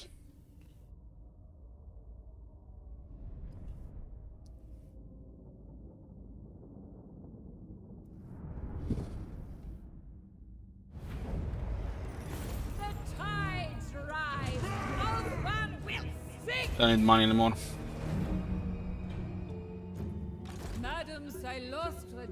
So we're missing a little bit of movement. You can see this circle here. This faction can actually don't even need to use full speed or march stance if it has enough movement.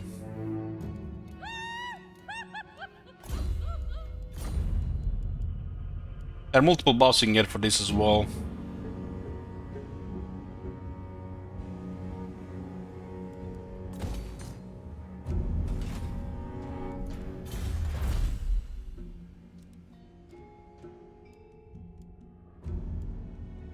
Okay, this is the last good technology here.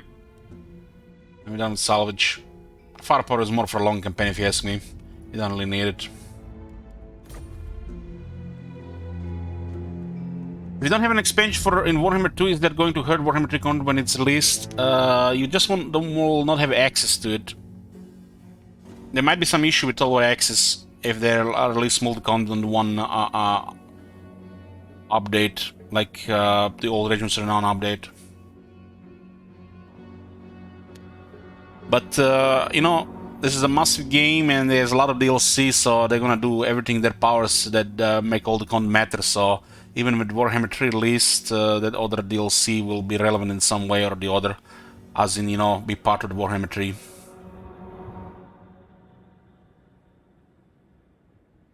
You don't really have to get the old content right now if you missed Warhammer 1 and Warhammer 2. Don't buy the full price. Just claim all the free stuff, Total War X in Steam, and get Warhammer 3. And add everything to your that you want, or everything really to your wish list, and once it's on sale, buy then. There's really no point buying it on full price anymore unless you absolutely can't wait for you know, a faction to unlock. As Warhammer 3 gonna give you a shit ton of content for a while, and the old content will be relevant only in the new version of Mortal Empires, for most part.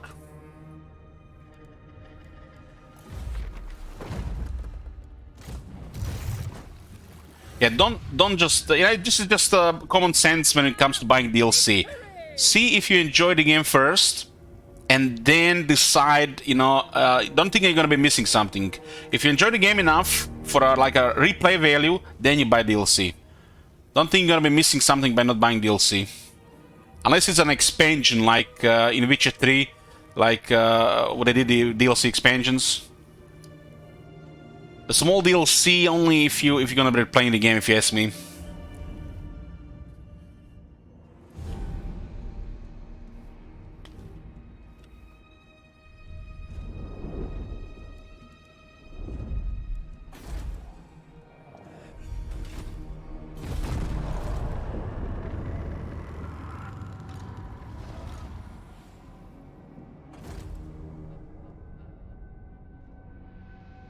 We are in the last phase of this campaign. We've been just going for a short victory.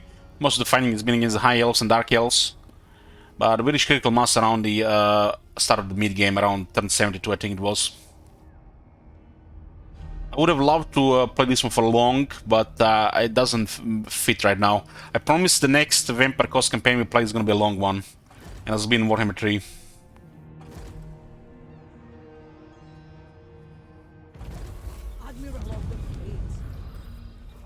You don't only get to enjoy the top 2 tiers of this faction without a long campaign. I need an audience.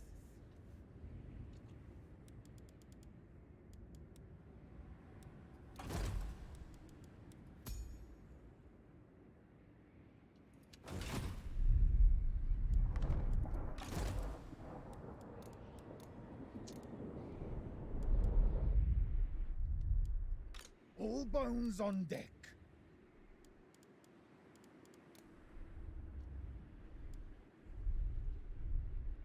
Captain, on deck. Yes, master. Fall in, deckhands.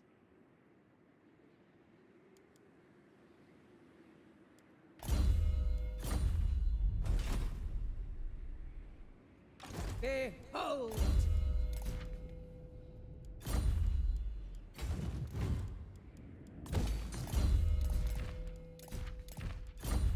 Just get in, just in case somebody's missing troops around, in case something random happens.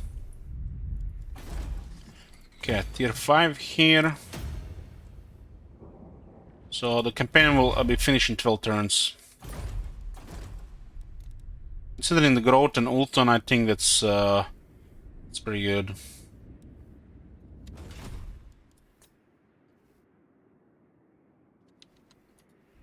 This faction requires a tier 5 landmark in Lothern for victory.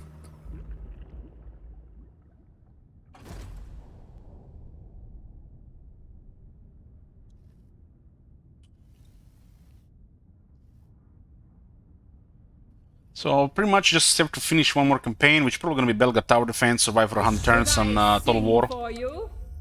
And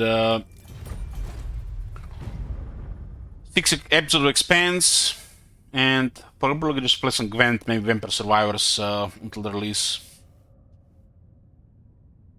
Tomorrow will be probably have a short stream. We'll be talking with Fenrir about the unit stats between Warhammer 2 and Warhammer 3. No equal. Sing the songs of death. Bring me my drowned.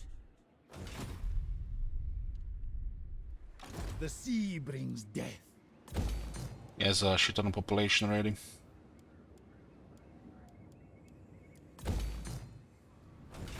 Quick Witcher 3 playthrough.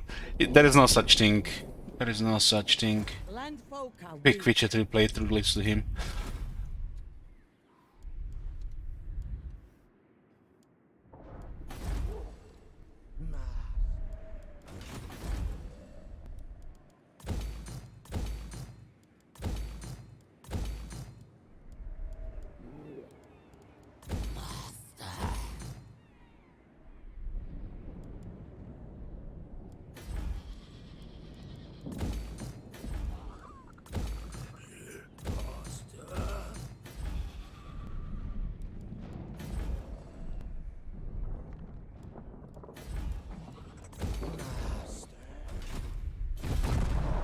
Quick 300 hours.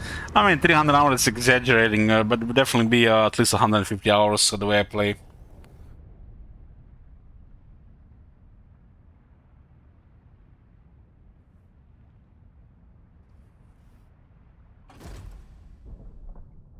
Thinking of playing Witcher 3 on stream again just makes me anxious.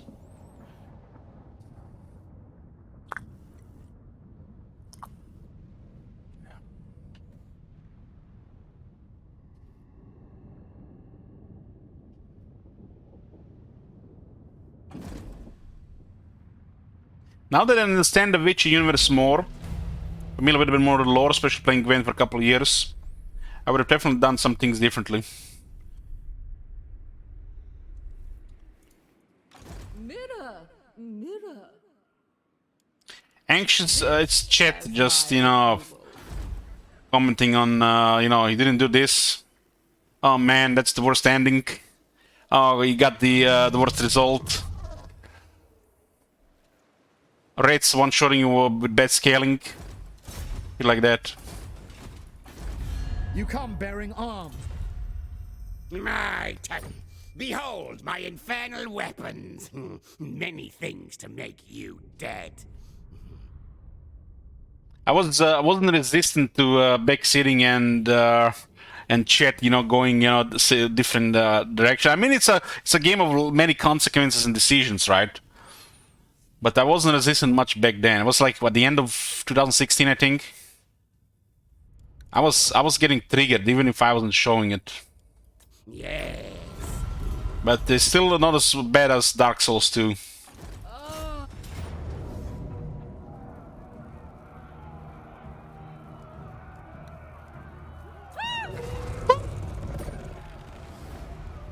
Search for treasure.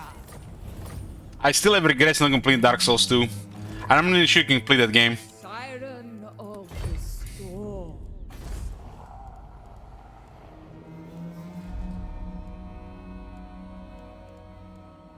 Uni Garrison.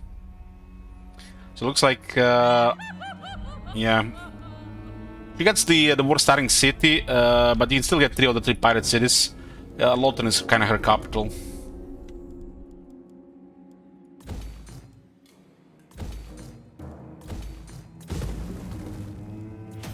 Doesn't do anything here.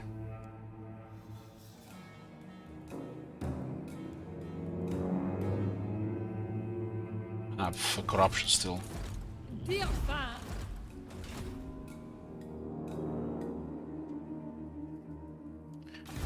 Well, after playing that game yesterday, which Ride the waves.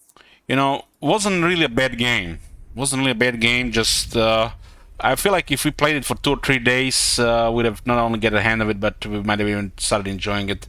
Even if you know, that camera was obnoxious with music's making it worse. But you know, getting into these games, you have to consider if it's one day or multi-day, because you can't learn a game in a single day. And I might not want to play the game on the second day.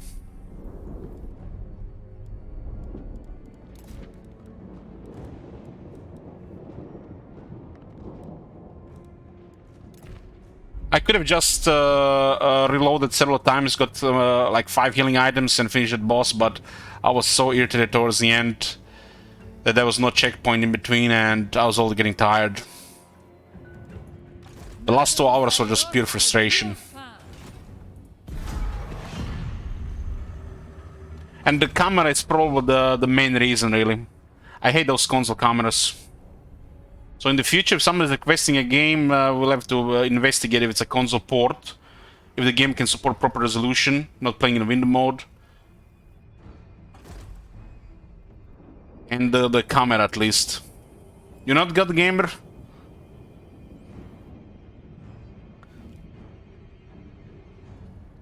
Yeah, I don't master a game a single day now. Sorry, I need at least 2 days. I thought there was only one God Gamer on Twitch, Queen69.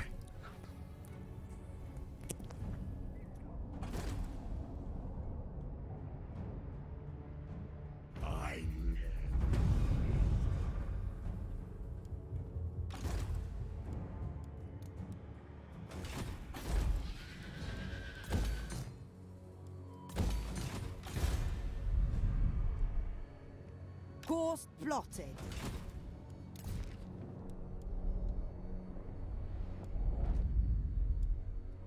What is your demand?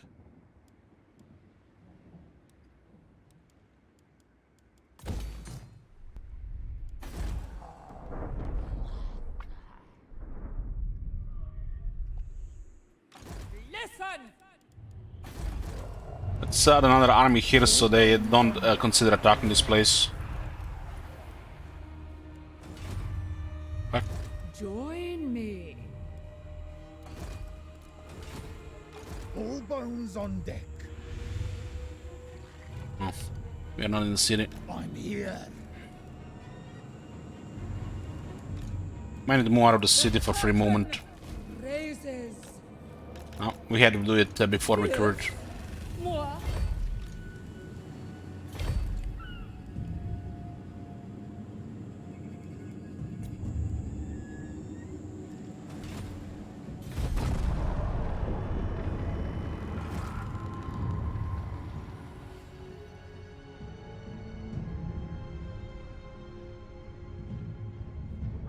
Hey Matt.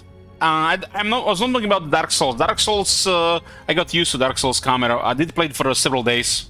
I was talking about Metal Gear something Revengeance. It was a really fast game, and it seems like half the time the monsters are, the enemies are jumping into my face that I don't even see them because of the camera. Well, Dark Souls 2, come fine. I got used to it after a few days. I would have probably gotten used to this one, but like I said, it was obnoxious, and some things were making it worse, like the lack of experience and you know, just being a new game for me that I don't really play. It might have been the first game of that type that I ever played.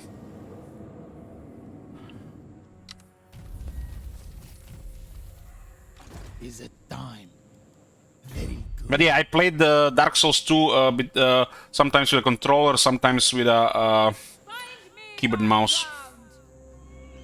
You never played Spectre Fighter before? I don't think so. Prepare my coffin. I think that was the first game I ever played like that.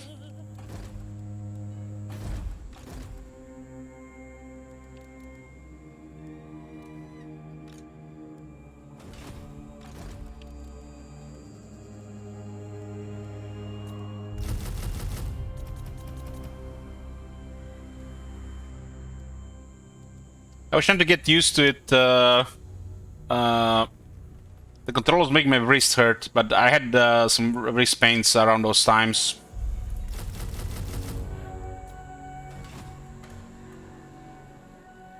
So much power!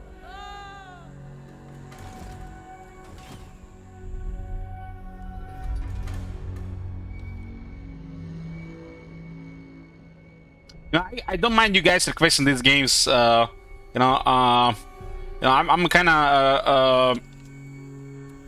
kind of what's the word? I feel like a disappointed English kid by not playing that game, because I hoped we would have completed one stream, but it got too much towards the end. I don't really want to disappoint people requesting the game, especially if they're short, like one stream games. Because most of these games I don't like them. I'm not gonna play the second day. But that camera was really pushing it, man. I was testing in the limits of my my patience and the frustration levels. And even if I got an experience with the game, still that camera was wow, something else.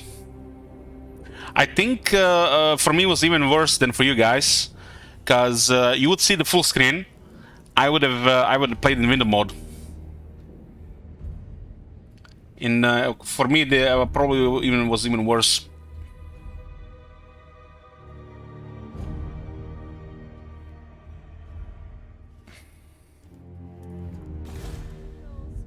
But I'm definitely see that game requires a little bit experience and skill to get into.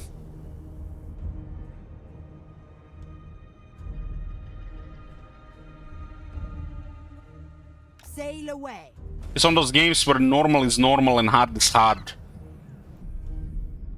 Especially for the inexperienced.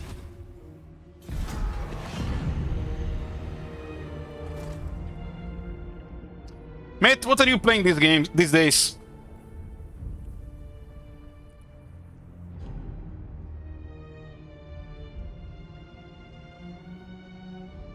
I feel like if that game didn't have those cutscenes, even if they were cringe, most of them, I would have gone mad from the frustration playing that game. Combination of camera, the music, and me failing, cause you know, combination of things. Those cutscenes were saving that game. Of course, Courtney was the best part of the game. Booba with respect.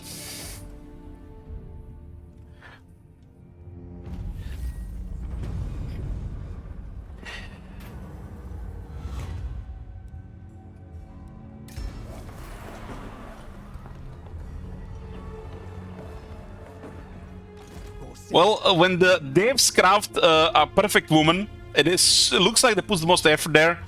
You know, you gotta love that.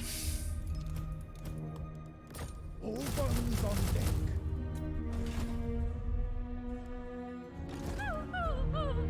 Matt says I've been playing this weird indie auto chess inspired game called Storybook Brawl and the past few days Warhammer 3. Oh damn, we've been playing Warhammer 3. Damn, they give early access to everybody these days. Just kidding. How are you liking Warhammer 3?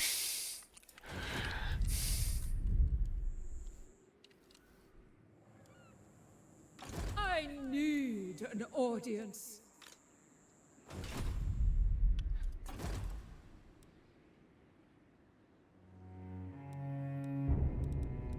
One, two, three, four, five, six. Oh yeah. Victory in 7 turns.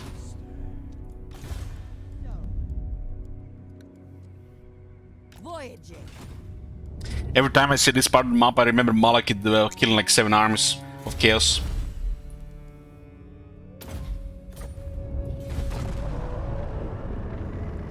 Imagine being an influential War streamer so you can get Warhammer 3 access. God damn! This is just a small indie streamer here, Matt. Small streamer. What are you guys talking about?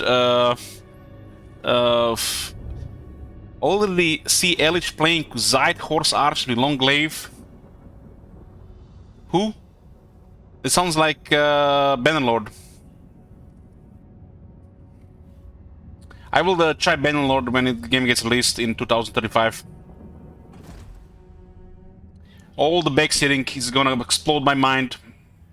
Hopefully we all die in nuclear fire from Russia by then, so I don't have to get backseated to that. Yeah, what do we got here?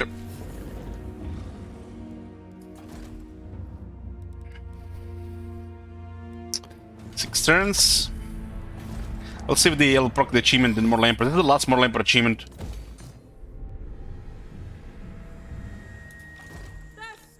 I'll not dare approach this.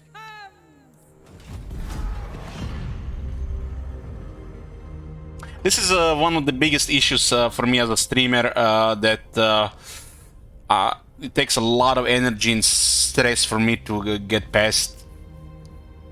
over with. Not playing games on early access, and they're feeding everybody information. Pre-release, early access, millions watching, and then if you wait for the actual release, where then you're gonna start playing it, everybody knows everything, and you feel like you just like get flooded by information, and everybody is so smart and got the knowledge of the universe, and makes you feel, you know, so sucky for the first few days. I'm getting so anxious and you know, stressed just thinking about it.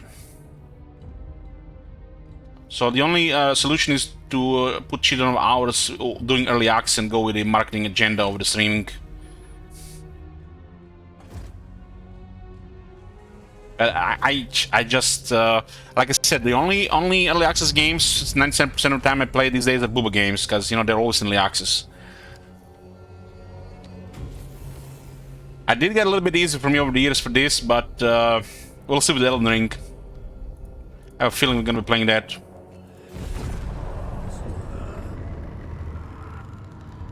More than one day. I watched Queen play some Elden Ring, die to that first boss like 40 times while chasing it, and it looked like fun. The chat was toxic that I was starting to get radiation poisoning, but still, it was fun.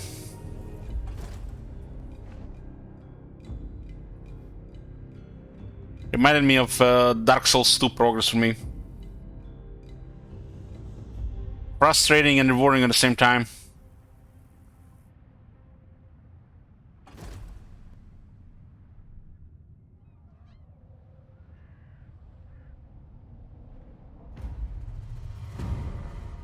See that even Filter Robot got Warhammer 3 early access. They really are giving it to everybody these days. Well, Filter Robot is a strategy player.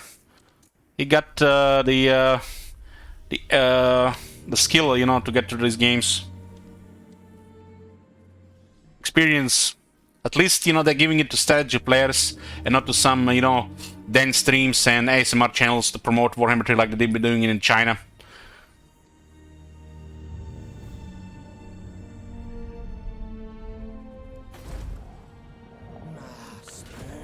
All these other streamers, Filter Robot is probably one that should definitely have it. When I see like some more other casual streamers play, you know, these deep strategy games, you know, I actually really enjoy watching it from the new player perspective or casual perspective, because you know it reminds me of those early days when you know, I didn't have 50 Shades of Green, and it feels like, you know, there's almost that learning, and you're learning, you know, that again, relearning the learning through their eyes. What's that called? When somebody else is doing it, but you're not doing it, but you're experiencing through them vicariously. So I'm all up for all these casuals to get the X to Warhammer 3 get sponsored. I'll definitely gonna be checking out most of them after a few days of release.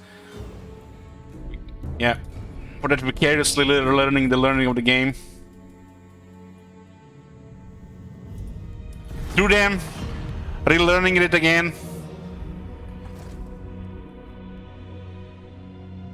That's not actually what vicariously means, but that's the phrase. I don't know, it feels something, feels different, you know, watching somebody who has no experience in the game than watching somebody who has experience in the game.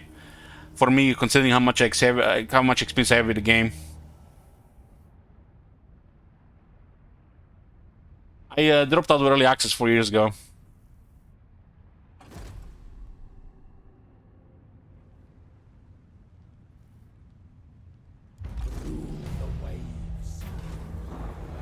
Third time this event in the game.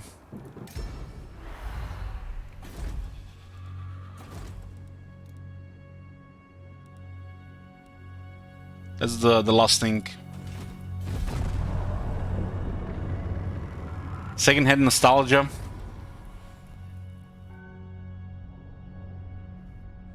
I don't know.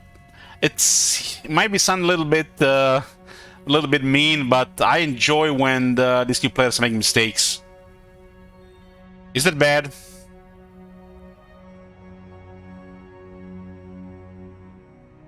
There was this one guy I was watching, you know, he was making all these mistakes, but when he started Alt F4ing, it just ruined it for me. So-called legendary player. But, like I said, I enjoy people making mistakes when I'm watching it, you know?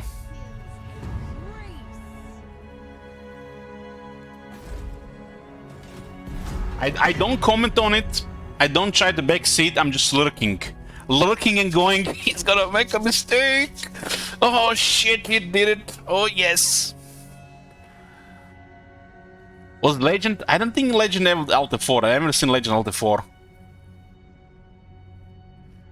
Your plaudits I'll take.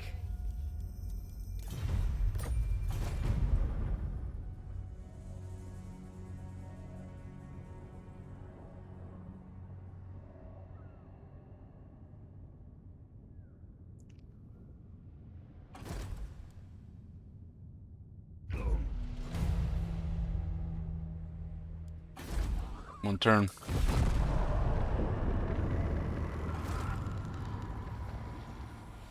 I am the complete opposite. I can watch a streamer play a game that I have more experience and knowledge in, and a lot of people have actually come to me over the years with that, and they talk shit about other people after being here. I mean, this is what it is. Everybody, we're gonna find their own streamer content creator they will enjoy for various reasons. That's why there's so many of us. You can, you know, take your pick.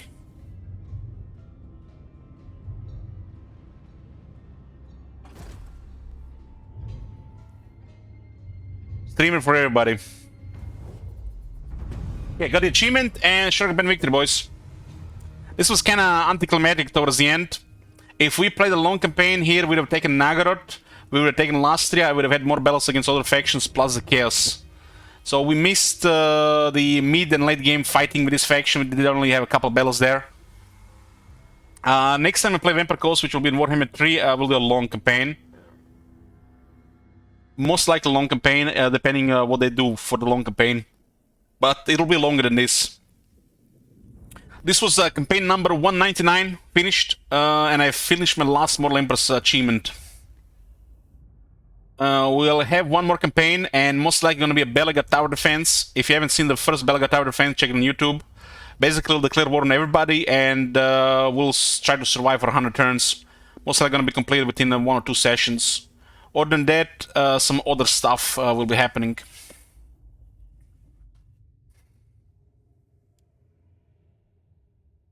Okay, we're gonna do a couple more runs of Vampire Survivors and call it a night.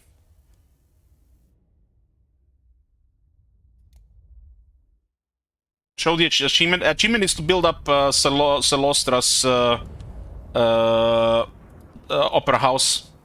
It's the Phantasm of the Opera. Playing as a drowned, construct the Celostra's opera house in Lothern. This is my last Mortal Empire achievement. There are 5 achievements I have not completed, and they're all in Vortex. 3 of which I'm pretty sure I completed, but they didn't trigger for some reason in early stages of the game. They probably were added later.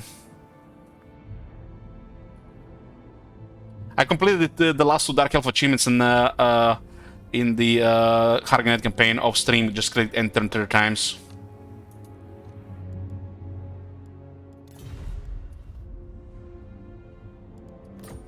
Okay, let's switch to Vampire Survivors title, and let's do like 2 more runs. I'm gonna be finishing Expanse today and tomorrow. I think tomorrow's just gonna be a short stream. We're gonna be doing a jibber jabber with Fenrir. We're gonna be checking the stats on the Warhammer 3 units compared to Warhammer 2. See if there's any significant changes. Might not be even that relevant to the Warhammer 3, but I think it's still a fun thing to do to see, you know, kind of get the picture if they've done something different. At what time is Jimmy Jabber? It will start whenever Fenrir is available, probably after 4 PM.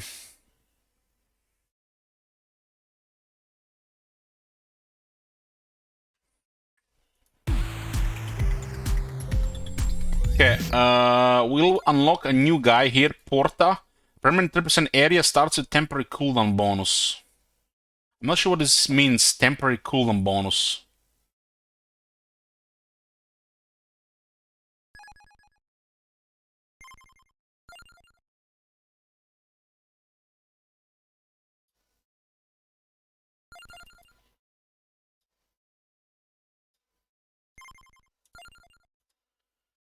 Oh, lightning ring, huh?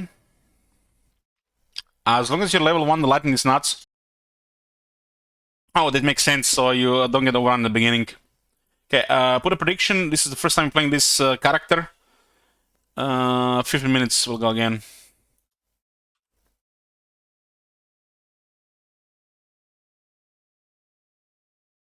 We do have extra projectile from the power-ups. Okay, we'll do the library on Hyper.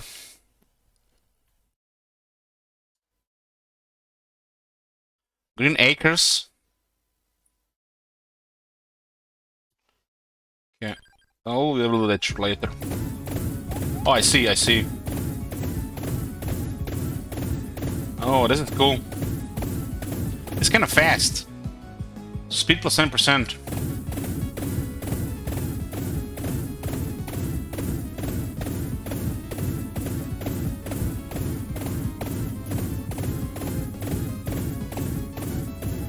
So we don't want to level up until there are a lot of them dead, right?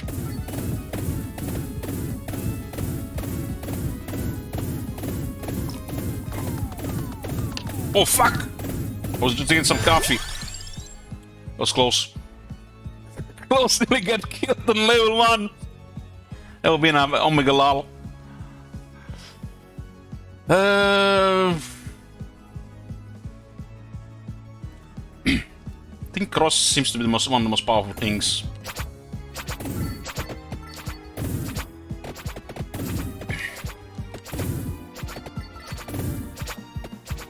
This Hyper's a little bit faster.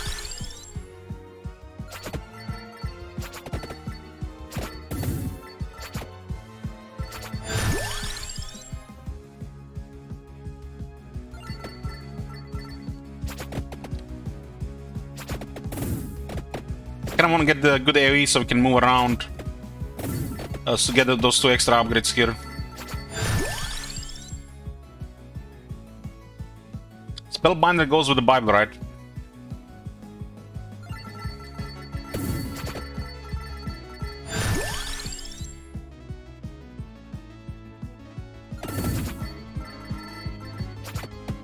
What's the Ebony Bird? It's basically you get nuked in the area that flies around you. We had it in the last game fully upgraded.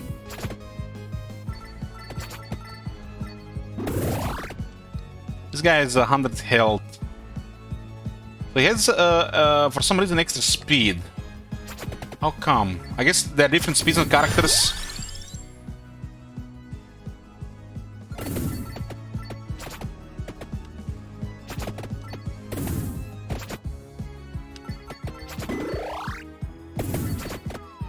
I can't just run immediately because I need to get upgrades in the first 2 minutes.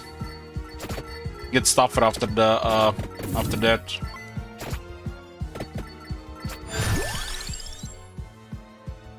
Scent of Water. I can do the last achievement. Well, the last evolve.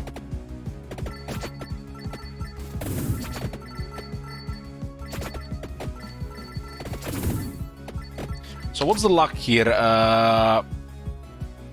40%. Yeah. So he seems to have extra 10% luck as well for some reason.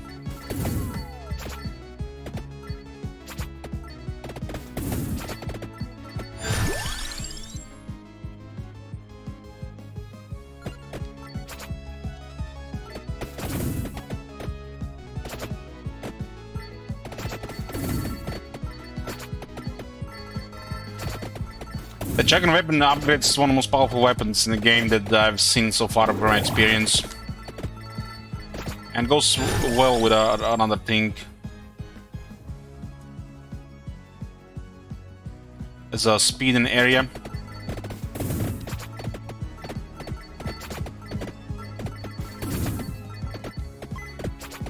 What is it on the ground that was white like that?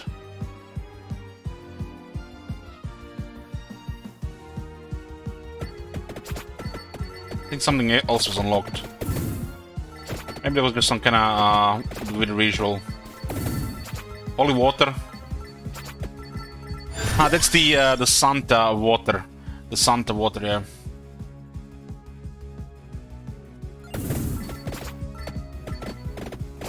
I want to get upgrade the upgrade one.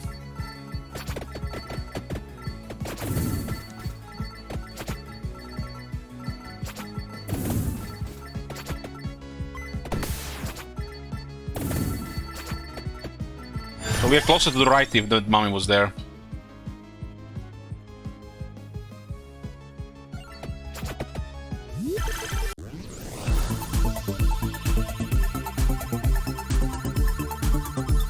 So Lightning Ring has no evolve. We need the Clover. We have the Spellbinder, and we need some weird name thingy.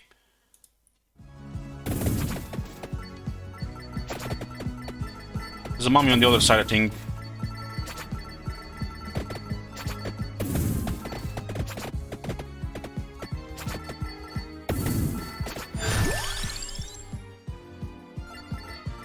Hopefully don't any brick anything.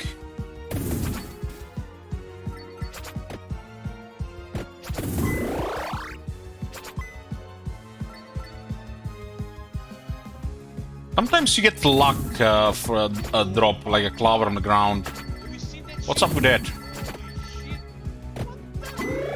Hey, Gosgus.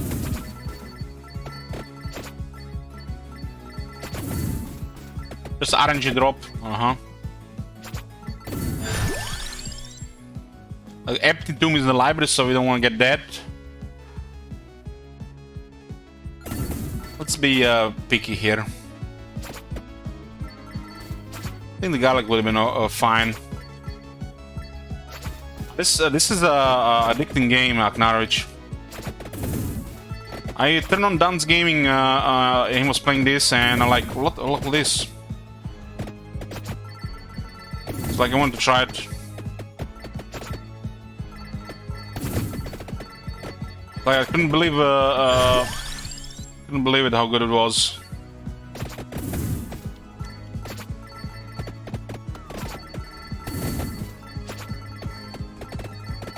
It's just a small, simple game.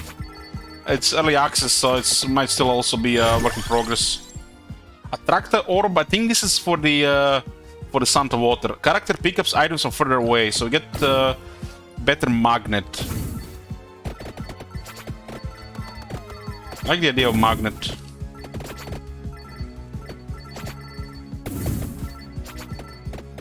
One bracer. Better suck, yeah.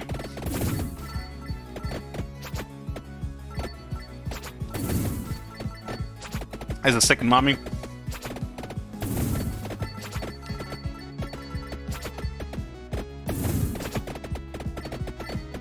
I want Clover next.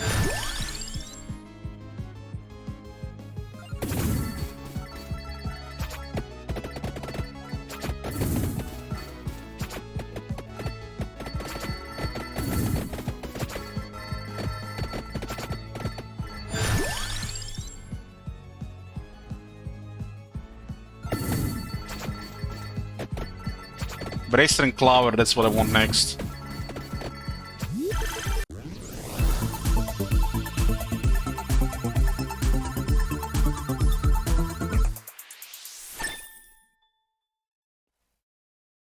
Blessed Water could upgrade again.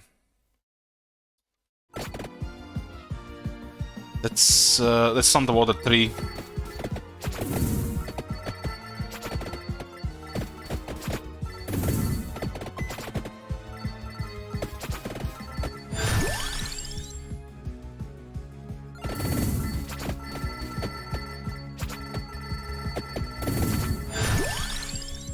Clover, nice.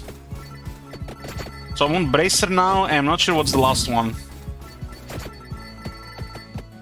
Maybe maybe I get with Axe, and then I need that radius thingy. We'll see if Axe gets offered.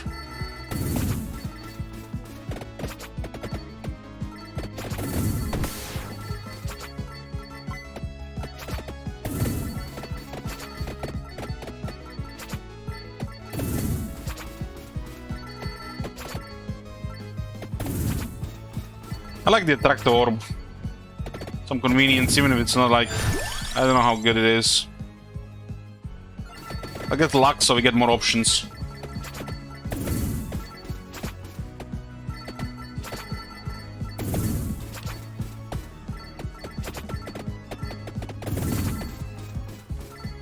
Good night, Dangish Cake.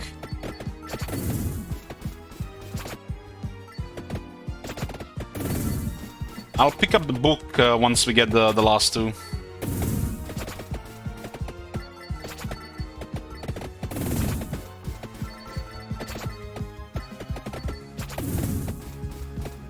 Be more stuff coming now.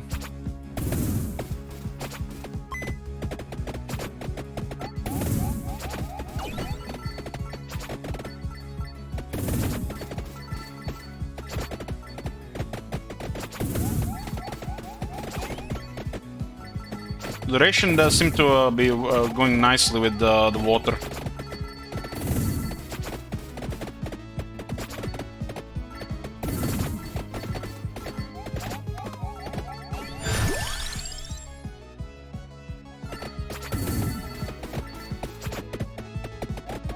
Gosh, that was okay.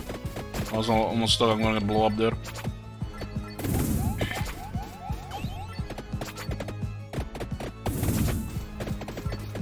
A little bit more damage. I'm relying on the water to do the damage.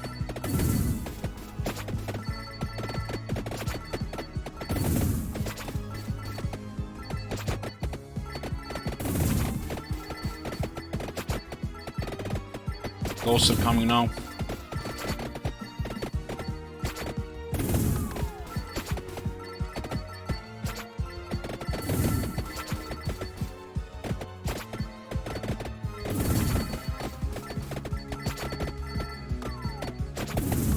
Oh shit.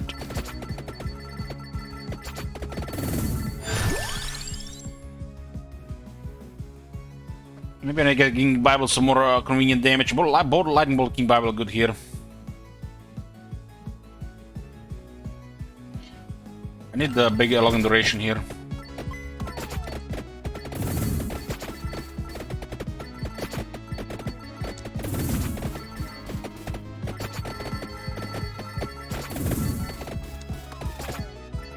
So it's all losing health here.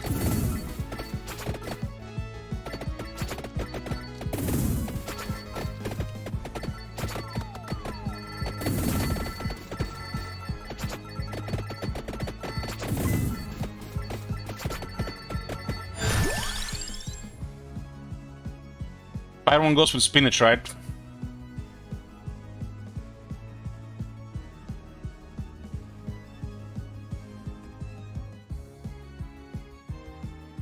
Apparently, Marconis is ridiculous help.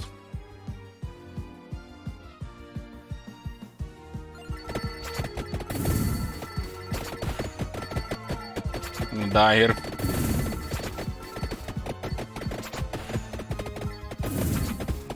Water, save me!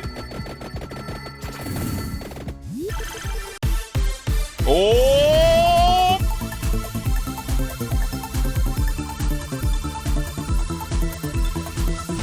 Oh! Oh! The big one!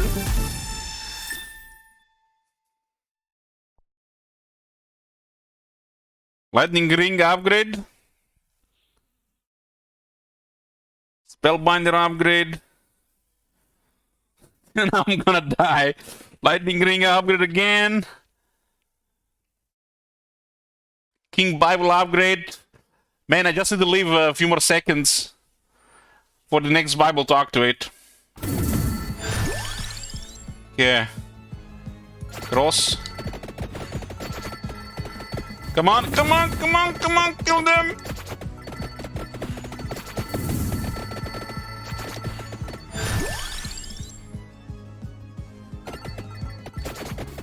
I'm so good. Where's the food?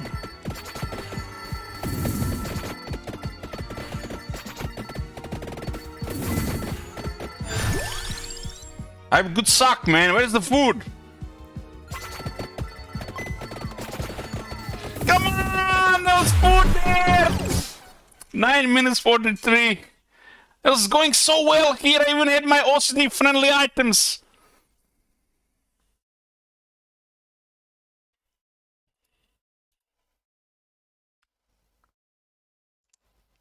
Haha, lost. At least something happened here. Okay. It's all good. Let's go to the next one. I had such a nice setup, yeah. I guess I missed a little bit more regeneration. I like this guy.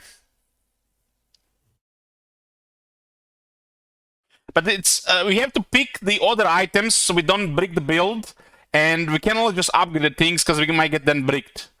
It's read with random and greed, right? Random and greed. I want more recovery. I can't get it right now.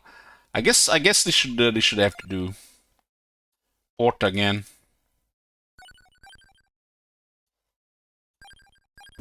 Hyper library again.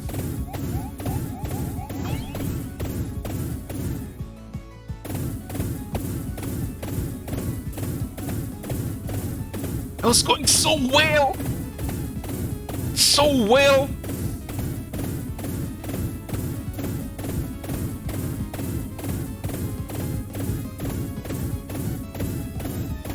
This is just a fun start of the game. Really fun.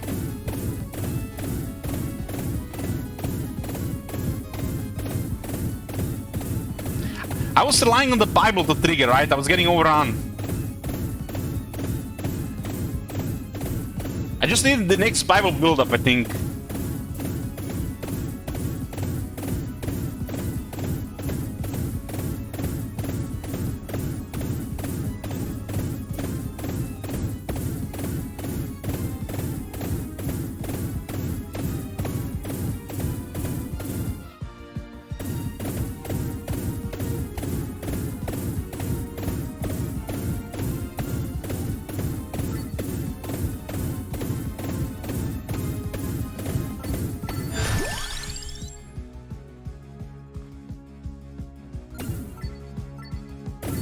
It's a pretty nice beginning.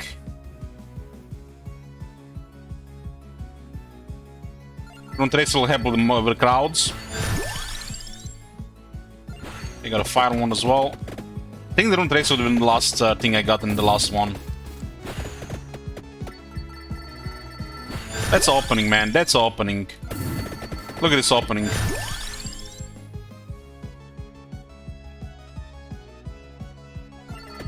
Probably get a Bible now where I can take in the Spellbinder.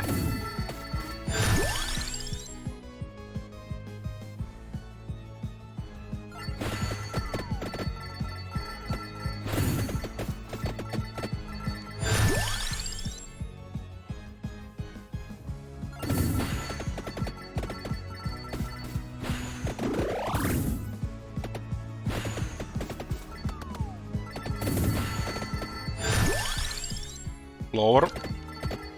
I need Cross and Bible now. I mean, I want Cross and Bible now. Cross Bible, Cross Bible and spinach.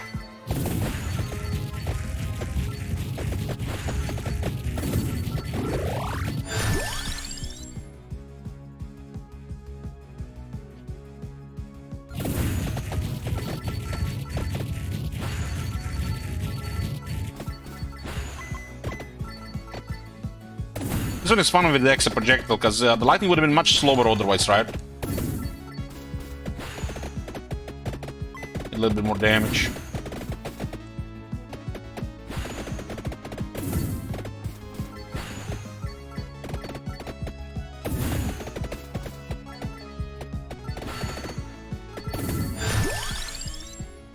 Duplicator.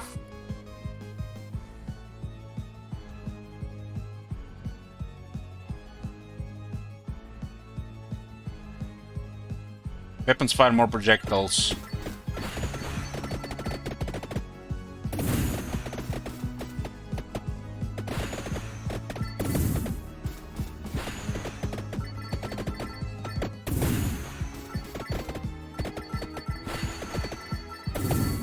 Yeah, I didn't pick the birds because I want to finish the water achievement.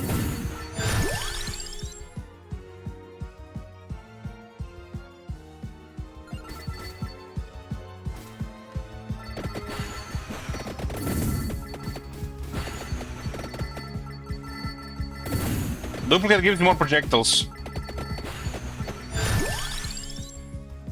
More projectiles is just more damage.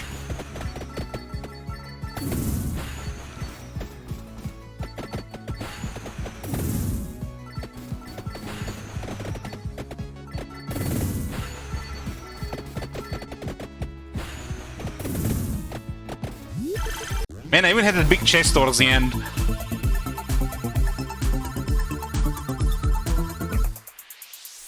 Scent of water. Scent of water is not greatest, but I need it for the evolve. So not my top pick.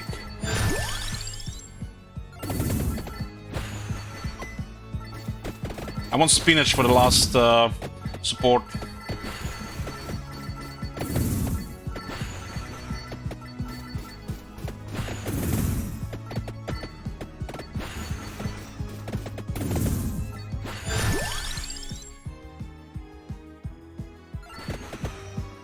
Luck might give me more options, so I get what I want.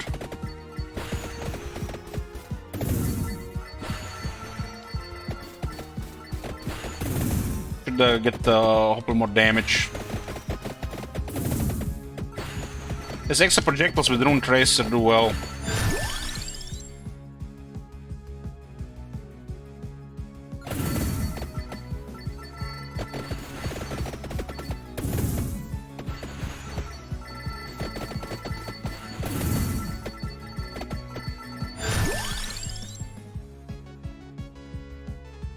I like the attack Torb Dog.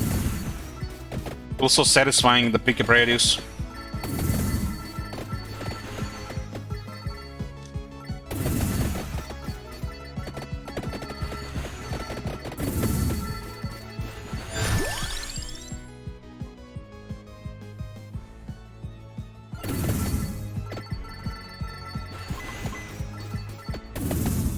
Man, that lightning, have you seen that?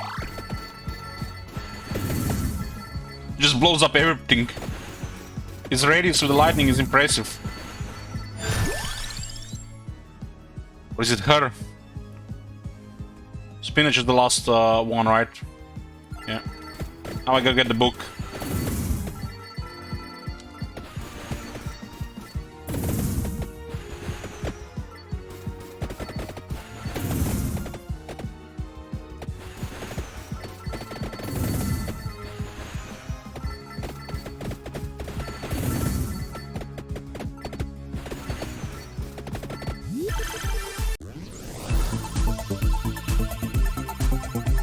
I want cross and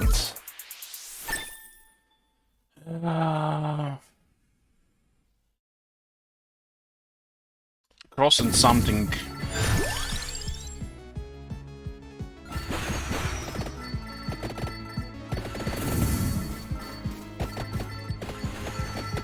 Cross and Bible, yeah, cross and Bible, my bad.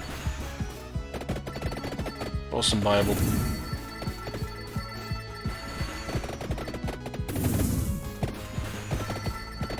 I should be going left, not right.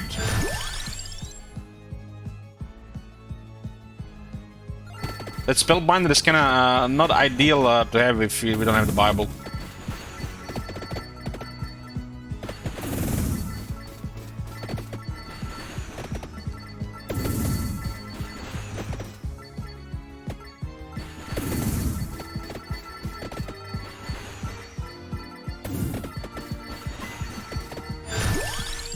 Oh, cross. Bible now. Bible and we got all. I'm looking for the book in the library for cooldowns.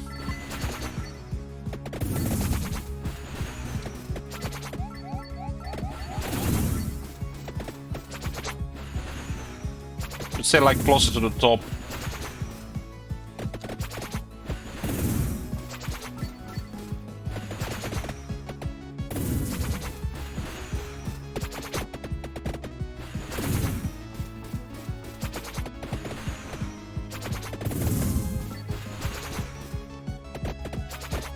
I might miss some damage by just moving like that. Some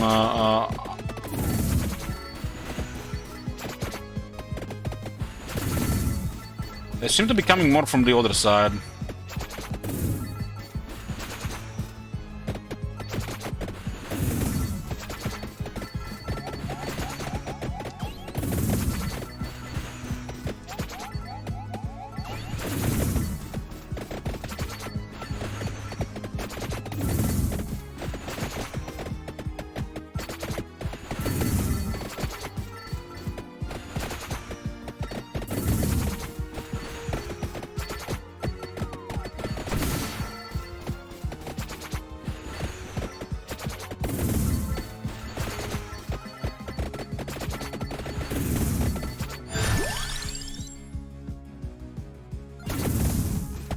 Lightning Ring is impressive.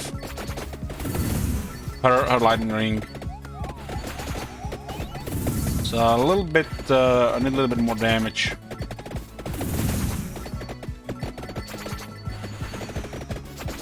Maybe I can't move that much left now.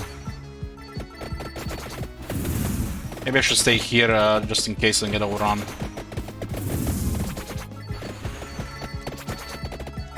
Now it's gonna be coming much more.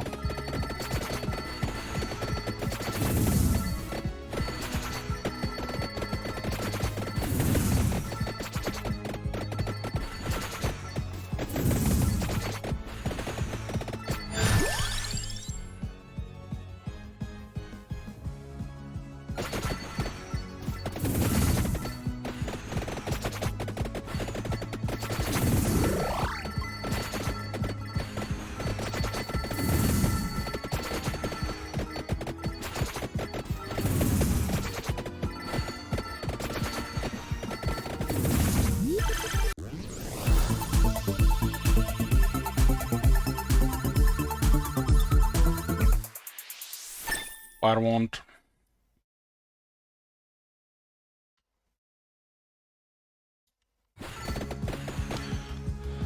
Lightning Ring is fully upgraded.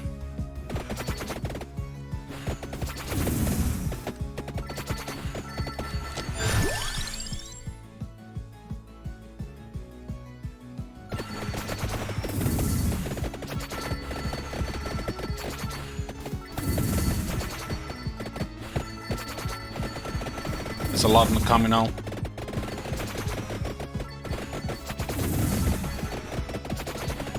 It's a very good lightning.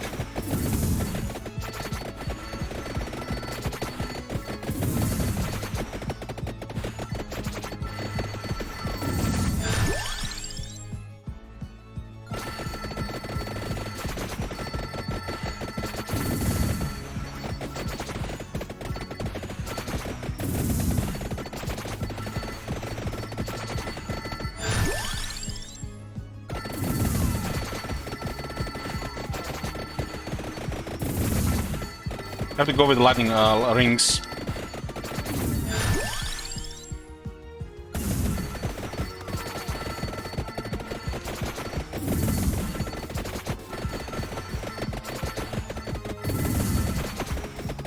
Just lying on the lightning there is not ideal.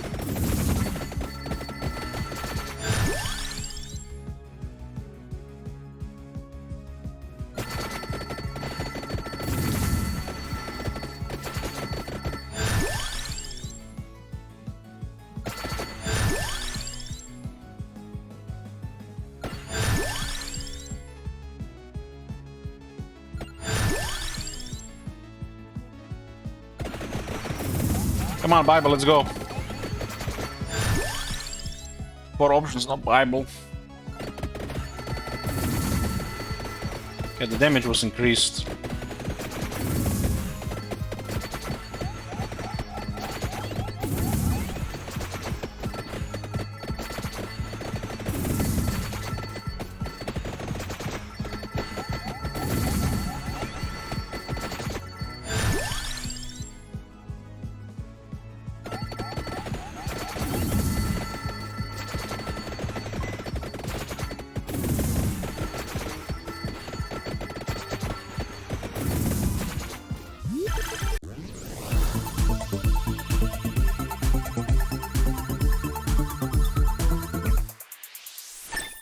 Spinach.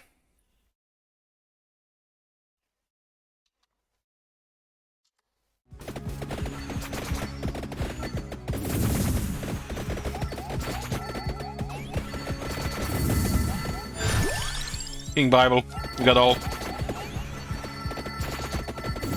Let's go!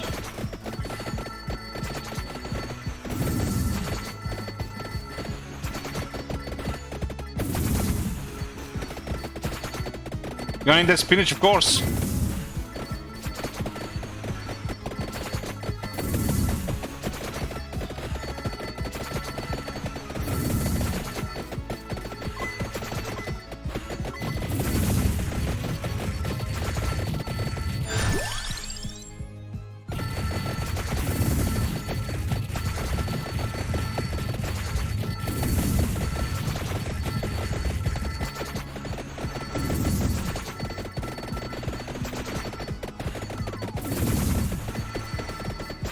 We picked all of them.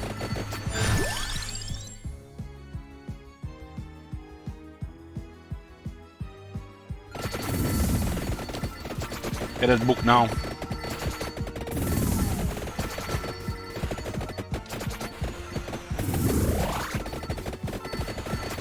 Got some luck on the ground, huh? Luck is now at 100%. Let's see if it's really 100%.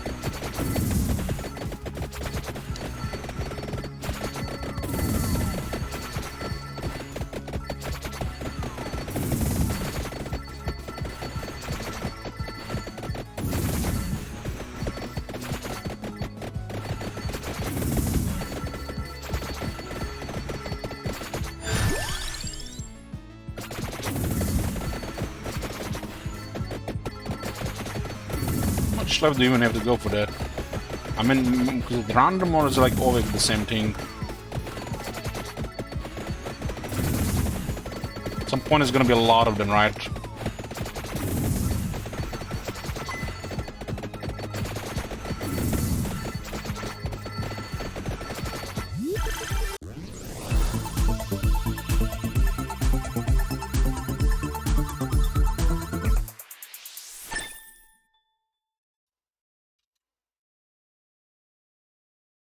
Takes last 10% longer.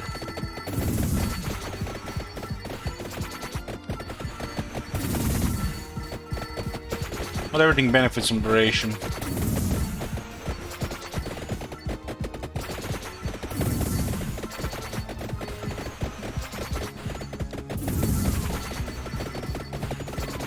There it is.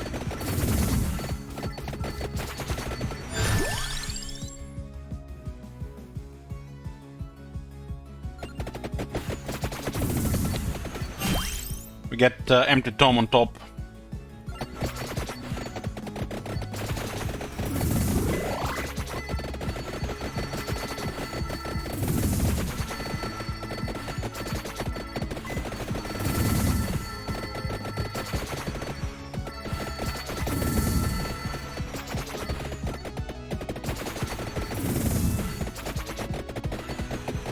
Lightning seems to be doing a lot. We got upgrade for the last of all that I'm missing. Achievement at least.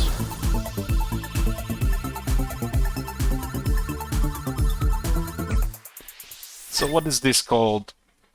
Attract orb and center water.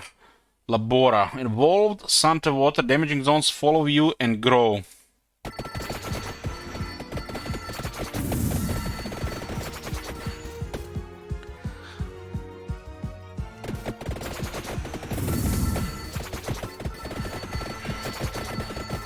Guess duration helps with that.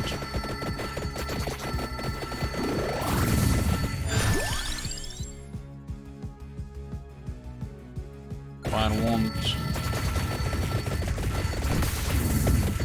Man, that pickup radius is crazy.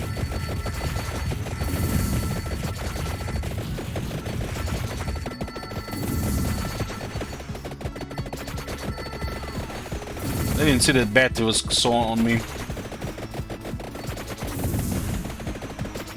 They're just dying in the water.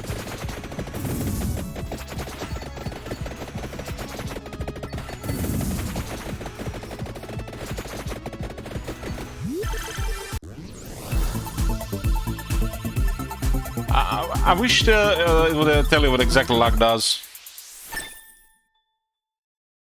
More spinach, more damage.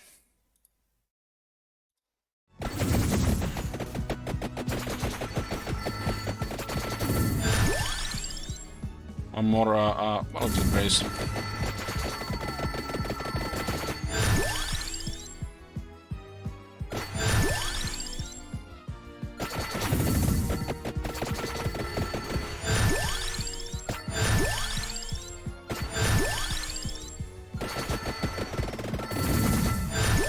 We got all the suck.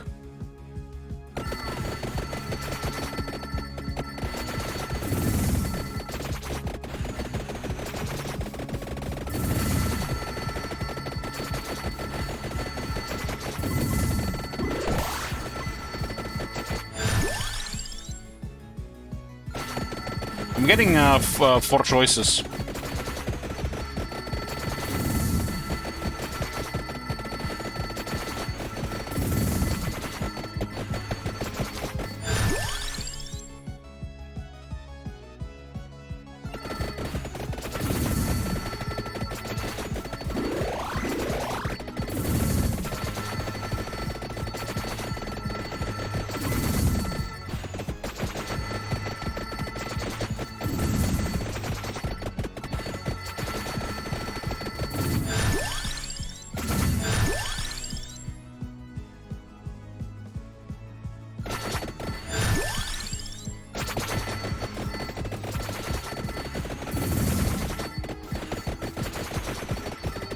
I'm gonna go for mega damage, huh?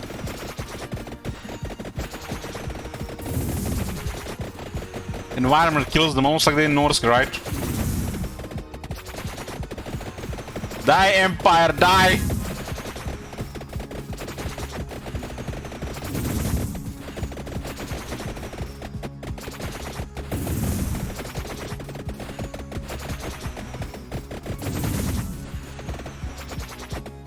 Minutes, bunch of ghosts, so there's a 1 bat.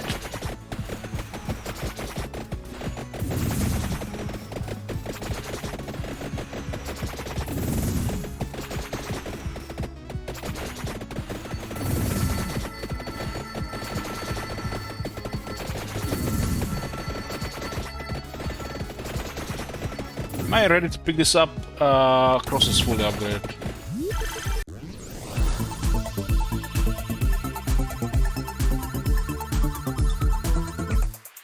Got the Heaven Sword.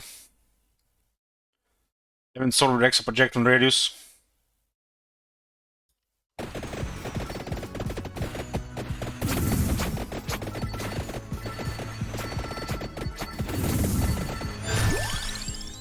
Fire one more.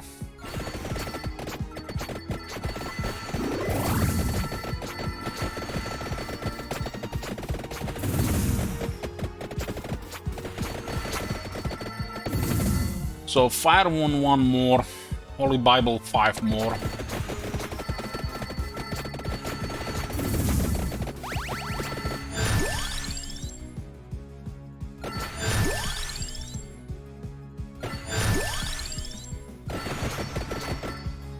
Yeah, Fire 1 is fully upgraded. Pick up the chest.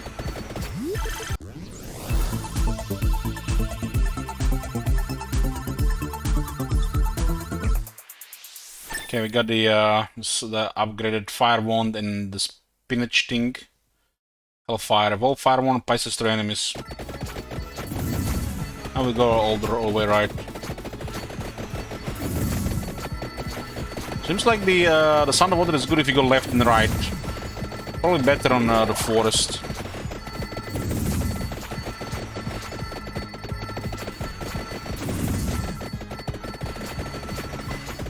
So we want to go left and then right here, I think, for upgrade.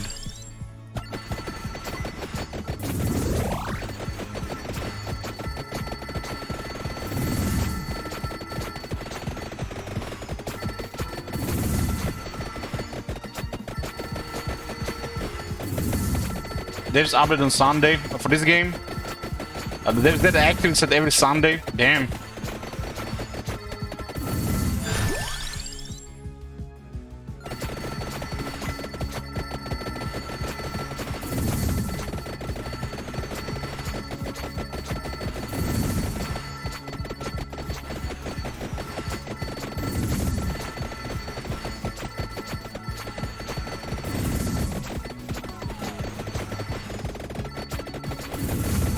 It happens on Sunday, There's a boss here.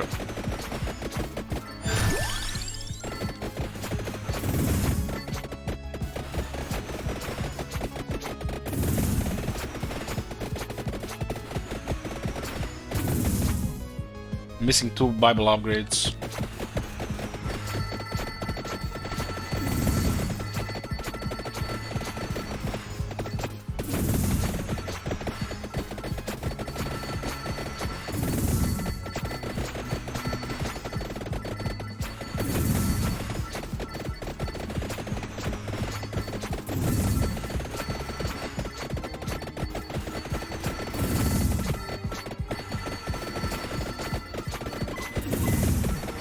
Again, I can only see more maps on this game. Maybe some kind of endless mode.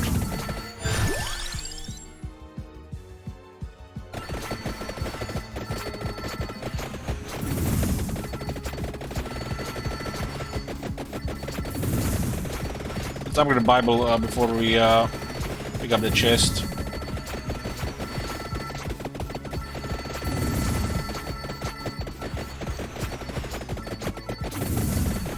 Endless FPS drop.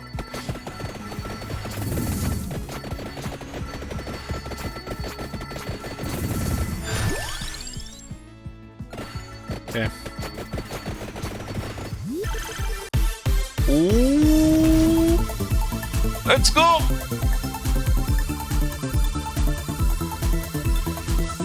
Oh shit!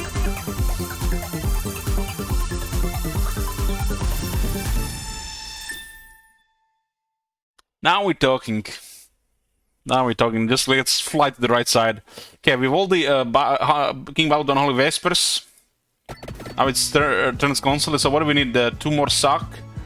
And we have everything upgraded. Let's go to the right side.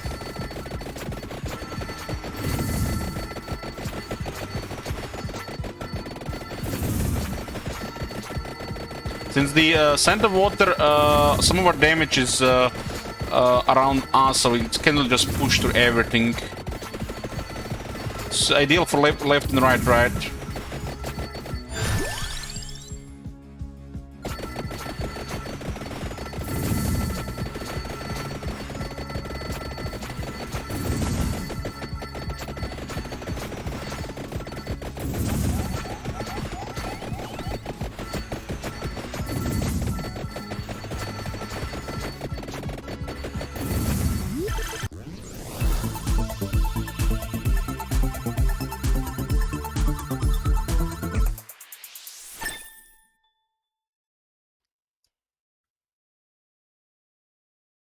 And more pickup range. What is the pickup range now? Magnet 117. I find it's very convenient.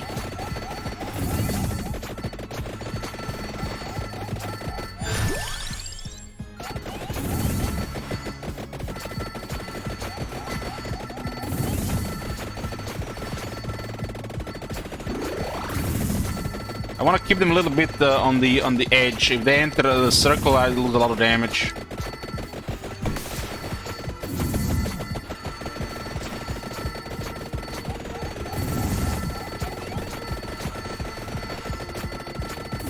Look at the amount of kills. Just going up.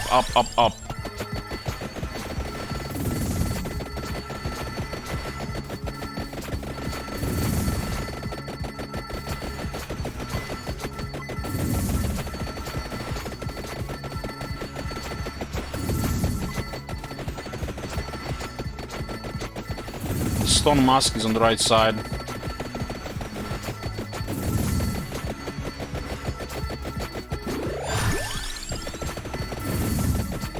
What it says now? 140 magnet.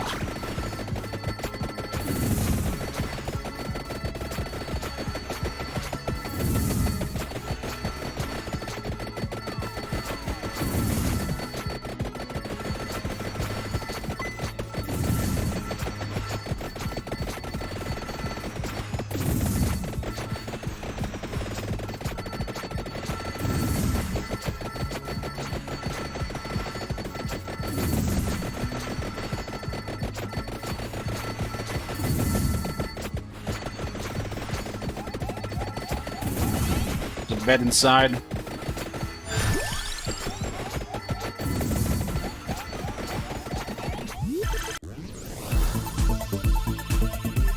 One more upgrade.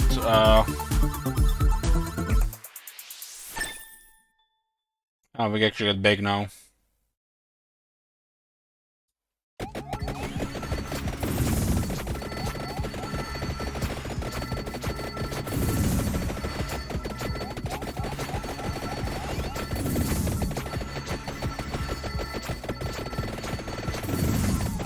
There's the mask. More money. Now we have 2 extra supports. Now we can just go left and right, which just goes perfect with the upgraded scent of water.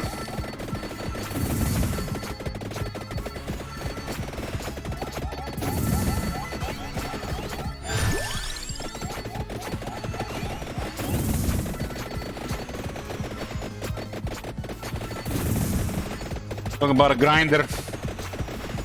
Little mini grinder, you can see those red things like a blade going around. What's the health looking? 100, recovery 0.2. Time to get a coffin and get killed by the boss. The boss needs a little bit of work to kill.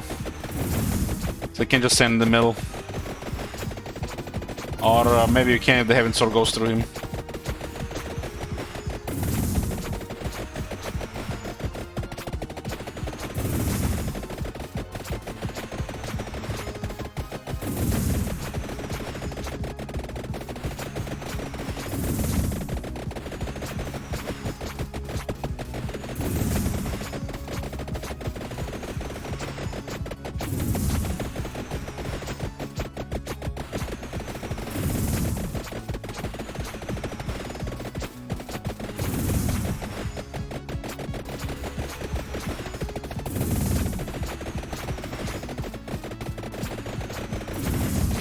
The amount of kills per second is so fun to look at. Get again a little bit closer.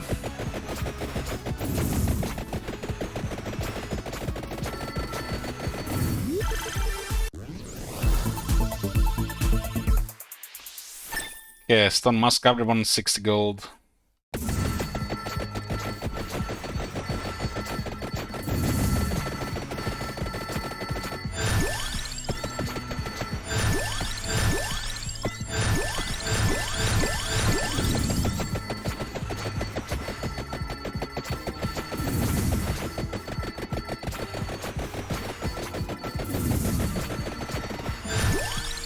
Money, money, money, money, money, money, money, money, money!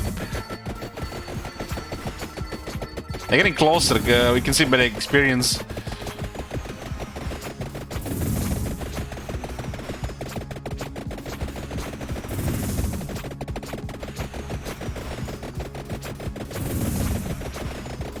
They're not getting closer anymore.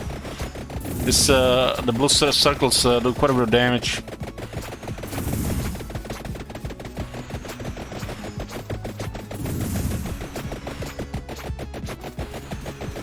This guy's only slowing down.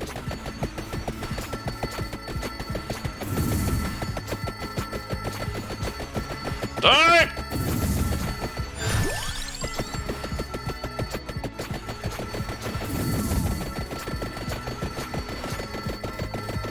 Yeah.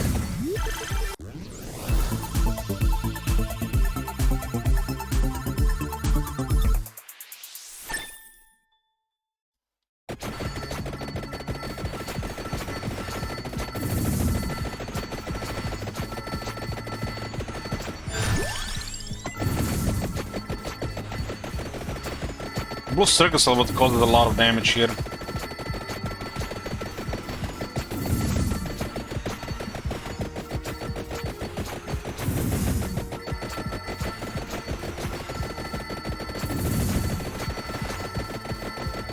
Curious to see the damage report in the end.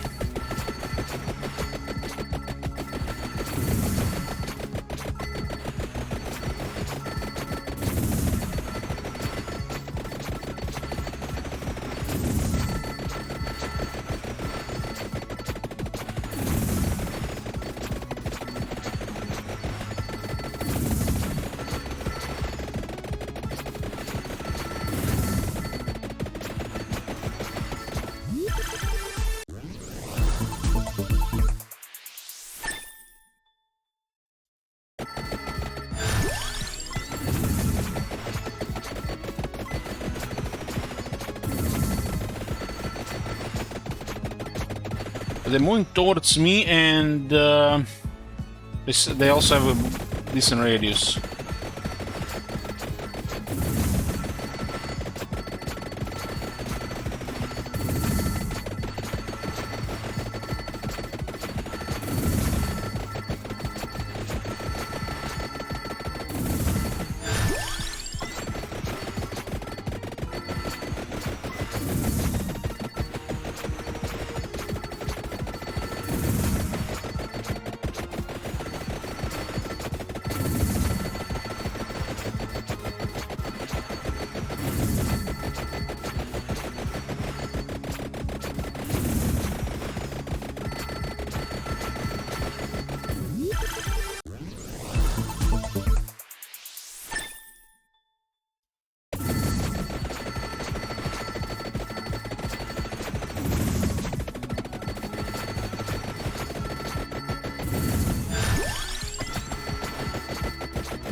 Yeah, it's nice.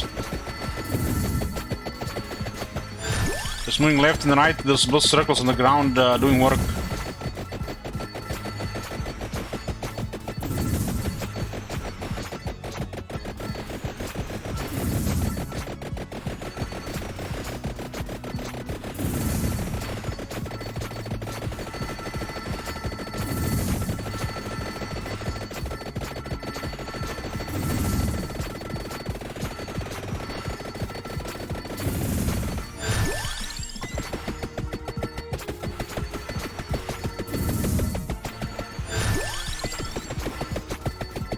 Getting closer and closer.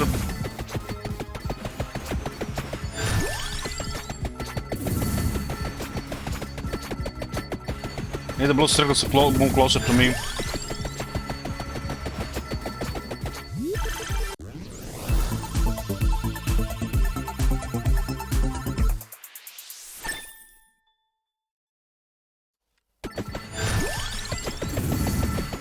The tutorial achievements? Well, should they be doing the tutorial then?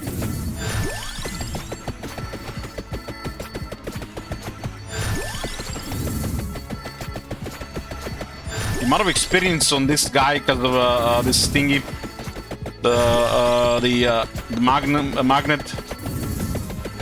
A lot of this experience gets lost towards the end, I feel, because you can't really move how many of them are coming.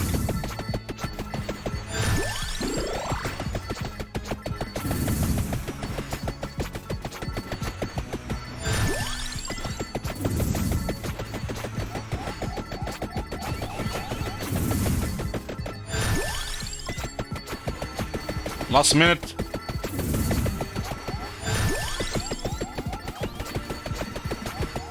Oh shit.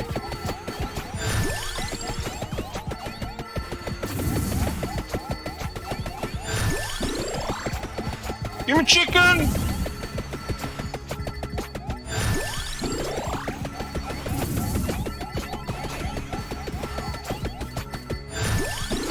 Chicken!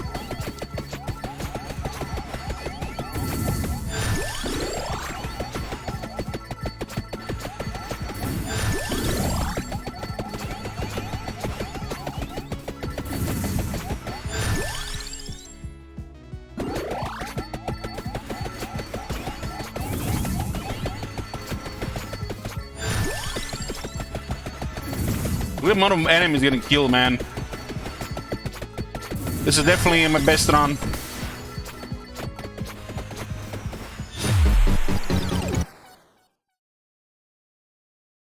"30 minutes and 3 seconds. Let's see the damage. 3.3 million on Rune Tracer. The Rune Tracer the strongest? Damn.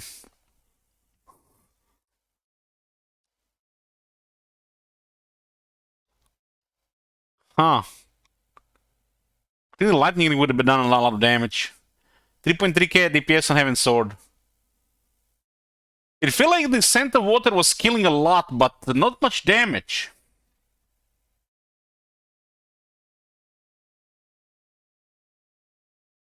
Rune Trace 20 minutes, yeah. Rune Trace Sim in hyper mode is very strong.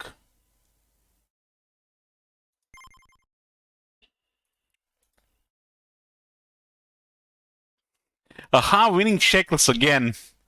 I mean, he lost last time, but yeah. He's winning again. 8,843. Max luck.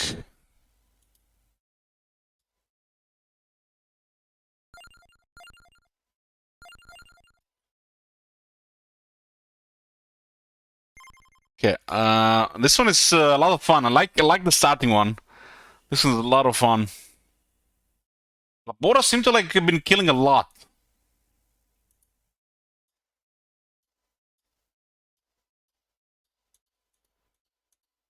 Poe, permanent 25% pickup radius and minus 3% max health. What?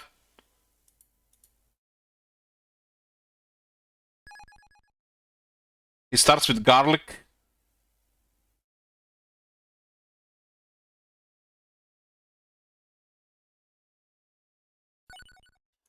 Okay, so what are we gonna do with this guy? We're gonna do Med Forest Hyper. Place your shekels.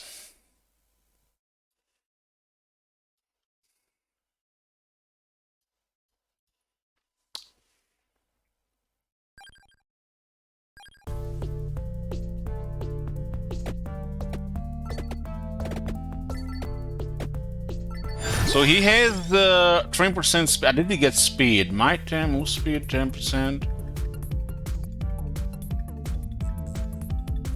It seems like the music is playing faster as well. On Tracer. Garlic goes with the regeneration support. Man, he's fast from Merconos. God damn.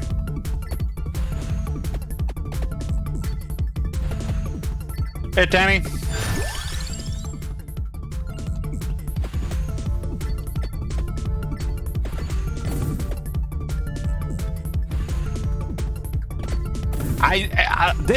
That's why we get move speed and speed, because it's hyper mode. Right. Okay. Right. Because we also get speed, not just the enemies.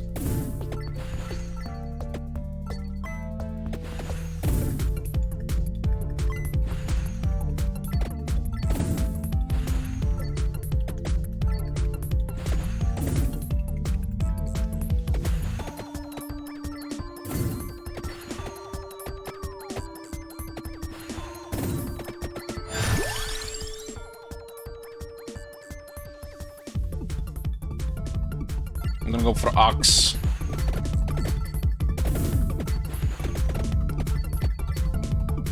And this thing, the candle, is good for the garlic, I think.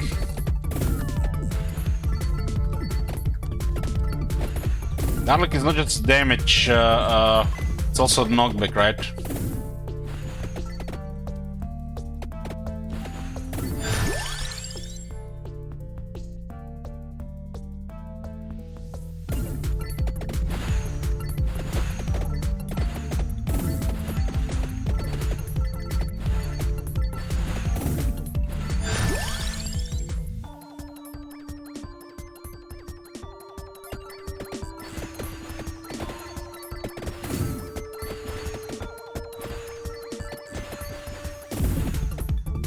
Book is for the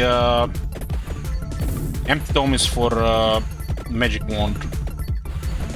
Can I bottom?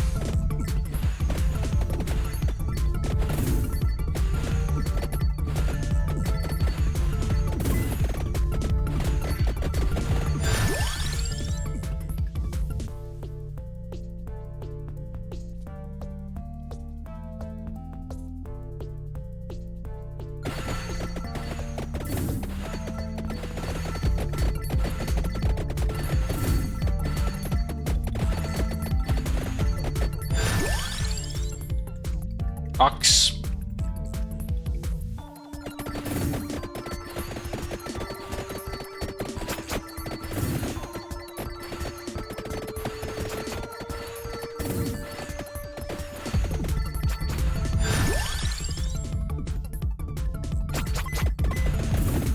Ox with a candle, bro.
Garlic goes with Pomarola, right?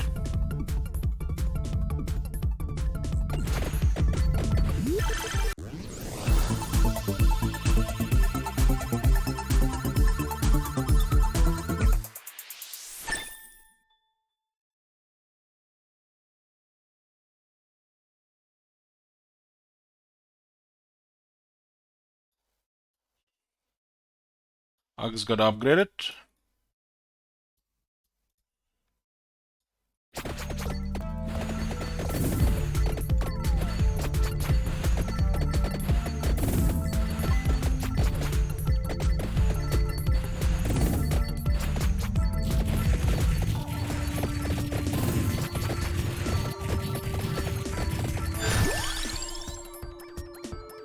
That's for the Bible.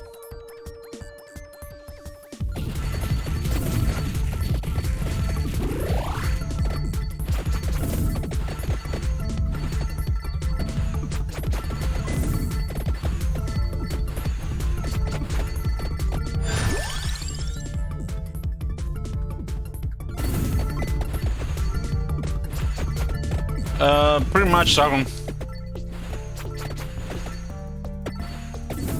He's reciting the God's book, so yeah, repelling them as well.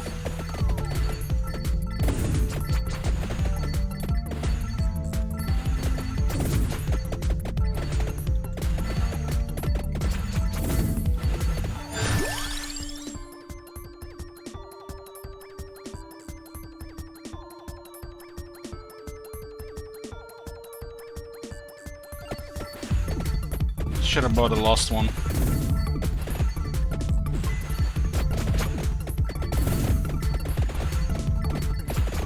Won the book.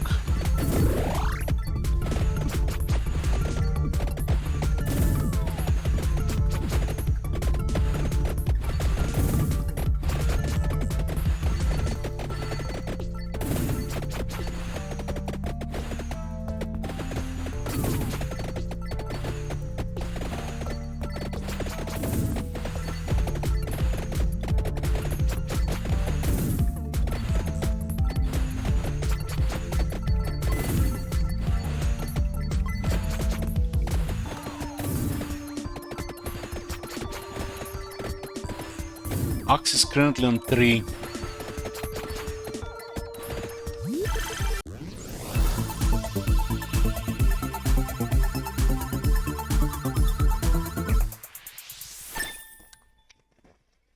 Lightning Ring seems like so strong in the library on that other guy.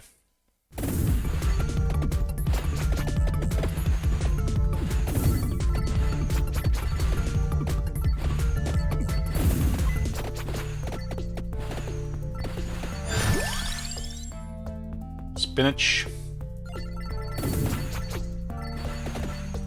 Duplicator in the book. Hopefully.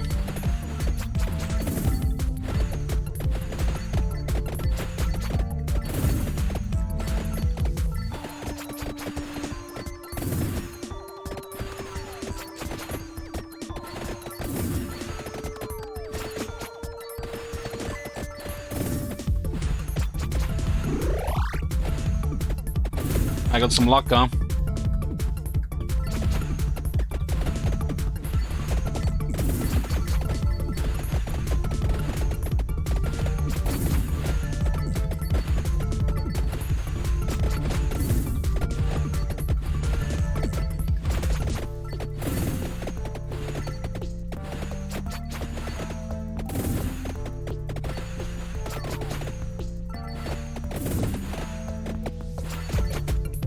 Some damage.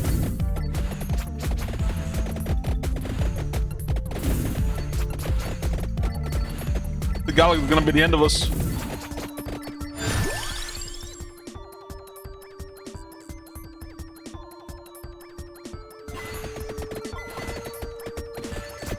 Please, this can clear the crowds.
What do I want here?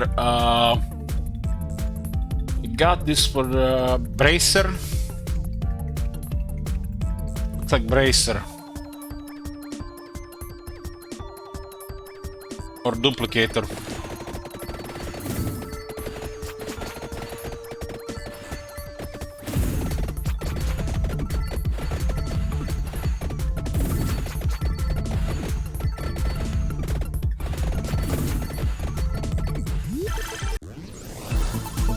I didn't want the attractor orb. We already taken one extra for garlic.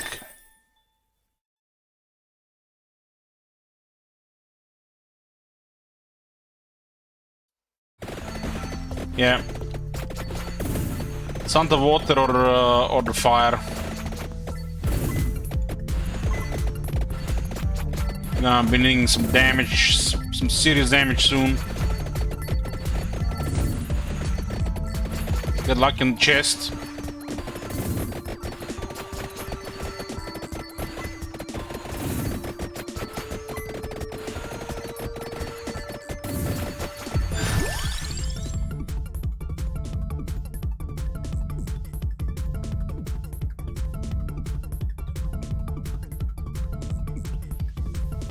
Max Aber garlic.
I think lightning is good against this.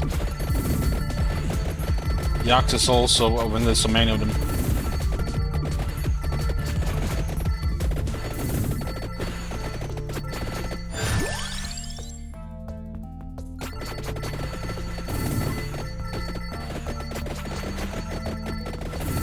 Rune Tracer is excellent against these crowds as well.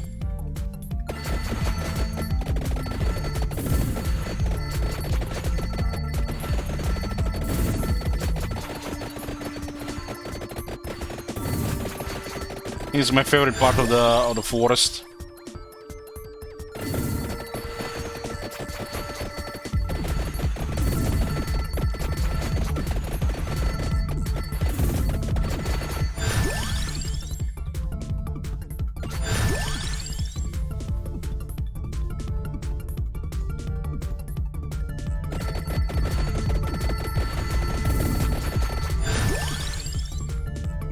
Duplicator. Okay.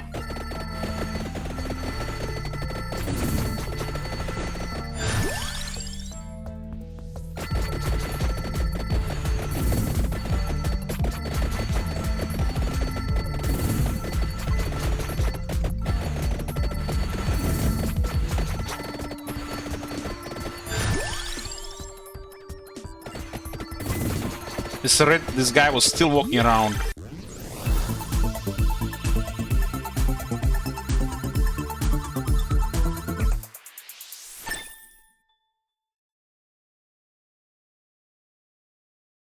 Got a Soul Eater, Garlic, and Pumerola. So I'll be healing now and get a little bit more damage in that.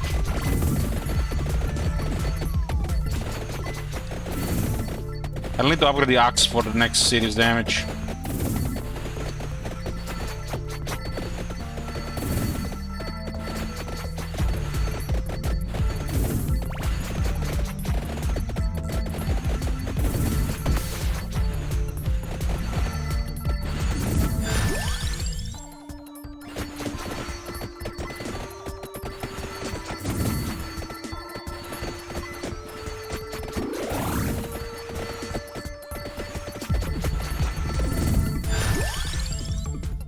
Magic Wand is still at 1.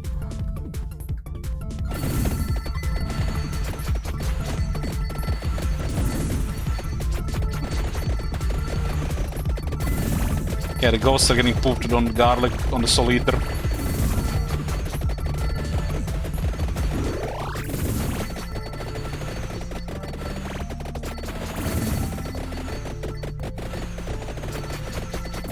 I'm missing an experience running like this.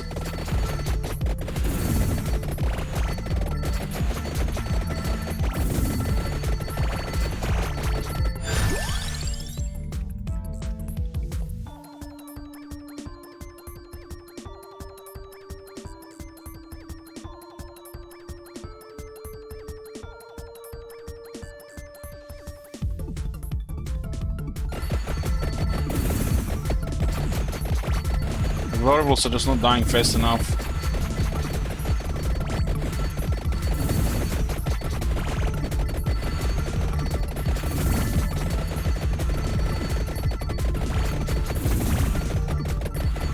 Thank God for the tractor orb in this situation, lots to be dead already.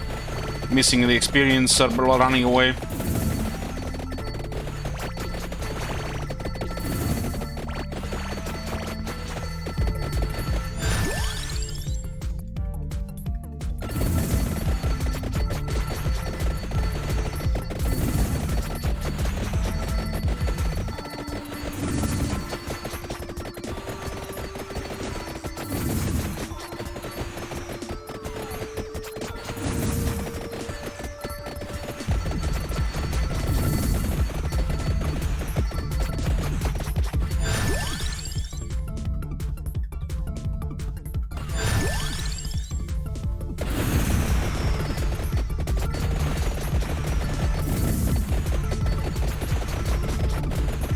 Tracer is getting good as well. I need more damage.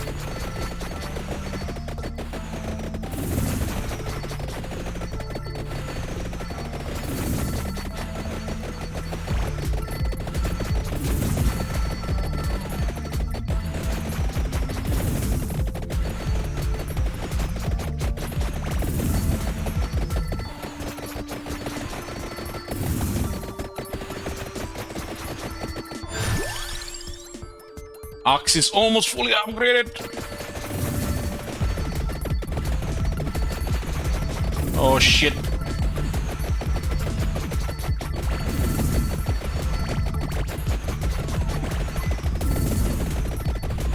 Come on, give me the axe.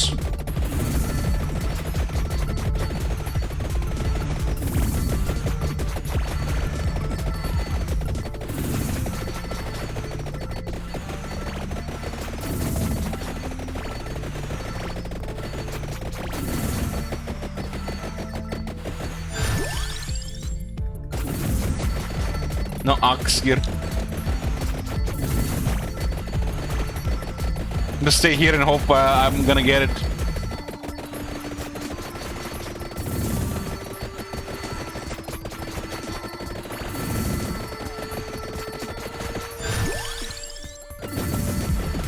The healing is good when I kill though.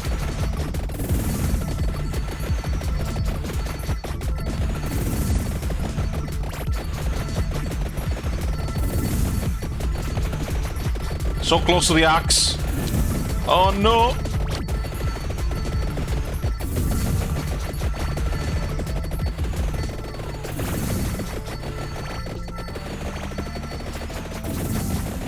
So close to the axe! Never again managed to get that axe. 16 minutes and 26 seconds.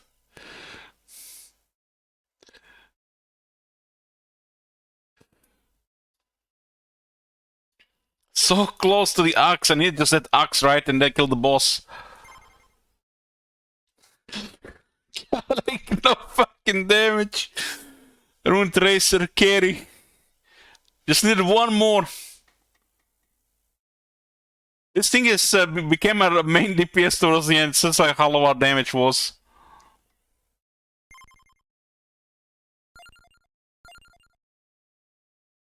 Was Clerici. Permanent 0.5 HP per second, 3 max health, starts with temporary area bonus. Water, huh? Let's try this one next. We'll go again, Med Forest Hyper. Put 16 minutes this time.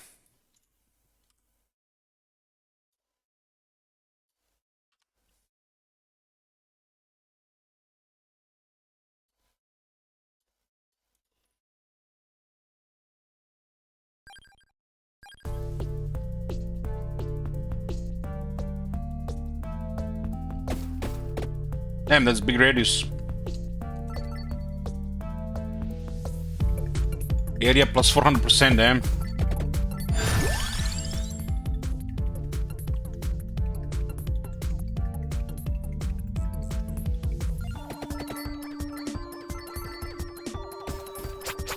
What the fuck? Did you see the size of those axes?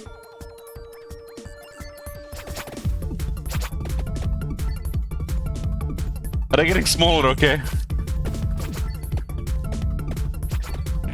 It's just temporary, yeah. This early temporary stuff is hilarious.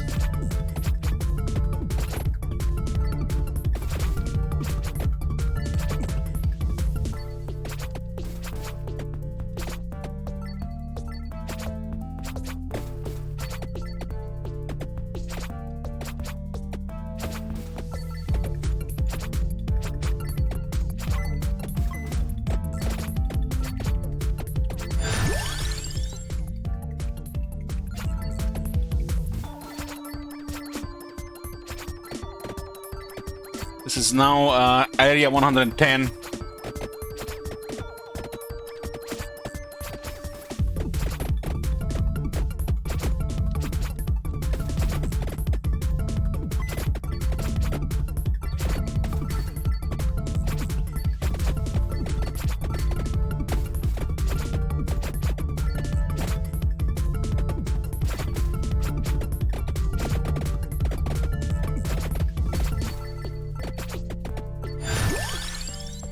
I dropped all the area bonus. Get a cross, so get a clover.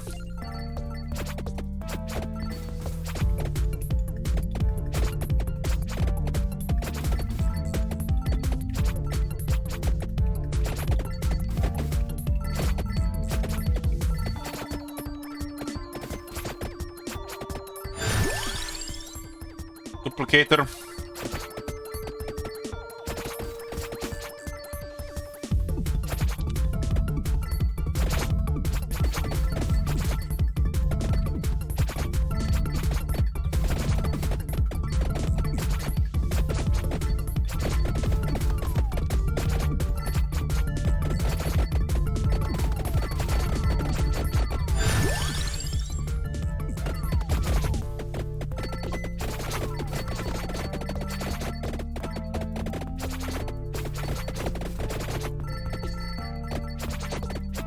I was just checking how much those do, really.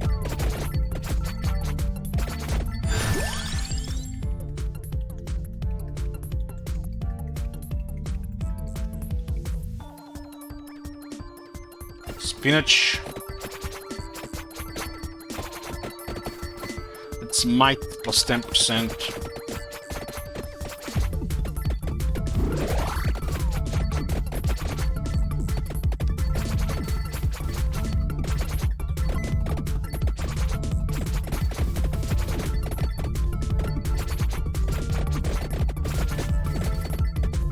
Minutes should be the zombies coming, right?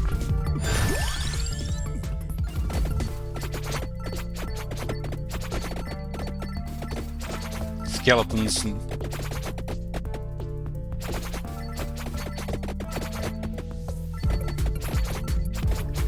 So luck is 40%. Well, growth is like experience.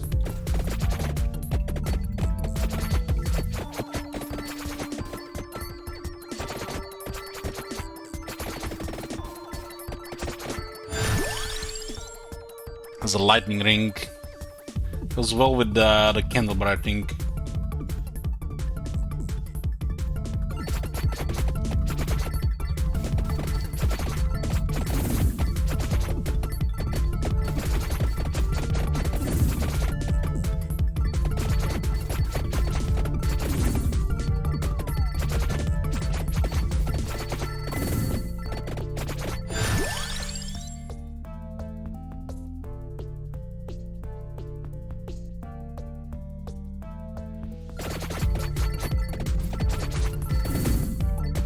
Maybe room 3 should always be a pick.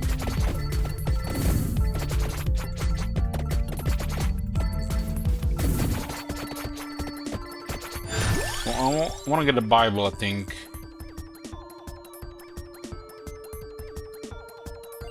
Another 10% area.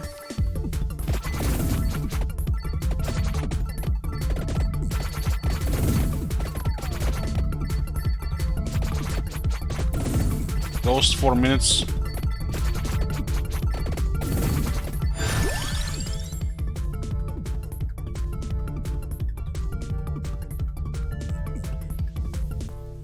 I need the tractor, right, for the for water.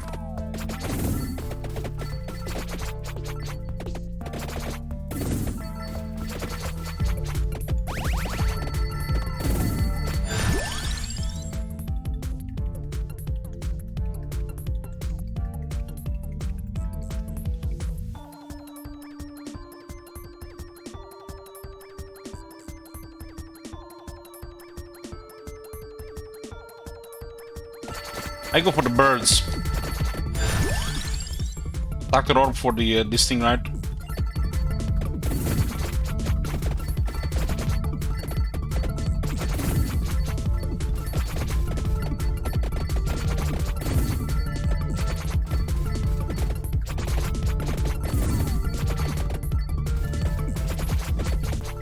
What's the healing? 0.7. The health is not really going down, and I'm taking damage here occasionally. I think at 5 minutes of those flowers.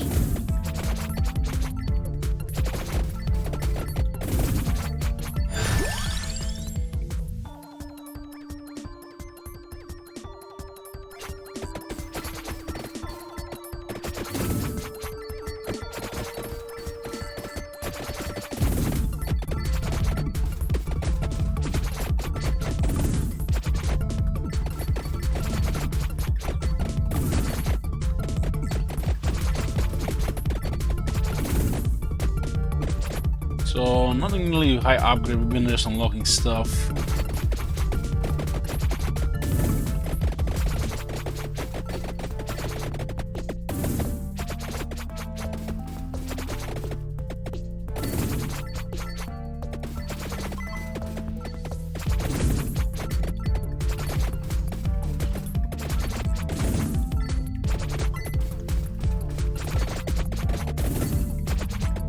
Maybe the Scent of Water should go with the Bibles, because the duration thing support.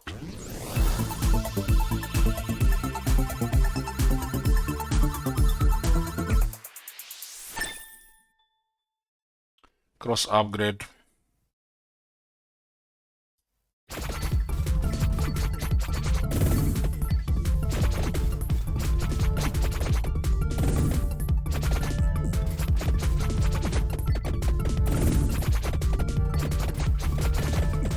Taking too many upgrades, too many on various things, so damage is a bit lower.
Zombies at 7 minutes.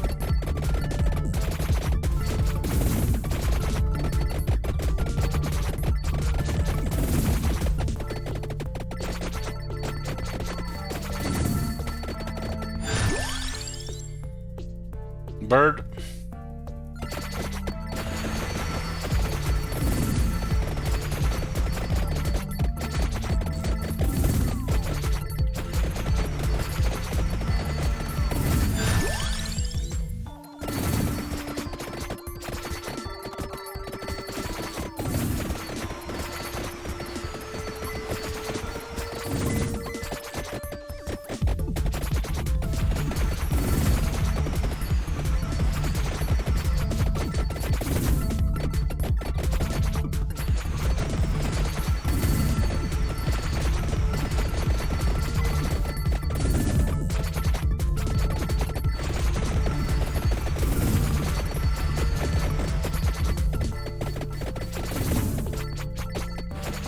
What's the axe at now? Still 1. Cross 4. Cross is doing some work. Cross and lightning ring.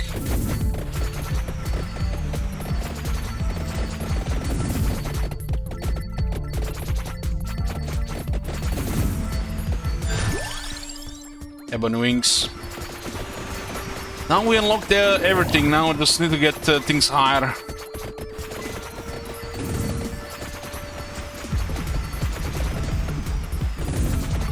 Let me get lucky with a chest.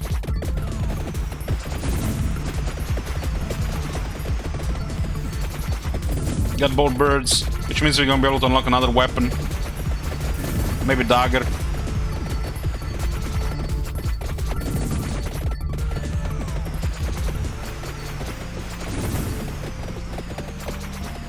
Dagger or fire. Or fire wand.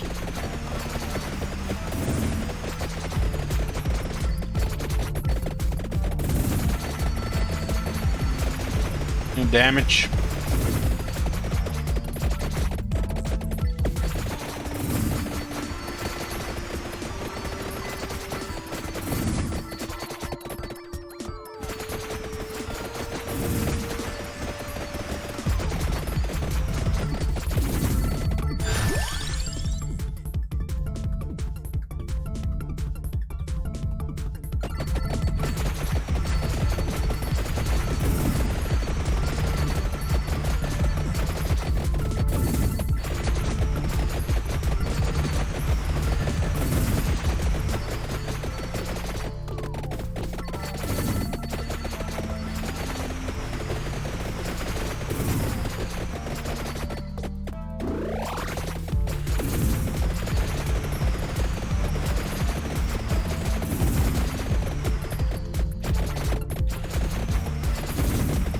Anything close to upgrade? Nope.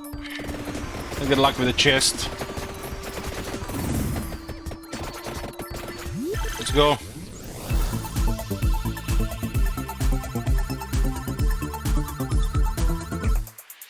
Lightning ring upgrade.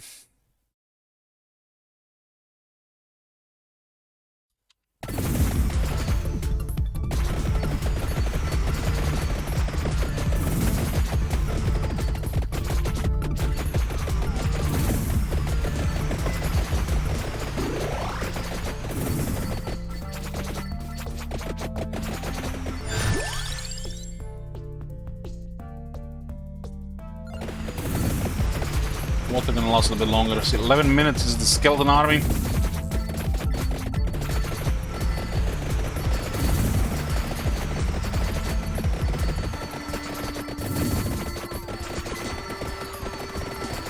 And they're doing damage.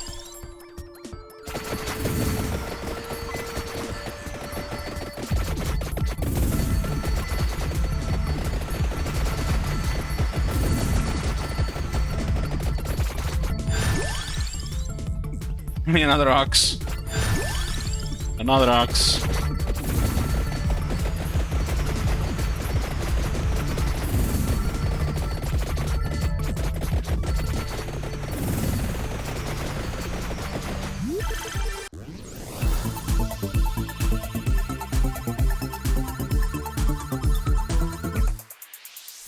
Pitch cone.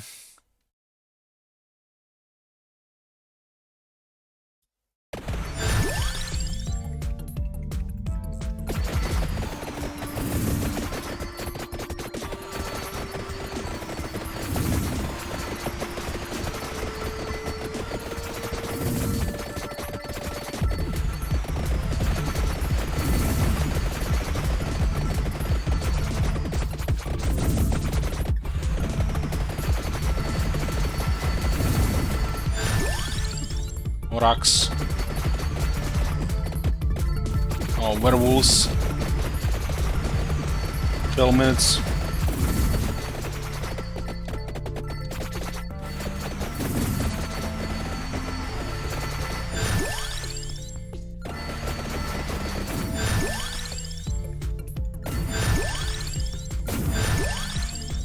Frost, 2 more upgrades.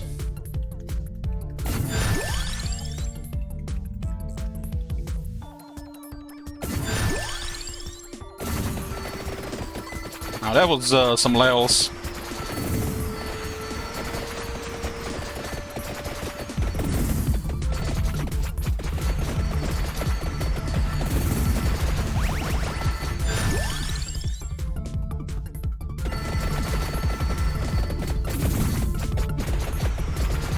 So what's missing here? One more in the water department. Maybe we get lucky. Get the first of all item.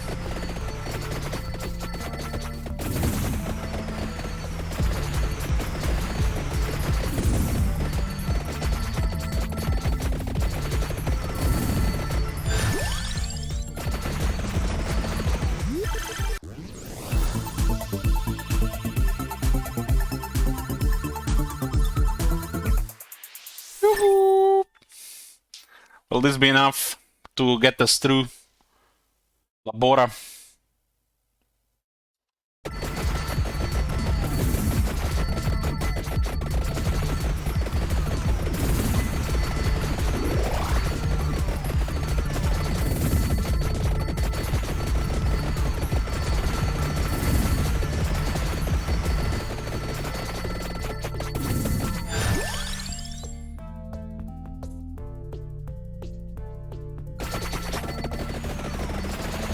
Not enough.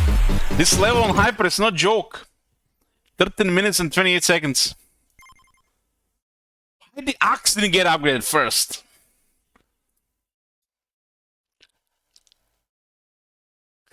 Haha! Look at that payout! Disgusting! Disgusting!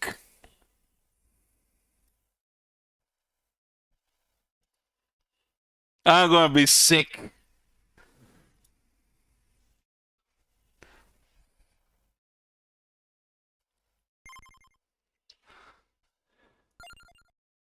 Guys, what are they doing? Why are you giving her higher shekels?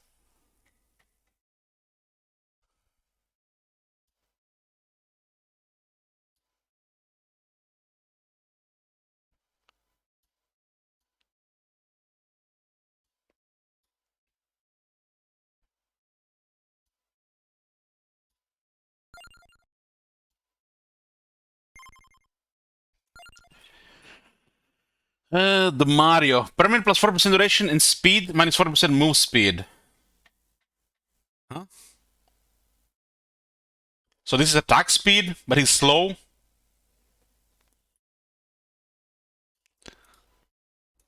Okay, put this one to like 12 minutes. We're doing Forest and Hyper.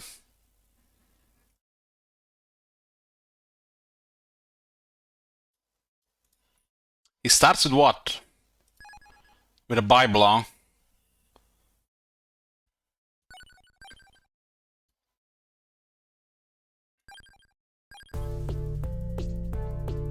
So he's 30% slower.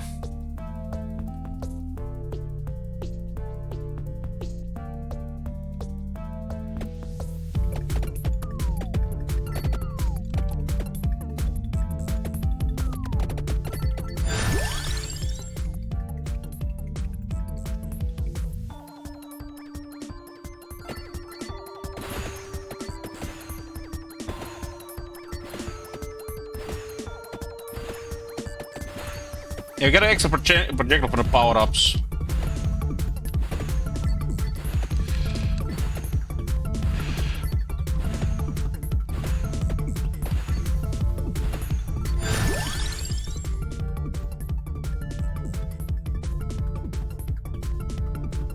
Thunderwater goes well with the Bible support.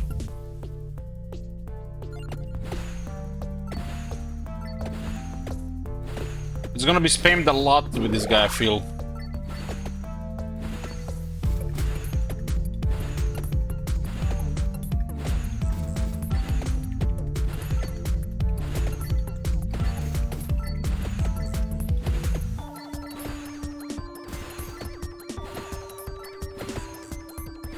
If you type at the main menu, you unlock X- character. What's it about?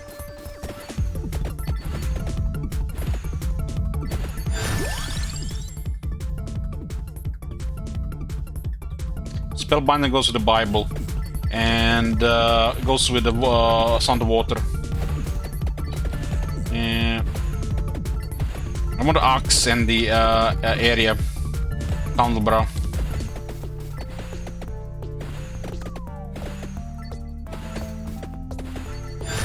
I'll try next time on the menu.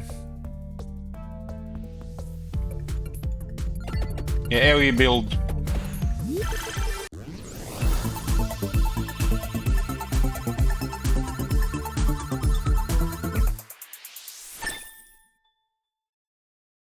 I feel like we just need a little bit of luck with that one chest last time.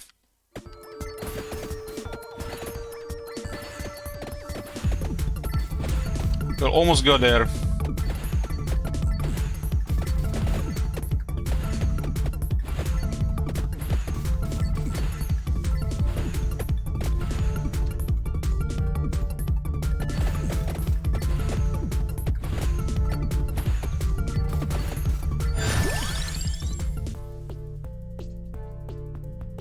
Spellbinder goes with a book.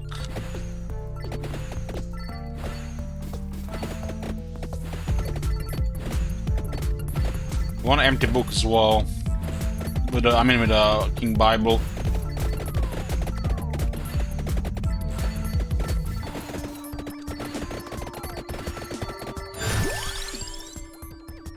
Probably goes with a Clover.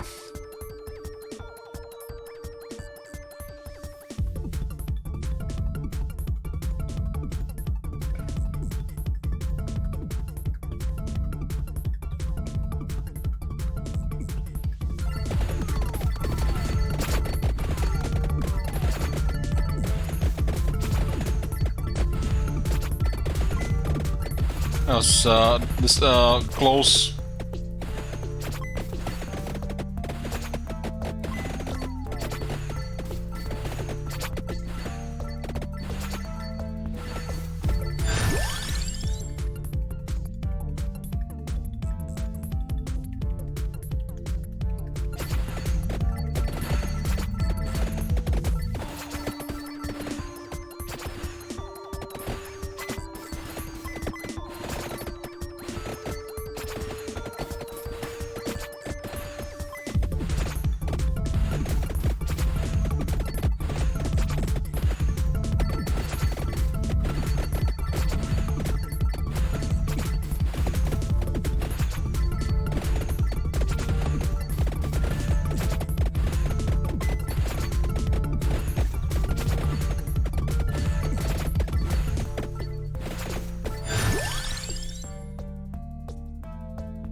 I'm shooting middle lemon, we go for a smoke.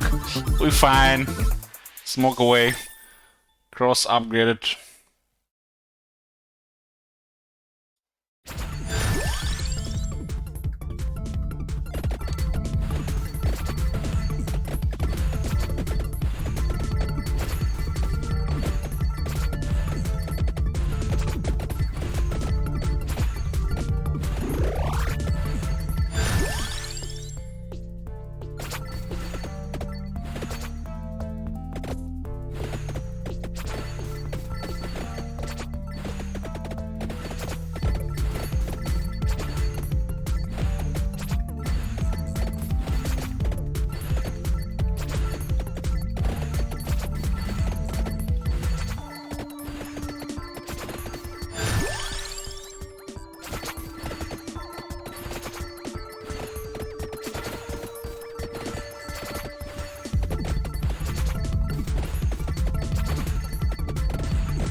RuneScape. Sure, you can blame me.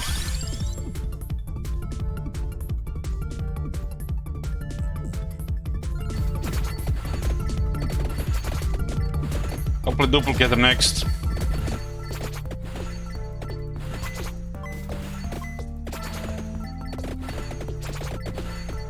What's the magnet? 70?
God damn!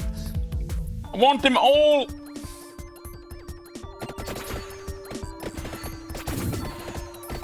I need damage.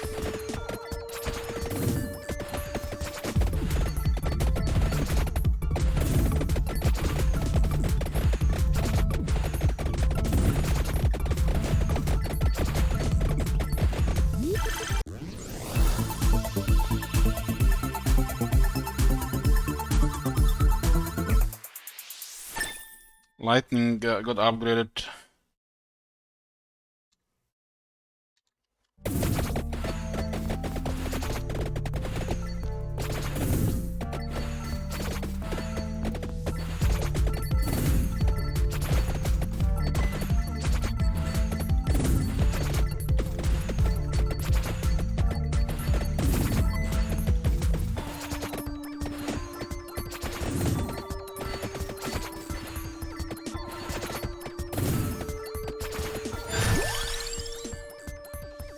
King Bible again, level 6.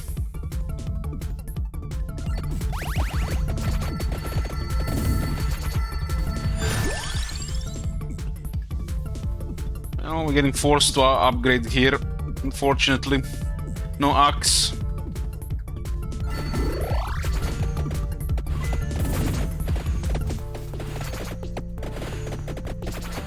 Would be cool if there's an option to skip the level. Skip the option, level the upgrade.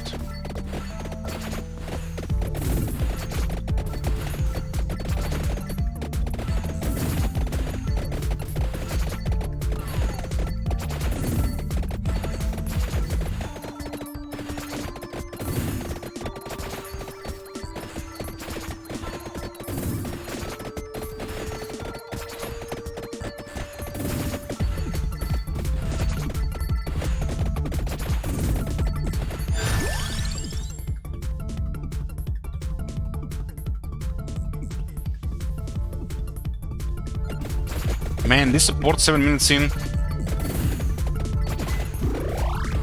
We're so dead here. We need some channel some streamer luck here.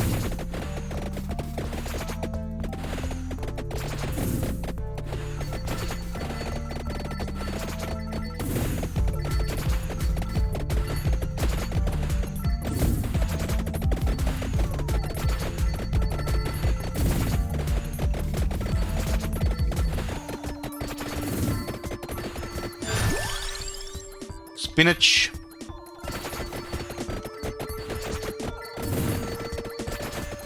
You become a lone charger of friends in WoW.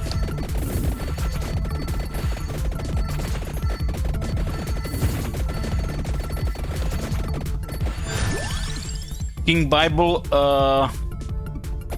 yeah. That was a good support as well. We need damage, we were getting pushed.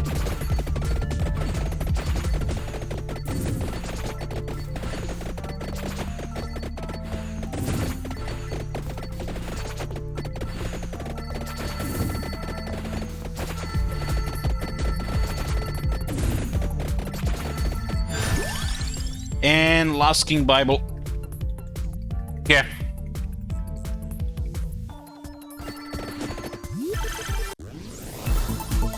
This might be progress.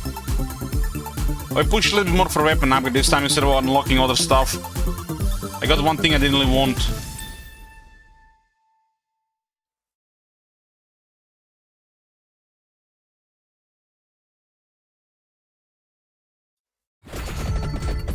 Don't we have the full? It's not always a guarantee to get that thing.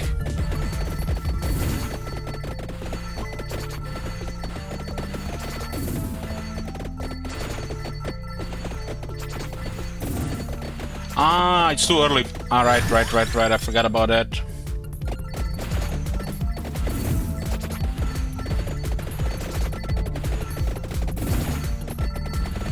It was my first time I got a weapon so high early.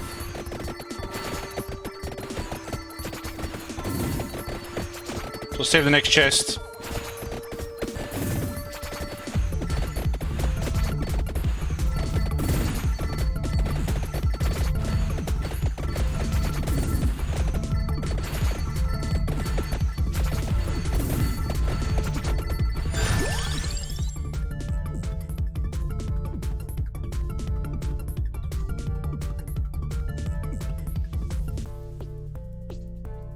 Shame we didn't get an axe.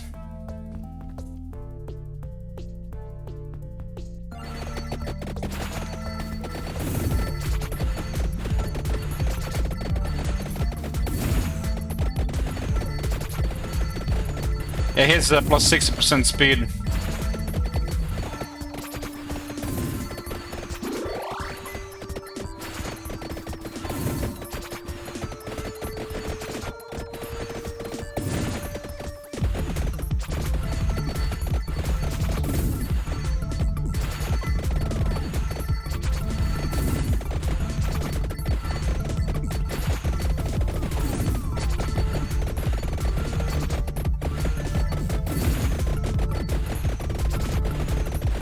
Gonna need more damage.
Okay, got the upgrade Bible. Unholy Vespers, never ends.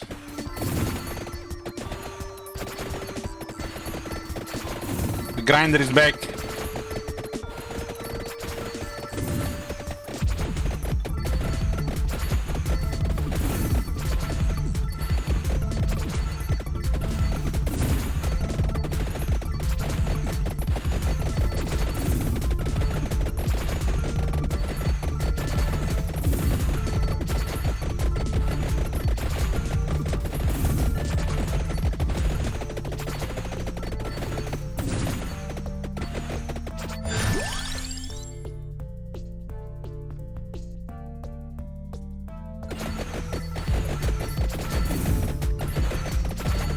Favorite upgrade weapon so far? I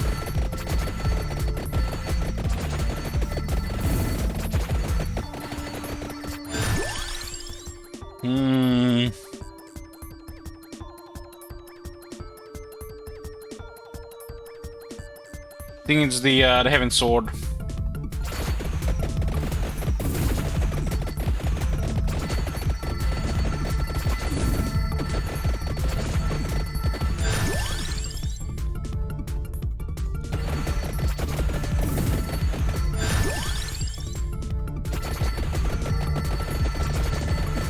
from the Clore and the book.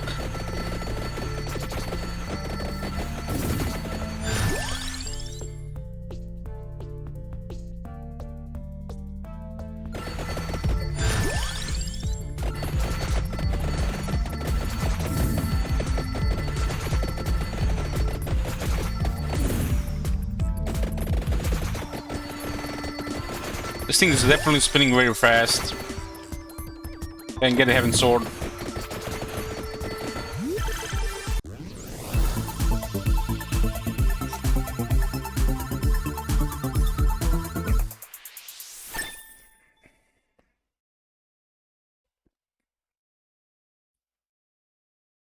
What?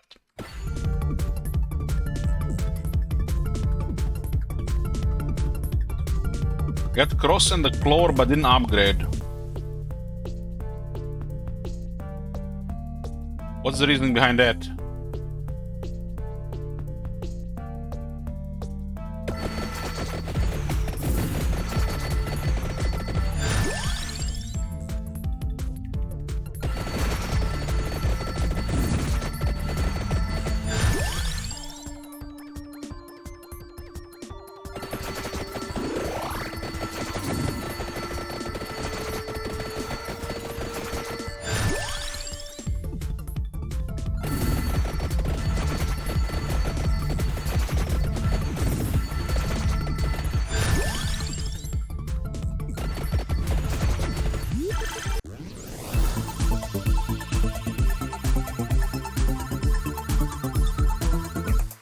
Okay, got a Heaven Sword.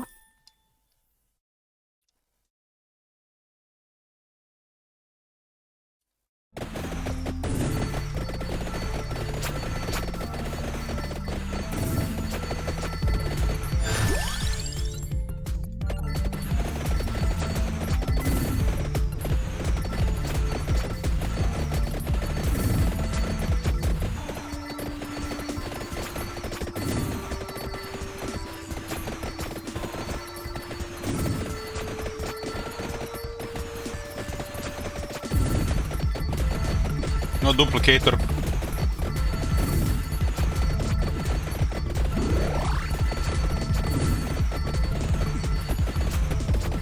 Lightning upgrade? No.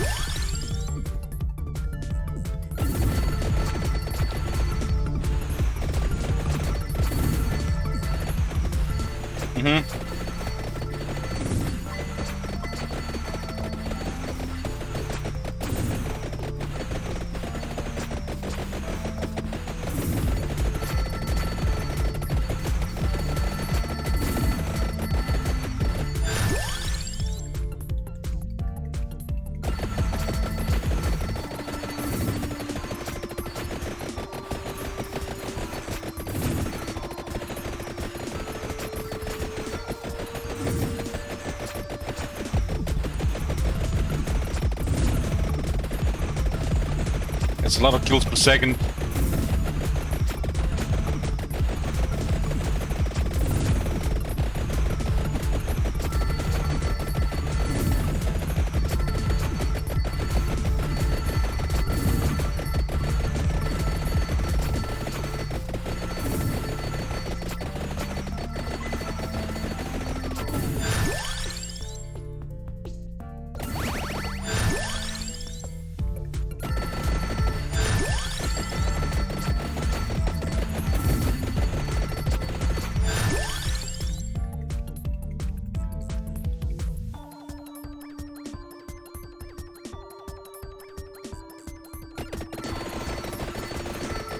Morris engine.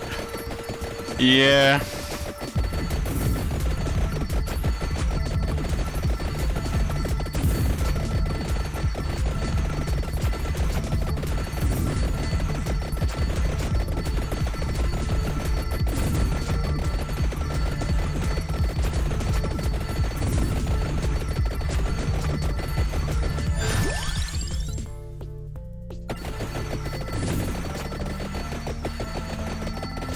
What can be upgraded now?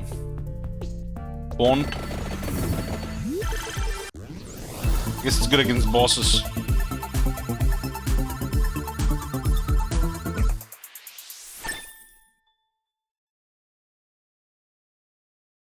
We can still update the water and the fire wand.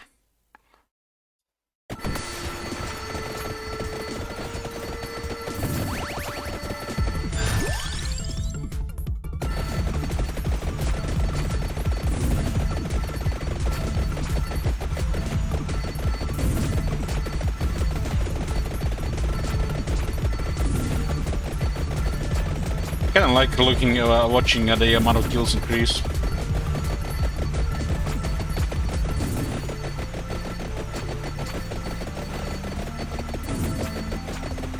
It's a werewolf at 50 minutes. Yeah. Almost missed him.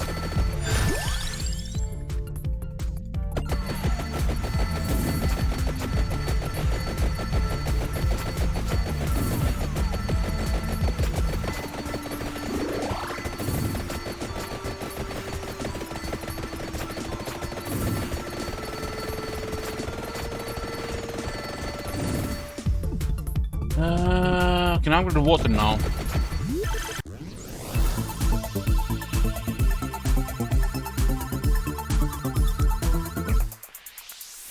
Labora? What's it called? Labora. Damaging zones follow you and grow when they move.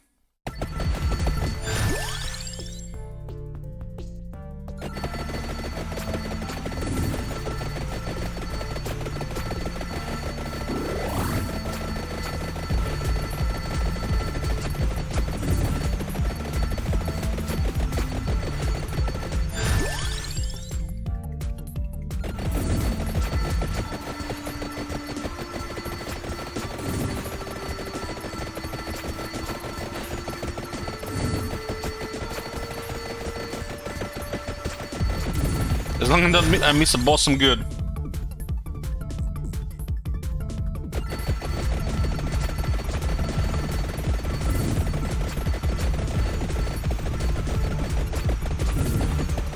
Is it me or that one is really fast?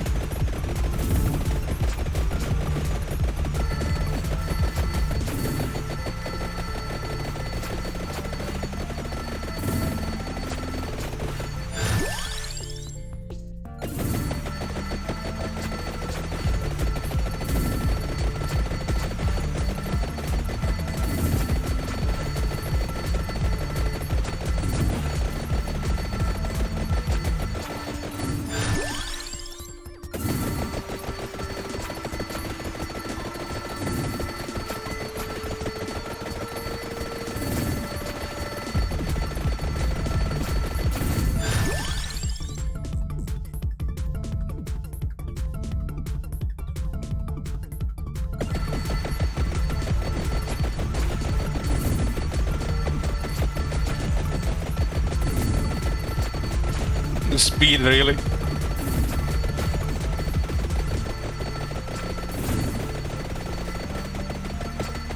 The sword is moving so fast as well.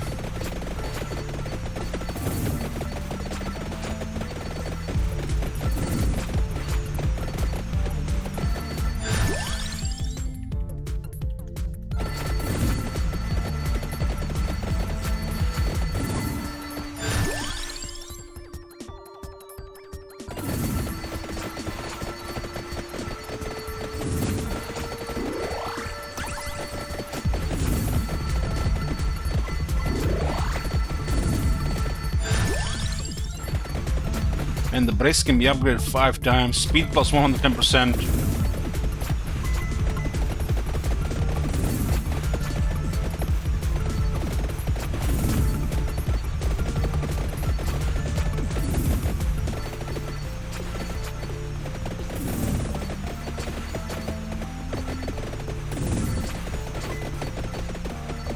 Gotta be the Holy Bible the highest damage on this guy, right?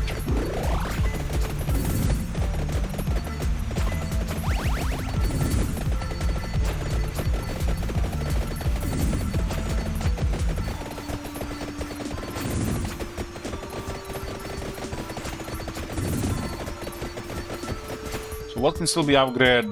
The fire wand.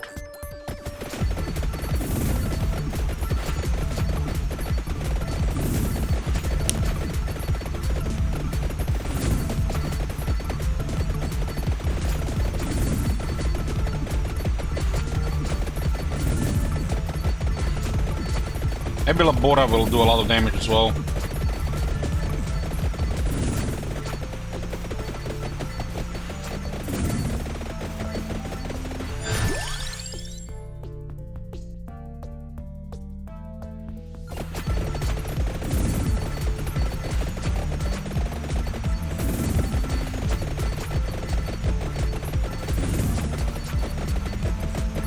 It's a lot of scent of water.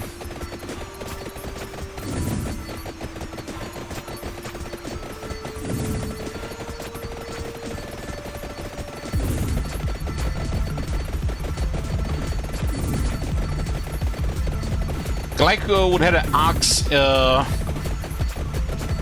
ox here.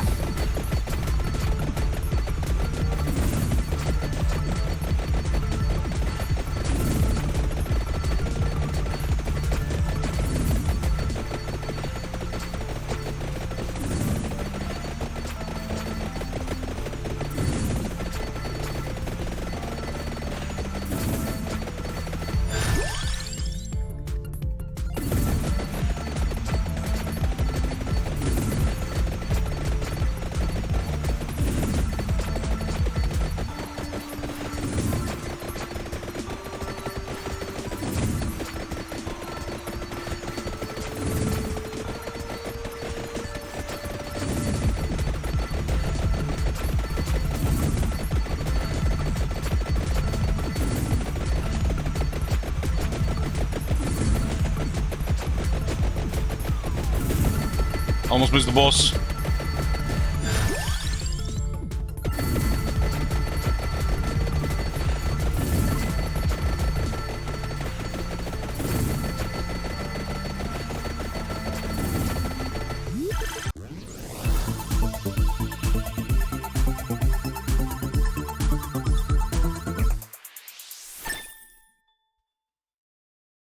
We'll see the information at the end, what was better, but Rune Tracer and Ox I like here.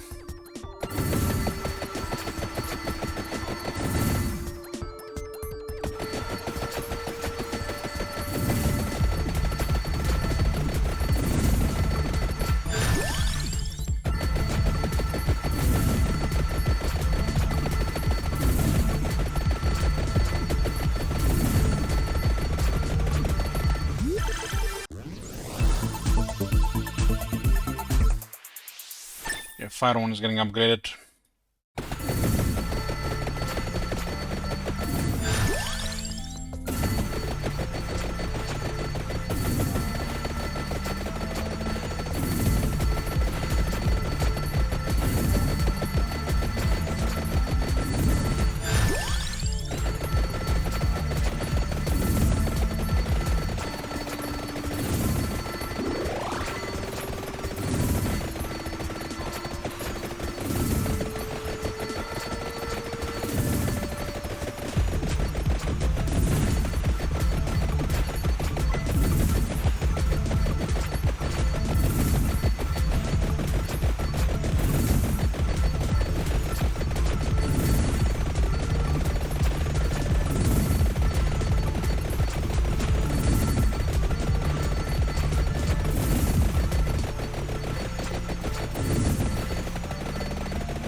Two more upwards in the wand.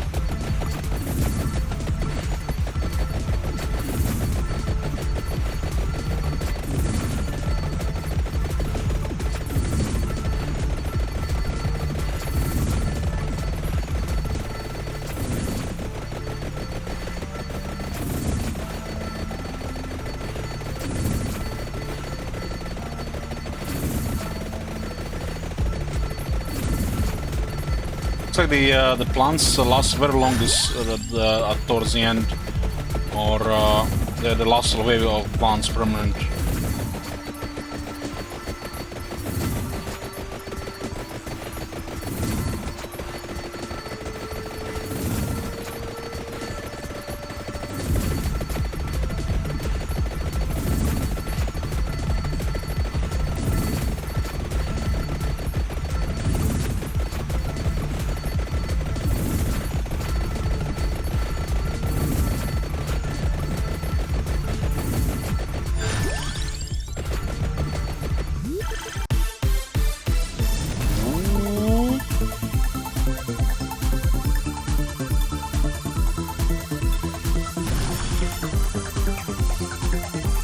Big one.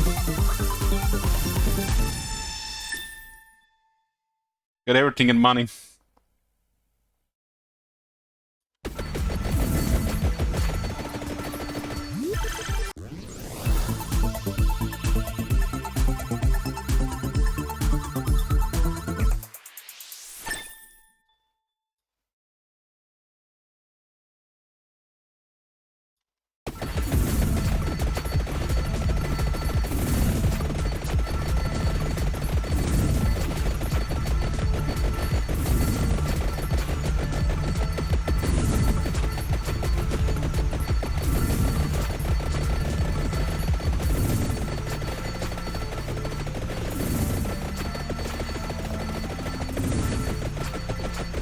I think this would be really better with the axe.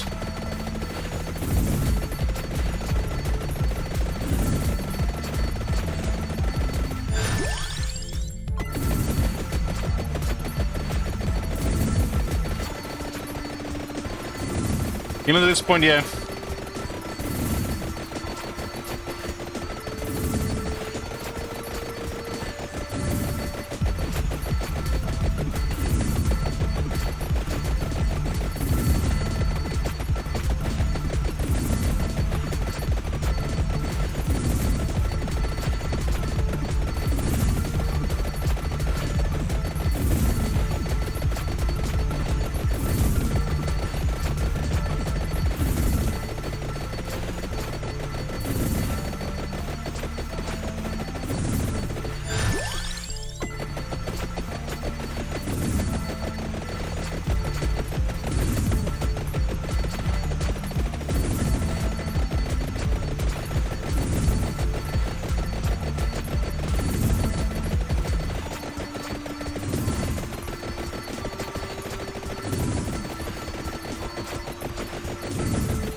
this would have been so nice with the ox.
Nearly got me.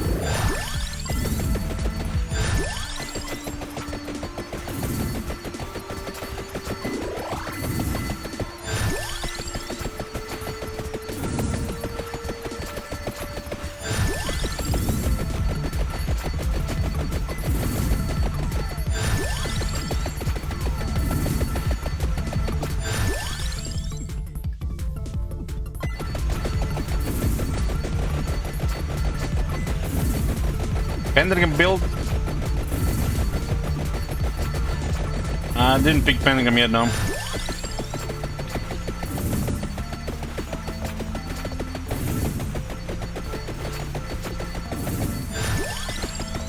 So there's a lot of damage with Labora.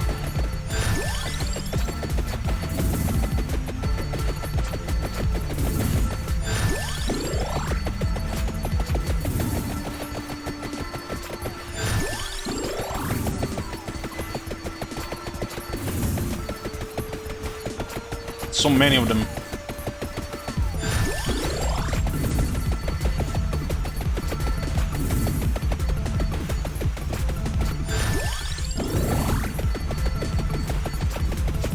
And the axe will be so much better here. I'm not even killing them fast enough.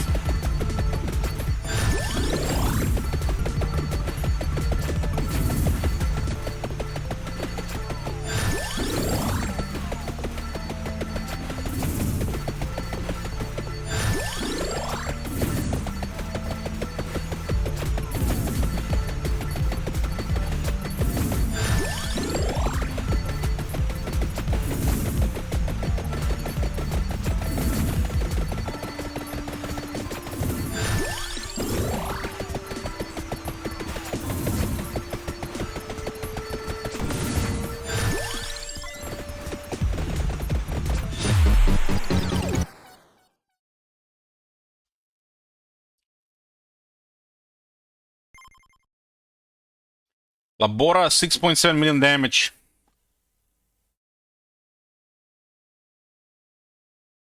Unholy Vespers, 3 million damage. So it looks like we were casting this quite fast. Quite fast.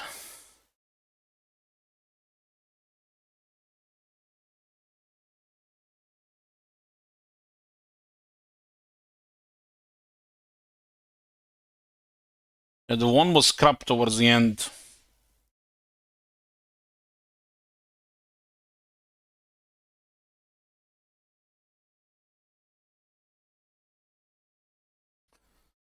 This was the Mario. Over 12 minutes.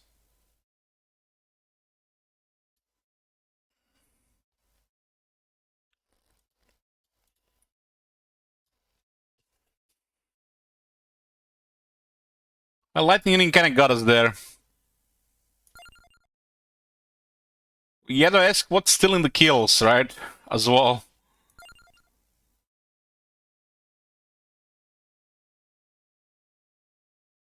This is, I guess, good with the Labora.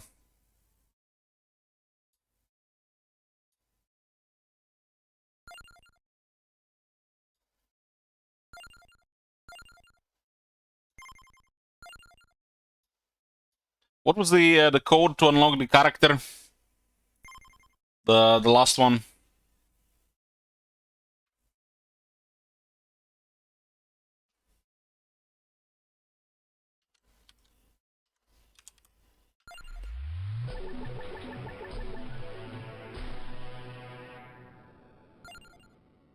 X-Dash. At least they're lucky.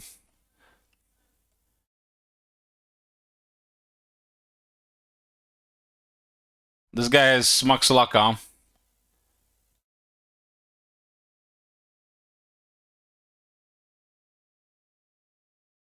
You have to type a code, Marconos, on main menu. That X-X1. Okay, let's see this one. Prediction up. I'm going library this time.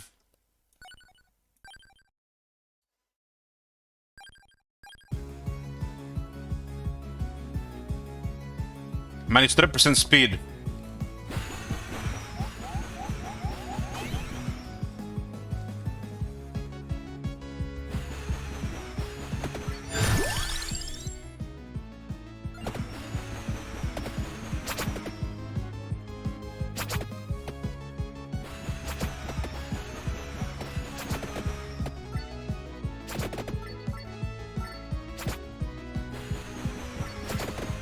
It's attack speed, okay.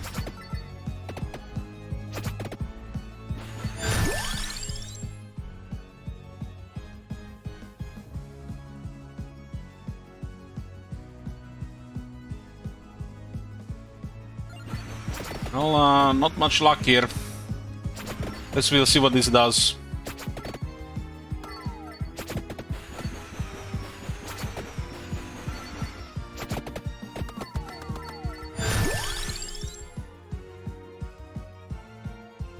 What the hell is this? Lucky? Does that look like Lucky? Some weird shit here.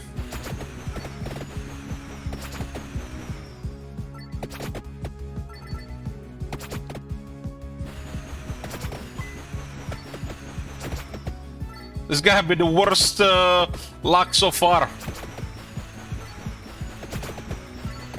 The game has luck and then the game has RNG.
I mean that shield is considered a weapon. Maybe it does something later.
Come on!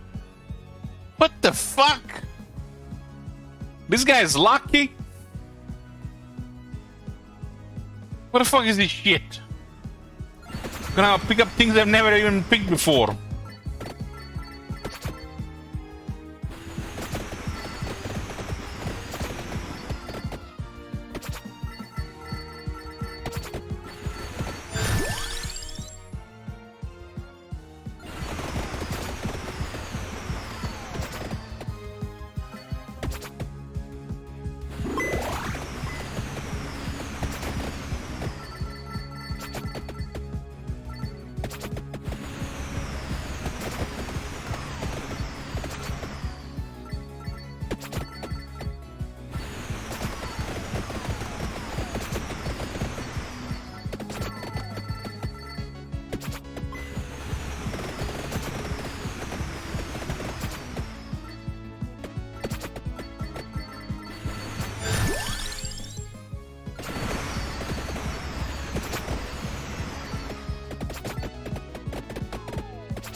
That mommy is immortal. So this is how it feels like to play a Holy Paladin in Vanilla WoW. I mean, Retribution Paladin Vanilla WoW.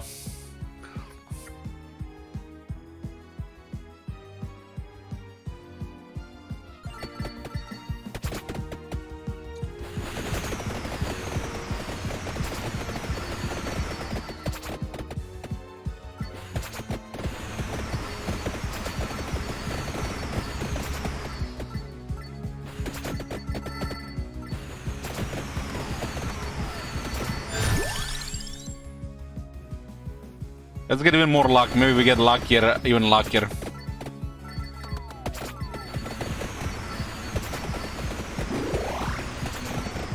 I mean, how much luck do you even need? Does it even do above something above 100%?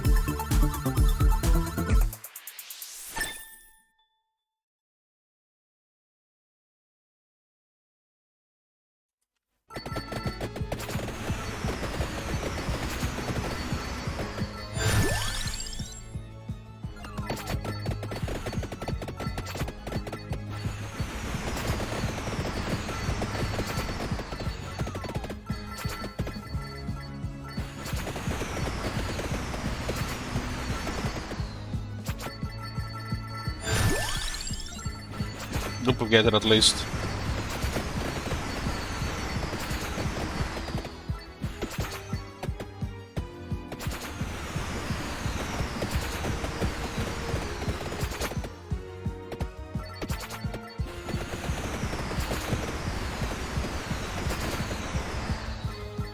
So this guy has weaker projectile speed at the start.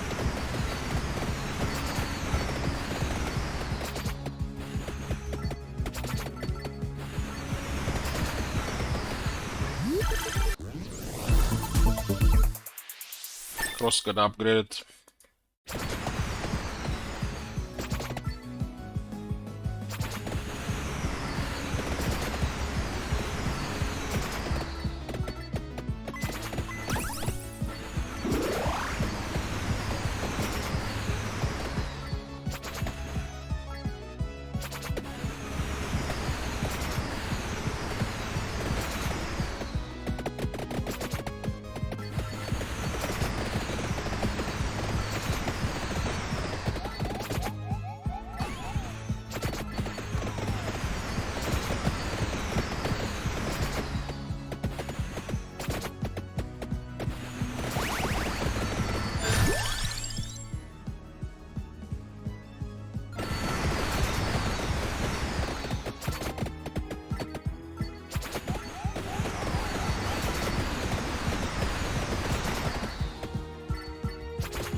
I'm so dead.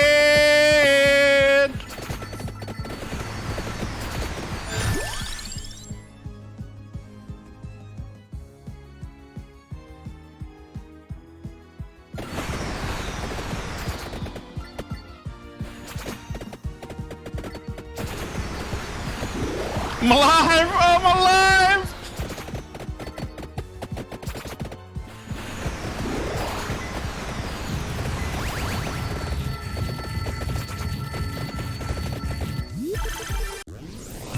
And I got a lucky chest! Still my luck.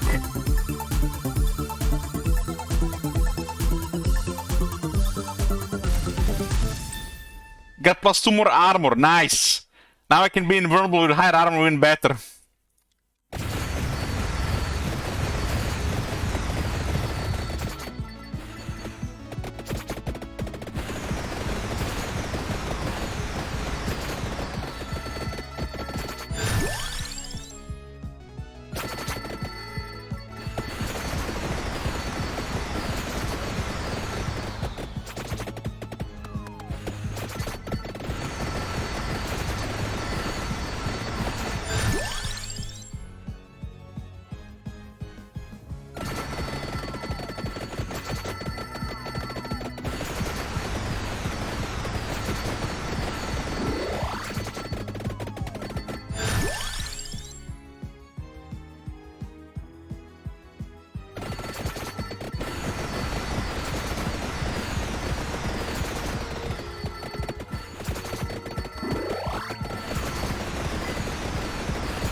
Well, now I have extra armor because of the chest.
Area minus 10%. I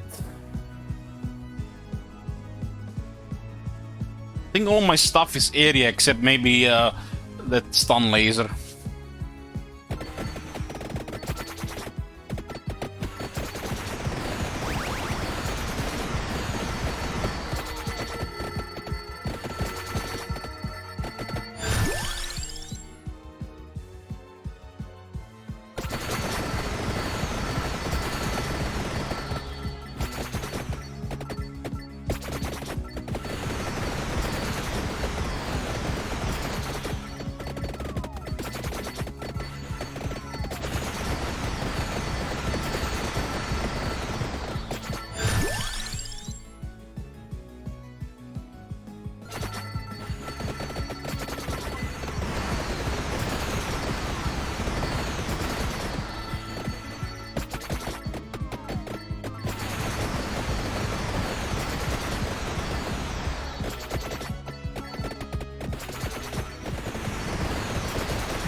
Got a heaven sword.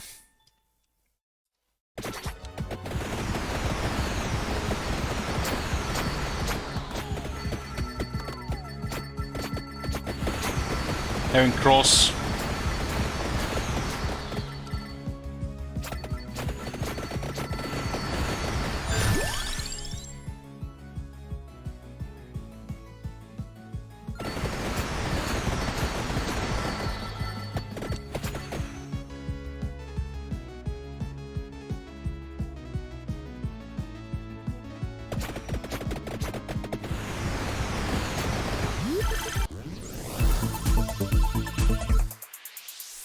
More spinach.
Cooldown is with 0.5 seconds on the latest round.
Ooh.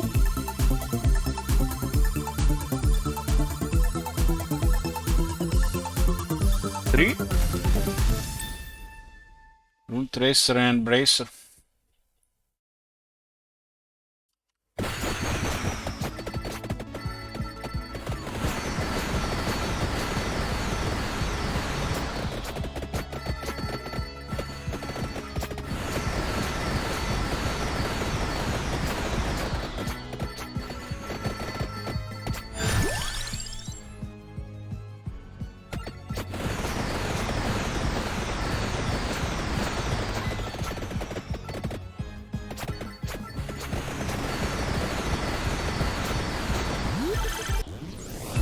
So I got armor, I got the shield, and I got stun. I don't think I ever had any of those.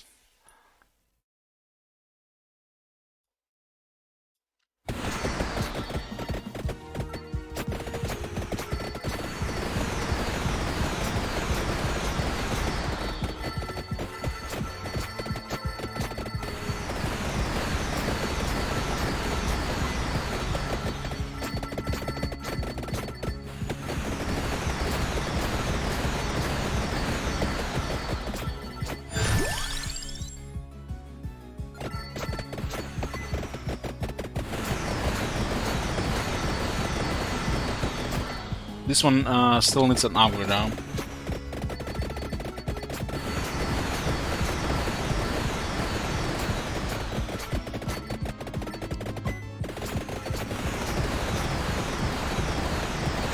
Damage feels lacking at this point.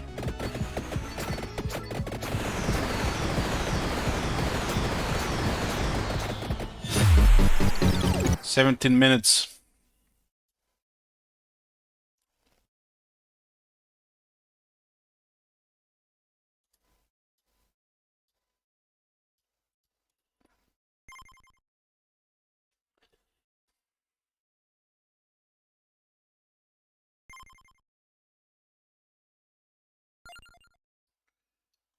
What's else? Crotchy starts with 1 revival, gains 1 more revival, level 33. Gets more projectiles every 20 levels, max +3. What? Let's do this guy in the Hyper Forest, last one for tonight. Let's go with a tough prediction. 22 minutes.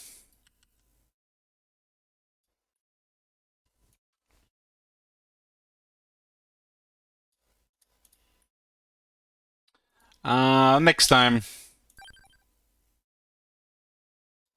I'm not even sure what the third one is.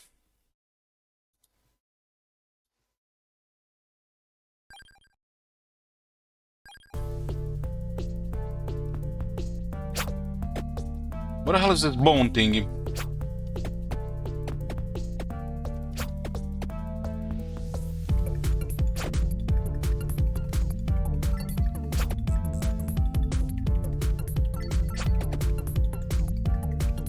First one without any obstacles.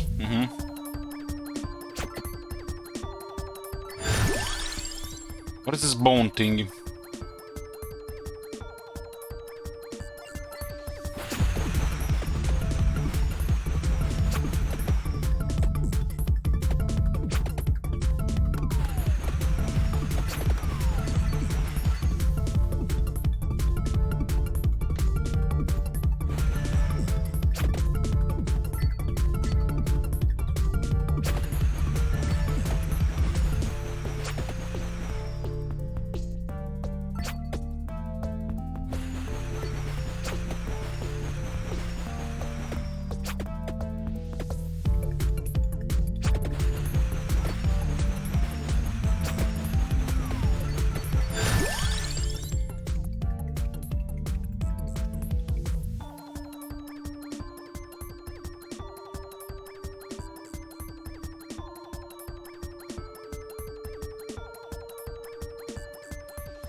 I'm not happy with this.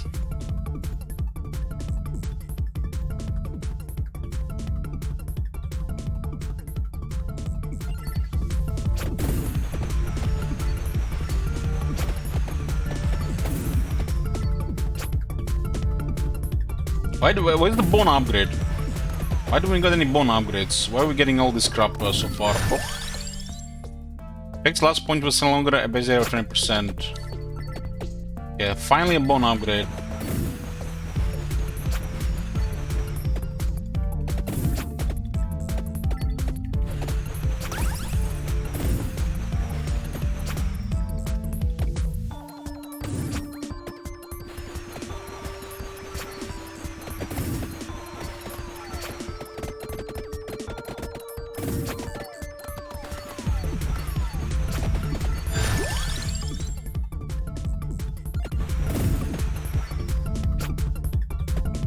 I'm gonna get killed by this shit here, man. It's like...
Good thing I got that armor so I can survive, because I can't kill shit.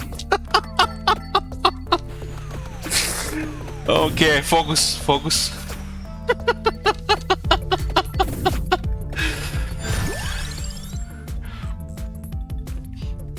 Okay, got the bone upgrade. I need that sooner.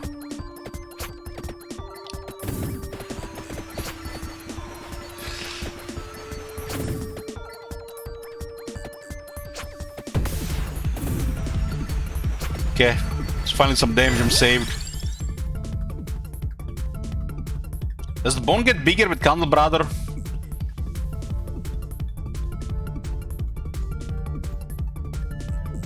Yeah, still take it.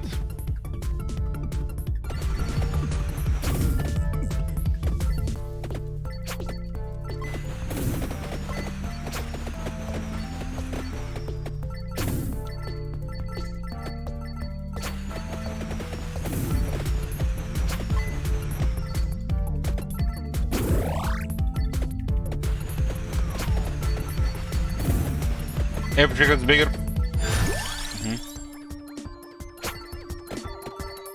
Okay, the bones are getting better.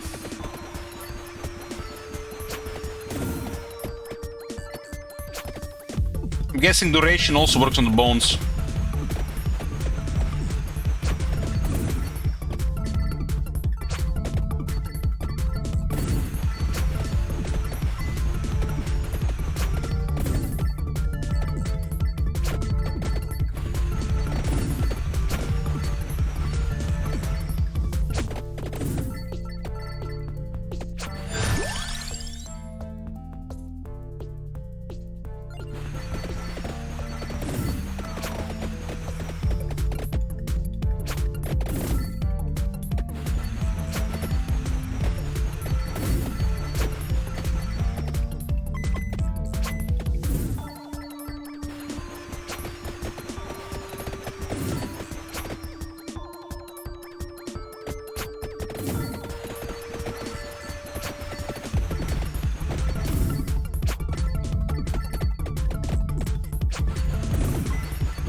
lightning ring.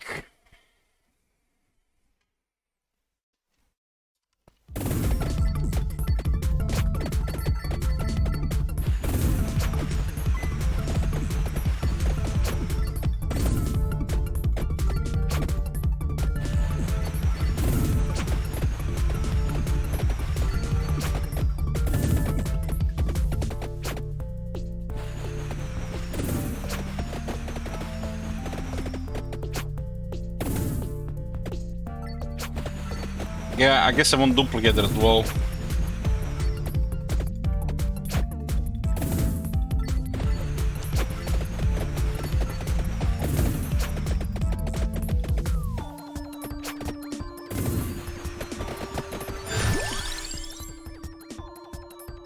Rune Tracer might be good from this guy. He does fire extra projectiles, right?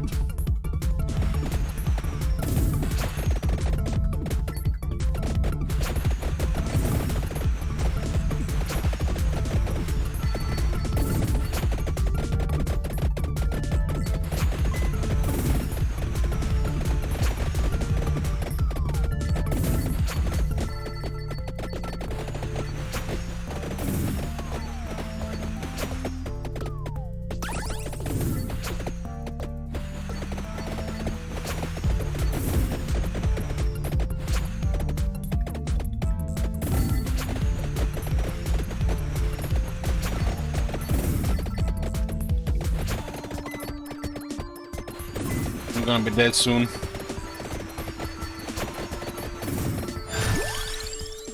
Or maybe not. Maybe save me duplicator.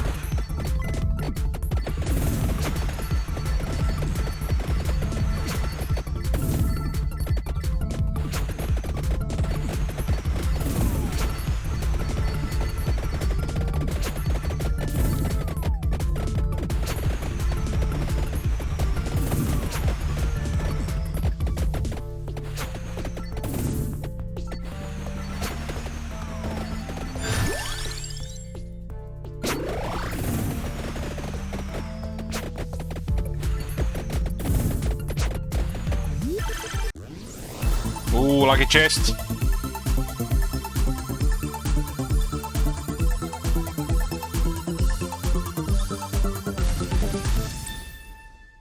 On brother, pitch cone and armor.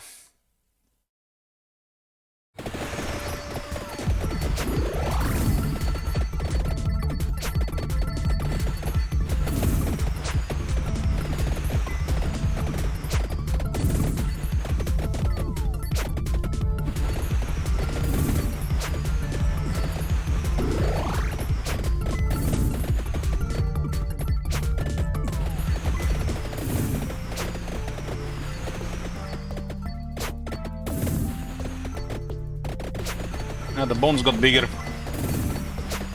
This is area plus 10%. They also get bigger as well.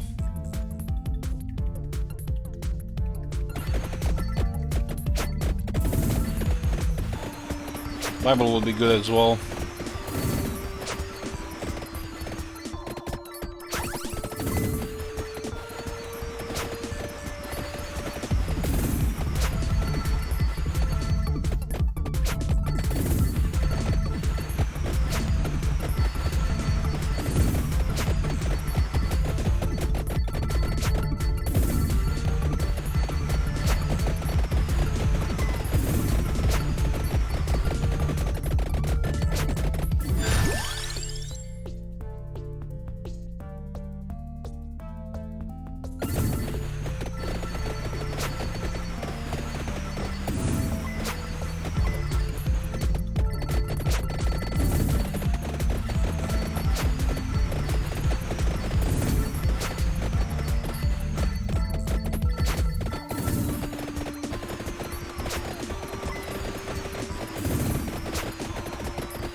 I wonder if the bone can evolve. Is bone unlocked for every character or just this guy? Ah yes, the bird, just what I needed.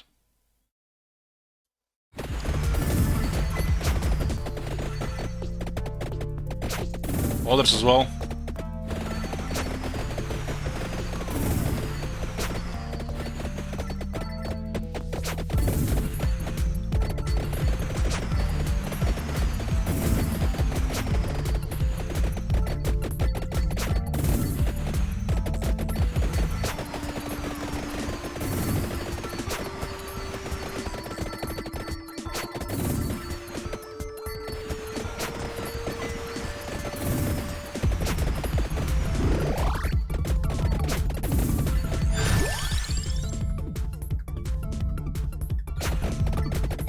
It's all bones.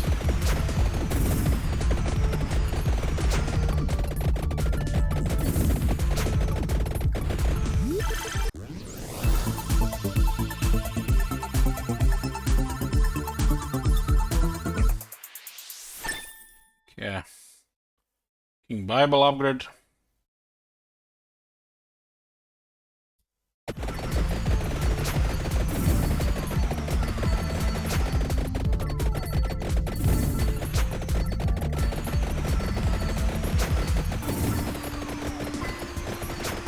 Ellich, how to get my Warhammer Micro back? You can't. It's gone.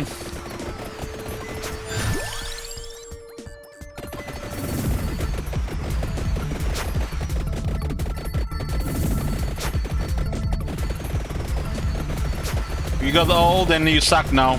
Just as there's just more corners. Time to start playing the dwarves. Corner camp.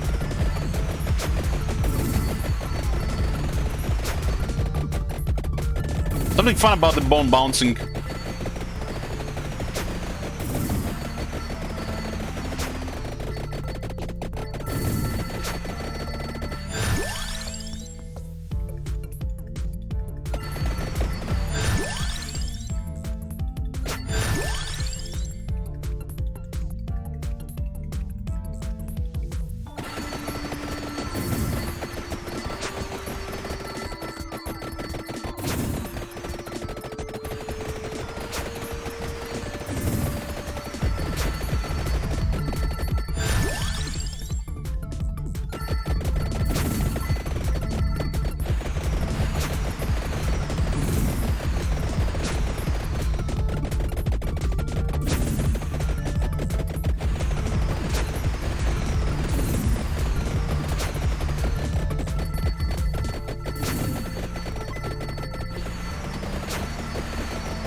Might be dead.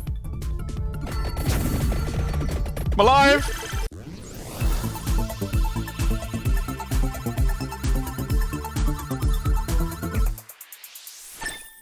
Got an axe. Means I'm gonna die before I upgrade it. It's cursed.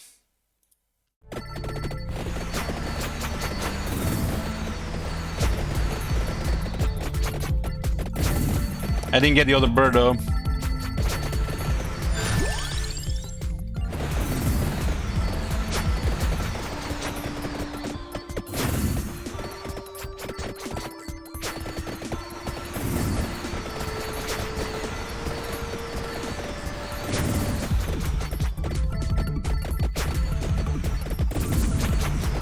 Where do you guys save this shit? Got a notepad with this shit?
So I was dead like 3 times there.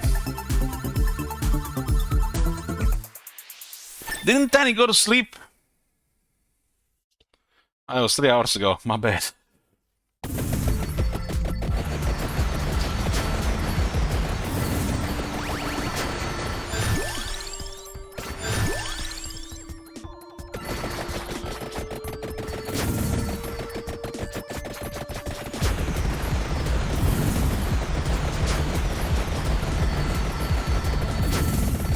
So this guy has the most projectiles.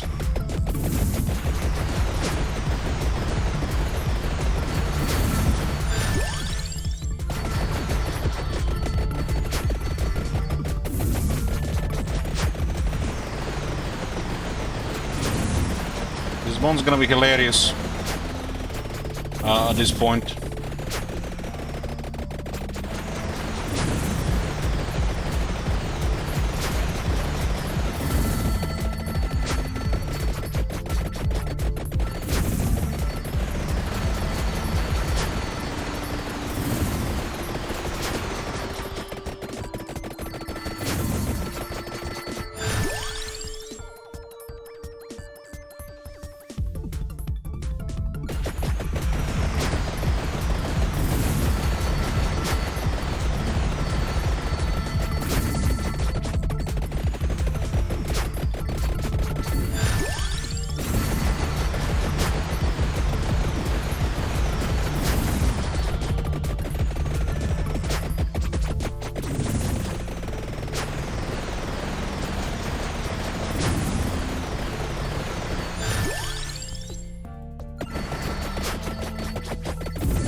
Bones are moving fast.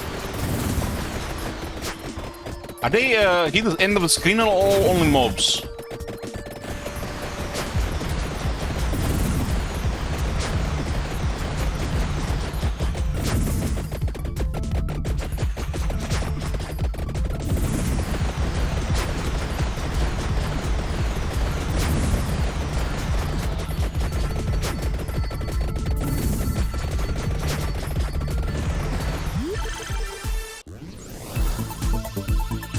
Screen and mobs.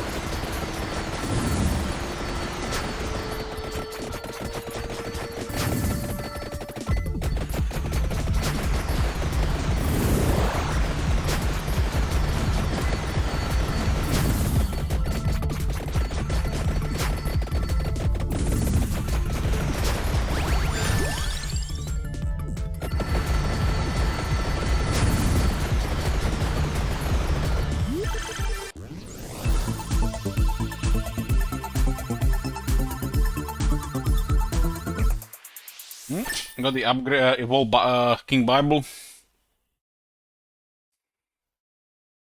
Never ends.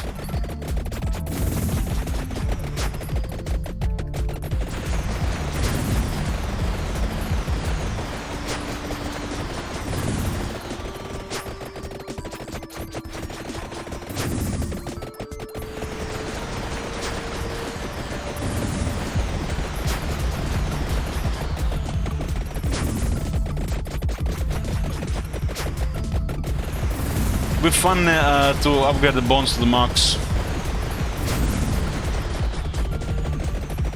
I guess empty book does something for the bones.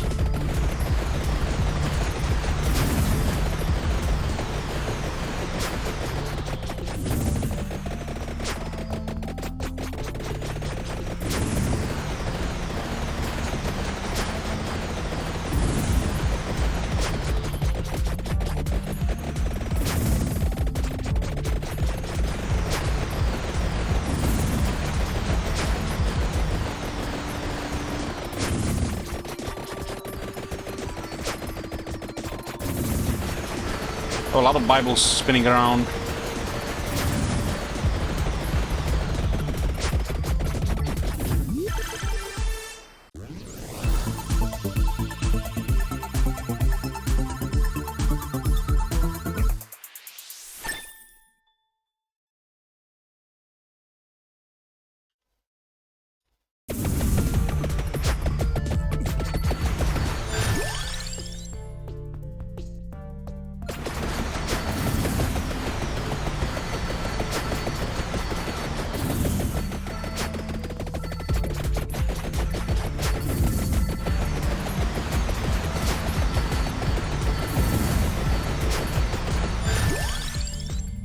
Ox is almost max.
Got 5 projectiles, 5 extra.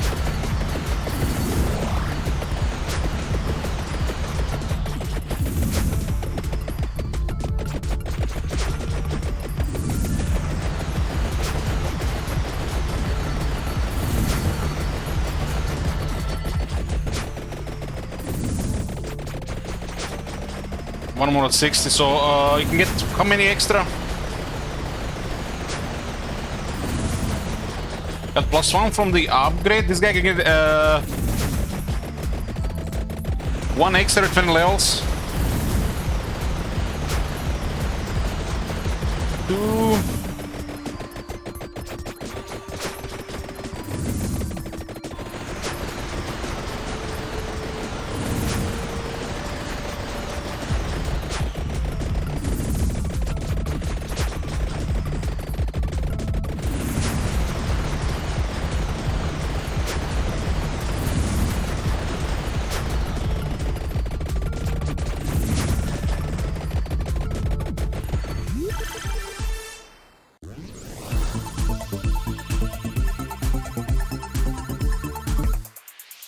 Got the axe upgrade. That spiral. That's one in a while.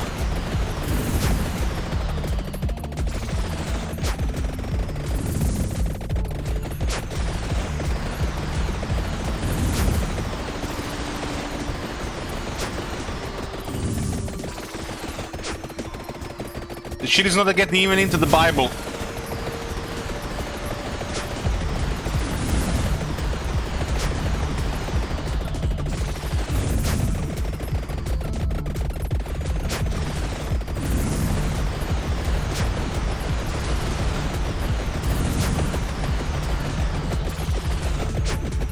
Good thing I had that armor in case they get close.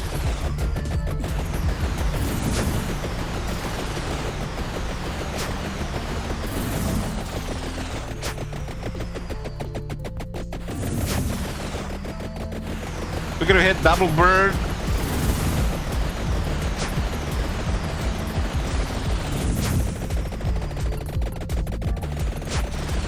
A little bit RNG with armor and the bird. Yeah. Armor saved us this round, but it was not going so well early on.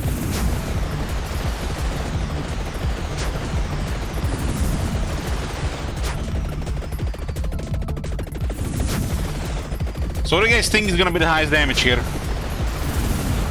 The evolved axe or the bones?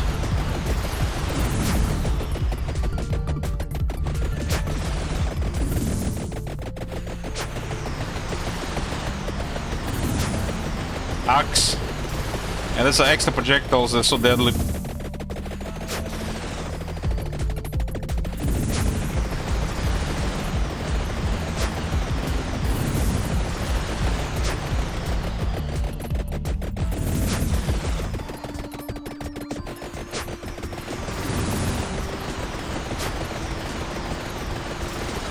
Rune Tracer.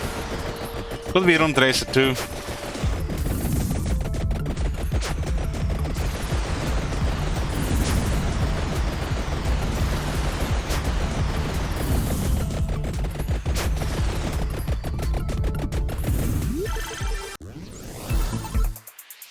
Nice, more armor.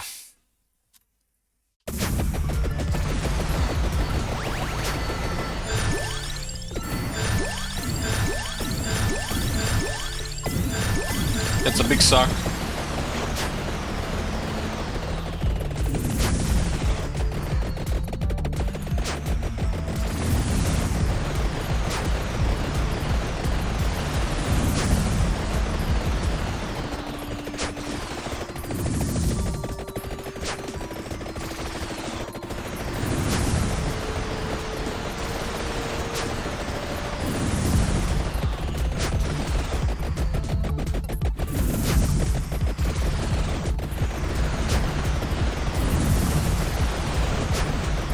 Looks like it's beta Bim Bum.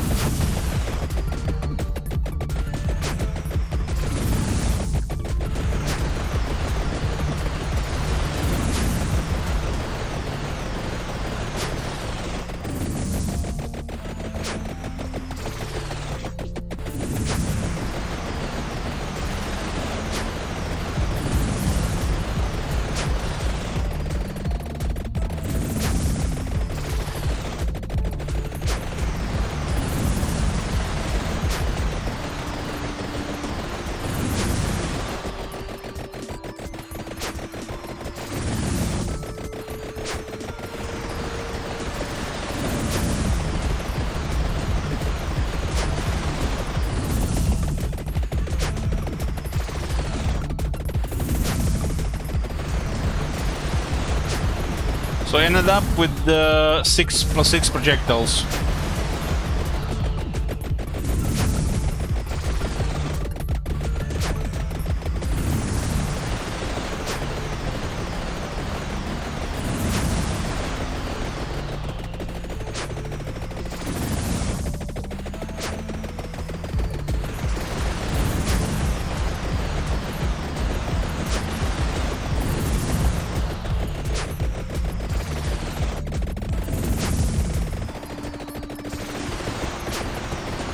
Guys, see any suck here?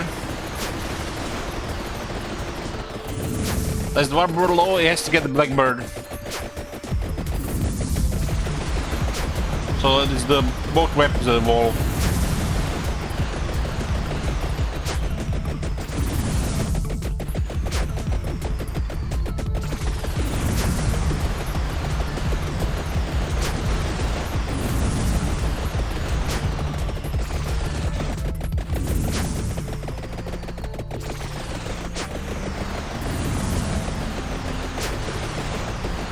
Here come the bats. Last 2 minutes.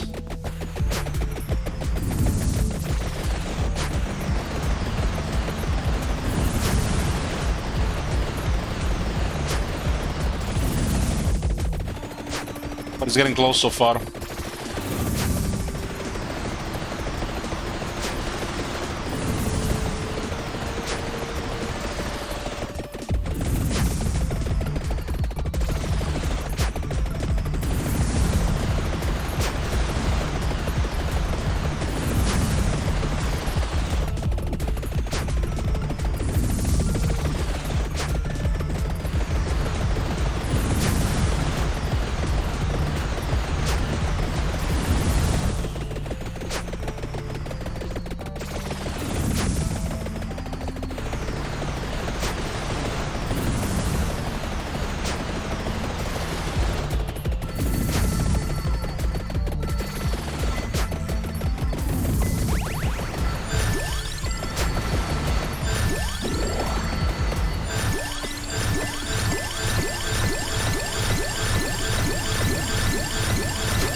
Just money.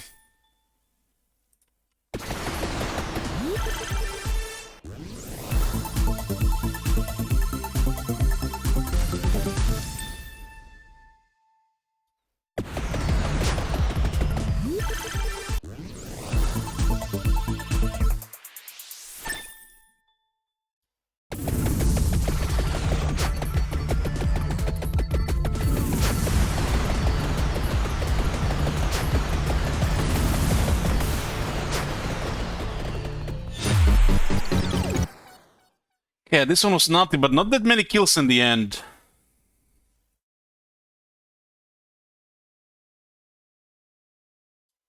And Haha wins again. God damn. Yeah, one last round for tonight, boys. So Rune Tracer was the highest damage at the end, while the Death Spiral had the highest DPS.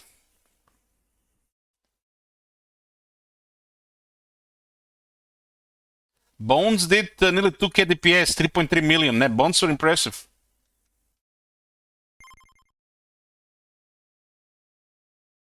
Okay, this is the last one.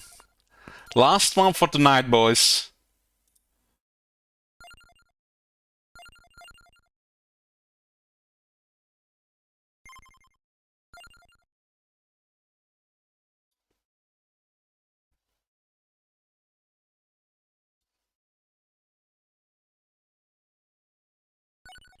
Going Portal Adona, and we're gonna do this Green Acres. I have no idea what this is. A place where mortals are not allowed. Fate changes every minute. And I'm gonna put a prediction how long we survive. Over 13 minutes.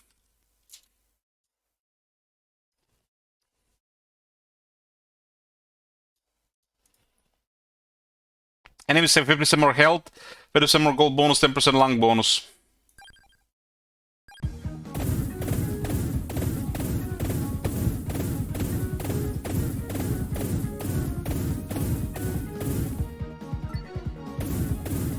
This is a pickup 47.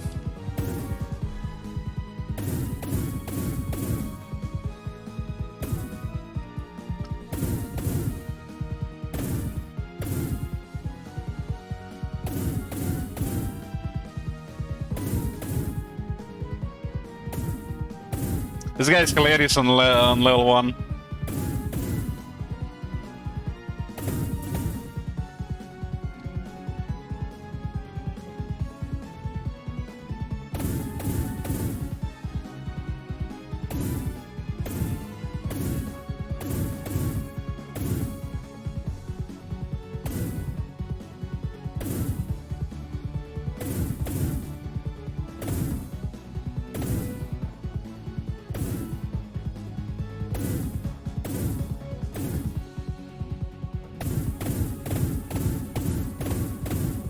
Oh boy, oh boy!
I feel like they're always coming to surround.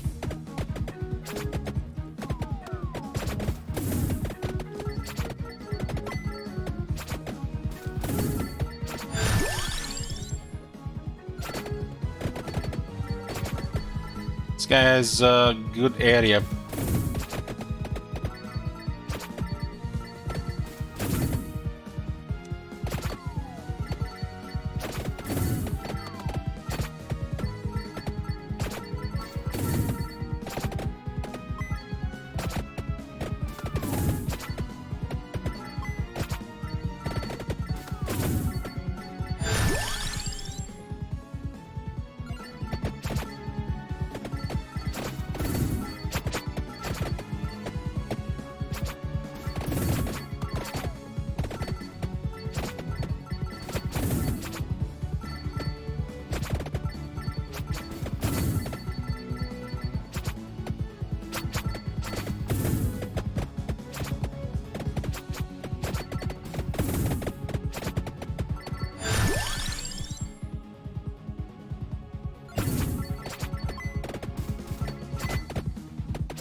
Mom is here.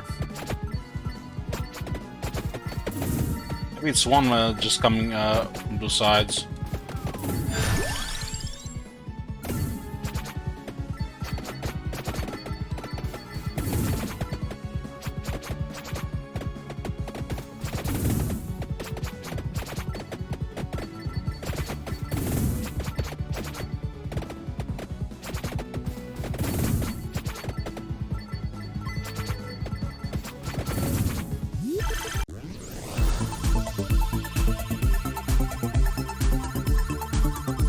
Yeah, this is the last one.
Tractor for the water.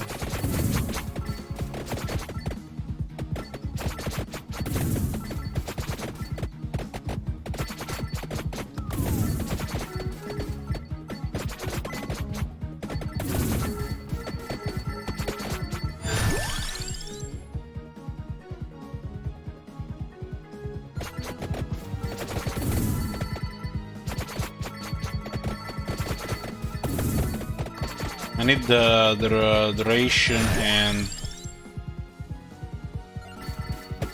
in the area.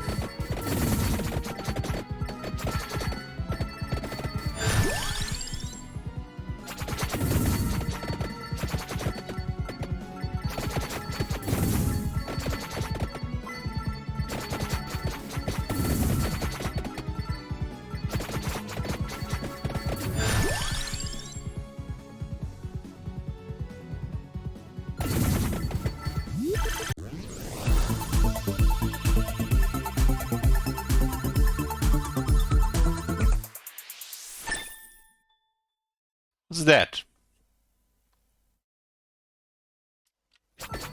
Ah, that's icon inside the box.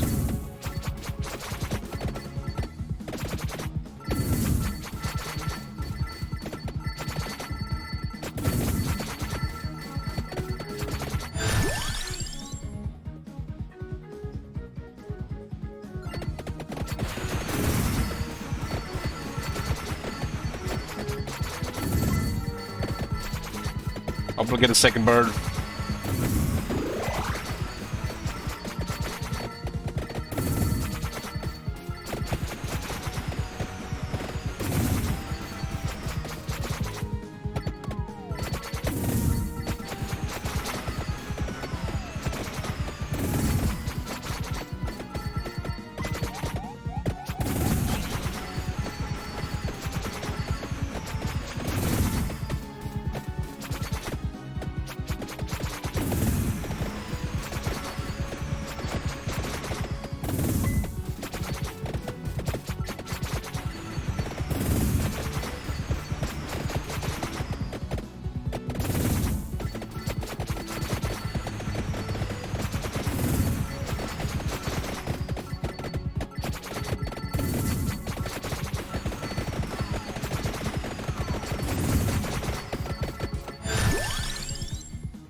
Very supportive one.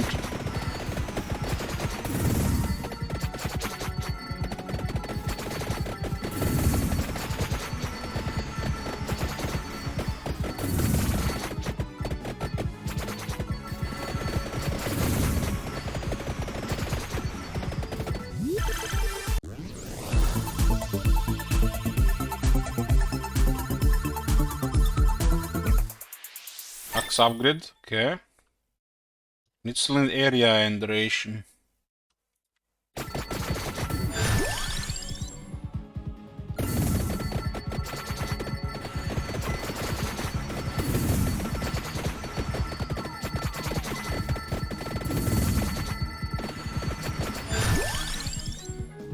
It's not rolling.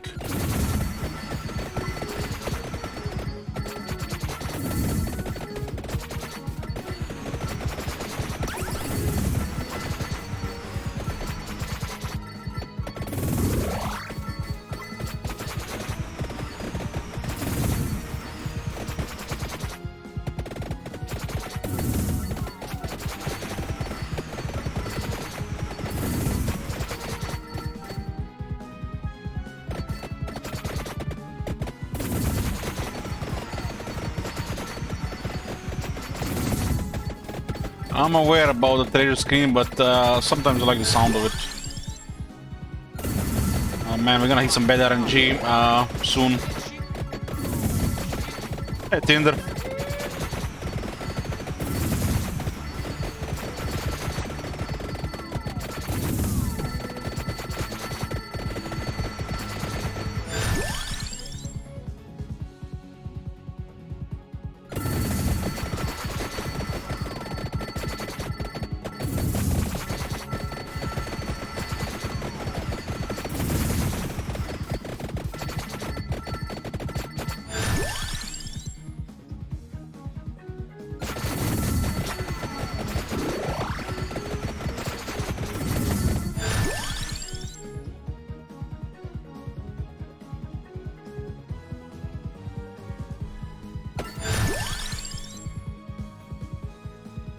Tomb is good.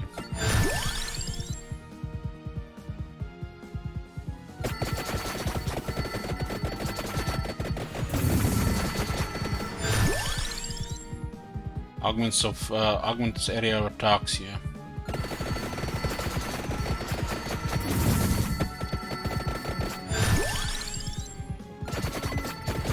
This is now at 21%.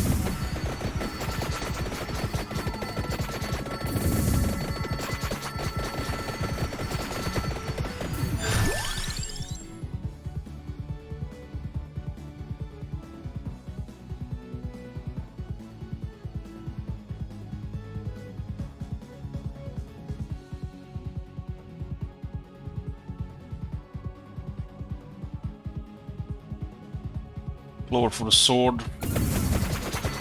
Moderation, I guess. I didn't want the water this one, but we got it.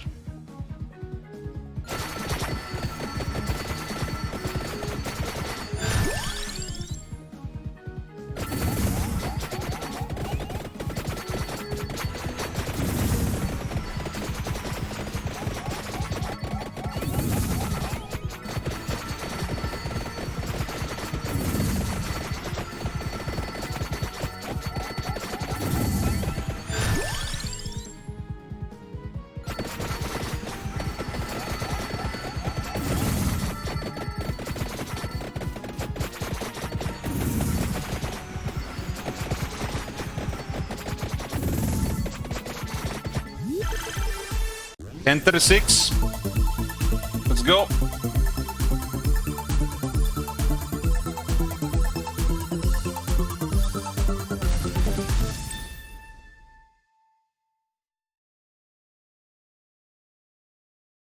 That spiral.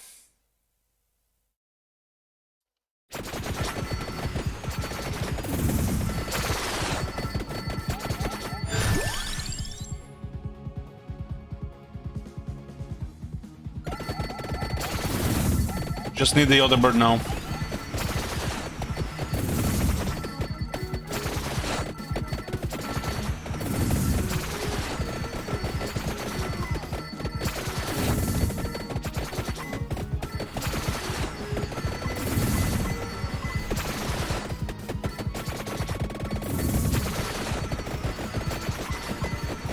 It's random.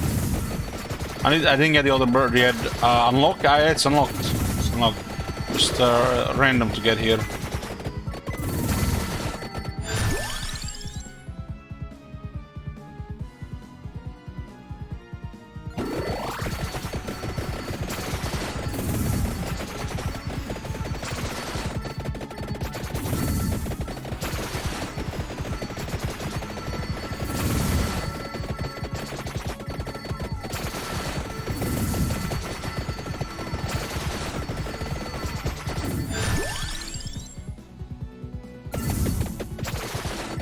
No, not minus 29.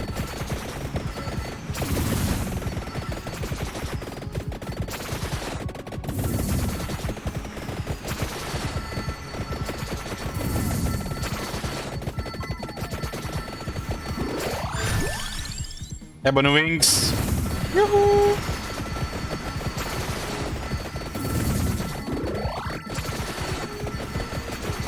This one is going somewhere.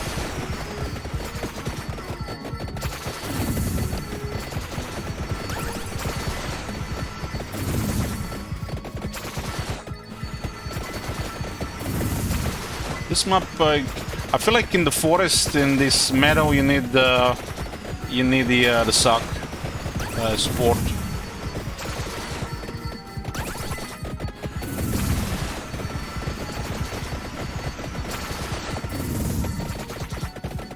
Magnet.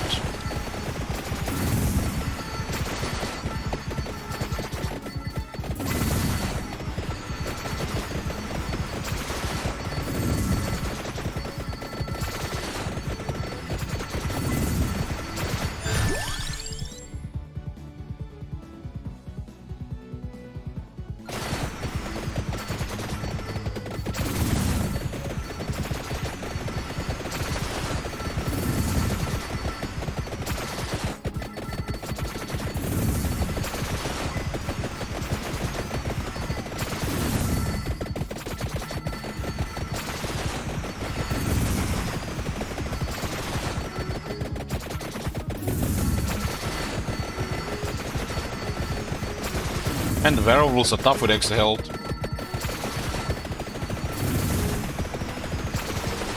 Makes you wonder how those bets are gonna be tough.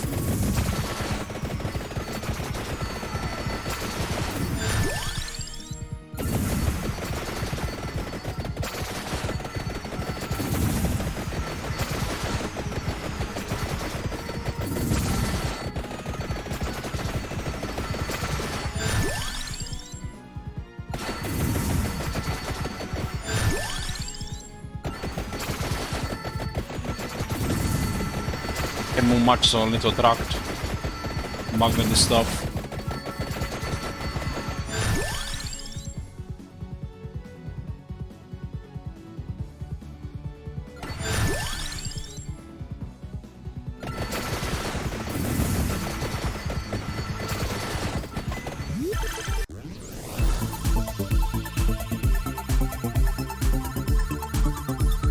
Looks like we're gonna have 4 or 5 special items here, maybe.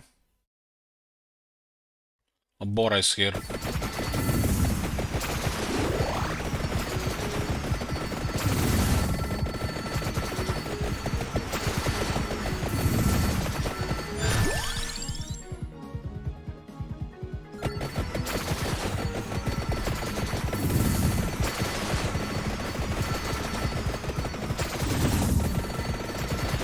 The size of the frost the frost fields.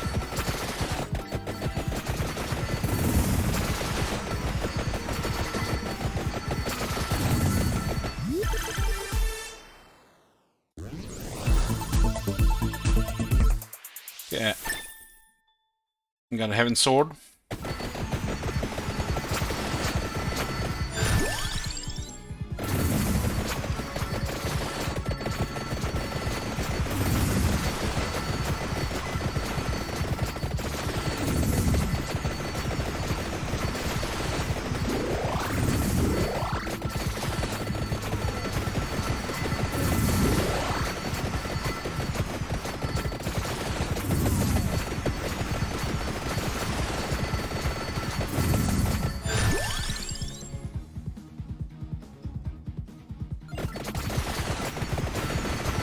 I don't want to really move much because of the water.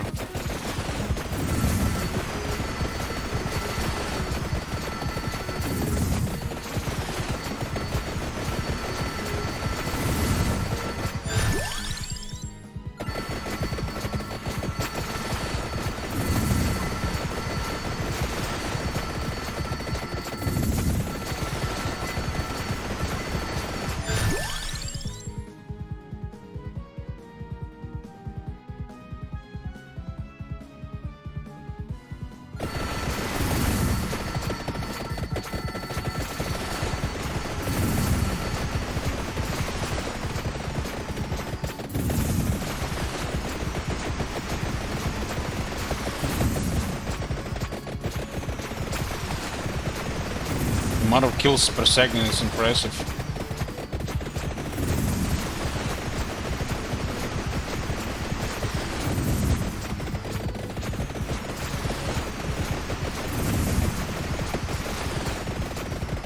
Maybe no Heaven Sword here. Instead, the duration. So I get even more of the circles on the ground.